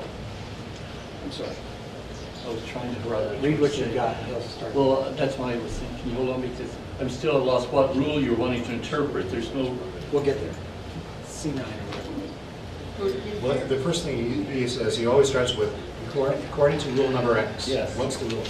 Yeah, that's There is no rule. 6. There's nothing. Rule 6. Rule 6, but I don't understand, it's not my decision, but I don't, to write it correctly, I Rule don't see in the 6. rule what you're wanting to Under the interpret. review process? Rule 6, option 7C. Read it. If the contestant disagrees with the official's response, the rodeo review trustee can call a trustees meeting to discuss the situation and its resolution. Only the trustees as a group can determine the best positive outcome of the situation, and this decision will be final. Then any trustee that's contestant that filed the review has to be removed. So we're interpreting best positive outcome to mean that the trustees present can interpret in limited and appropriate circumstances, whatever I said, I can't remember what I said.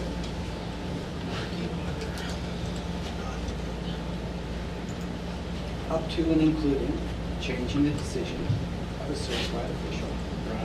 That can't be. May I suggest? Sure. Through a finding of fact, by interpreting the rule, that the official's decision does not comply with the ruling as interpreted. All of that, yes, sir.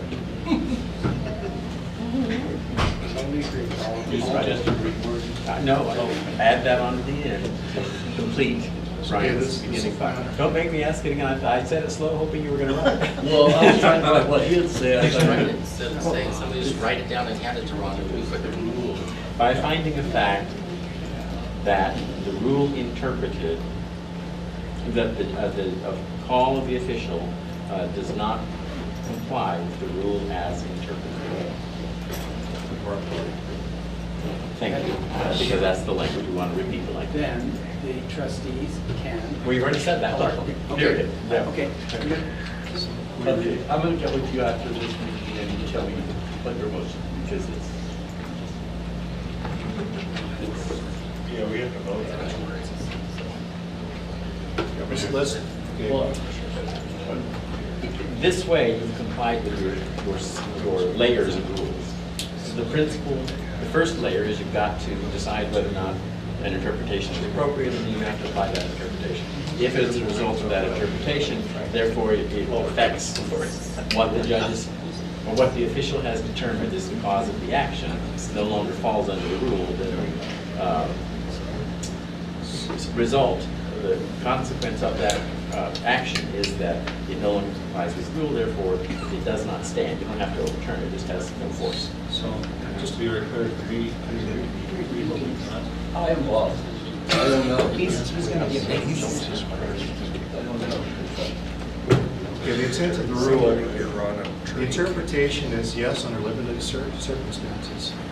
The judges, given presentation of the facts, I'm paraphrasing, but the judge's ruling can be overturned or changed to comply with the interpretation or the appropriate rule as required.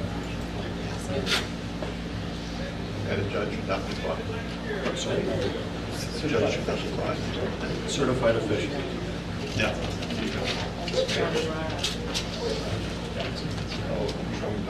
Can I have a second to that, please? I'll second it. Okay. Brief discussion, do I see brief discussion? I think there's a lot of on. I think we've had 2 hours of discussion. Okay, seeing no discussion, all in favor of the motion as presented? Aye. Aye. Opposed? Nay. One nay. Abstentions? Rule passes. Interpretation. Interpretation test. We will post that. Thank you. Is this where I asked for the fine that Texas was opposed to be waived? Sorry? We was fined $50 for not having. Hold on, wait a minute. Can I help you out? Because Ron was next. Yes, the Before ROC. it gets forgotten. The ROC recommends shoe coordination certification for Denise Reinhardt Stange from Cotton States.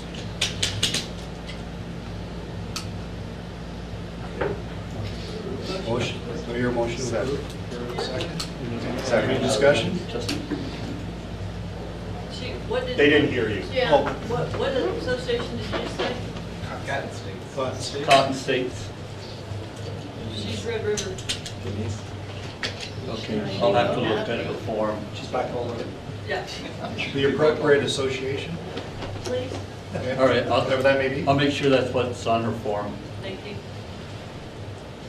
So the motion is, whatever association, Rock recommends to coordinate certification for Denise Reinhardt thing. Who is the secretary of that? She didn't review it. Well, you don't need a second for Rock recommendation. You don't need a second. It's a Rock recommendation. So you just vote. That's right. Okay, discussion? All in favor, say aye. Aye. Opposed? Abstentions? Motion passes. Second one is a Rock recommendation to certify Billy LaSalle from IGRA as a scorekeeper. Okay, discussion? Seeing none? I don't know him, so. I mean, does anybody As a member of our group, you don't know any it? knowledge of it? Say yes. His name? Billy Lozelle, he's gone through all, elaborate? Yeah, if I'm understanding your question, both people have met all requirements for certification. That's why the Rock is recommended. Good discussion. Any other discussion? Seeing none, all in favor? Aye. Opposed? Abstentions? Recommendation adopted. And we had Terry. Yes. At the Texas Traditions Rodeo, TJ was fined $50 for the IGRA logo not being on the original posters we printed. As soon as it was brought to our attention, we seen it, we corrected it, and I'd like to see that fine waived. So you are proposing that fine be rescinded? Yes. Would you like me to discuss this one really quick, since I was checklist trustee? Yeah, we need a second. I'll second it. Okay, discussion? Okay, this was really easy and simple. It said marketing tools, it was out, didn't have a logo. Through the circumstances of getting over secondhand through rodeo directors and everything, they were put out. They tried their best to get it done. It didn't happen. But it's $50. That's a little spot on a rodeo that was really done really well. You know, the motto of IGRA is to help associations help their communities. This fine doesn't do it, so I'm in agreement to waive the fine. Any other discussion? Seeing none. All in favor of rescinding the $50 fine, say aye. Aye. Opposed? Abstentions? Fines rescinded. I mean, honestly, I just have no idea, but you do that all the time. Are there any other? Why? That's just that. There may be other items. There's nothing else on the agenda right now. Is there anything else under new business that needs to be brought forward for the trustees meeting? Seeing nothing. Motion to adjourn? Move to adjourn. Second. Second.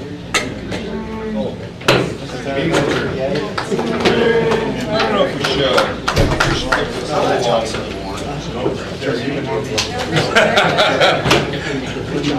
Yeah.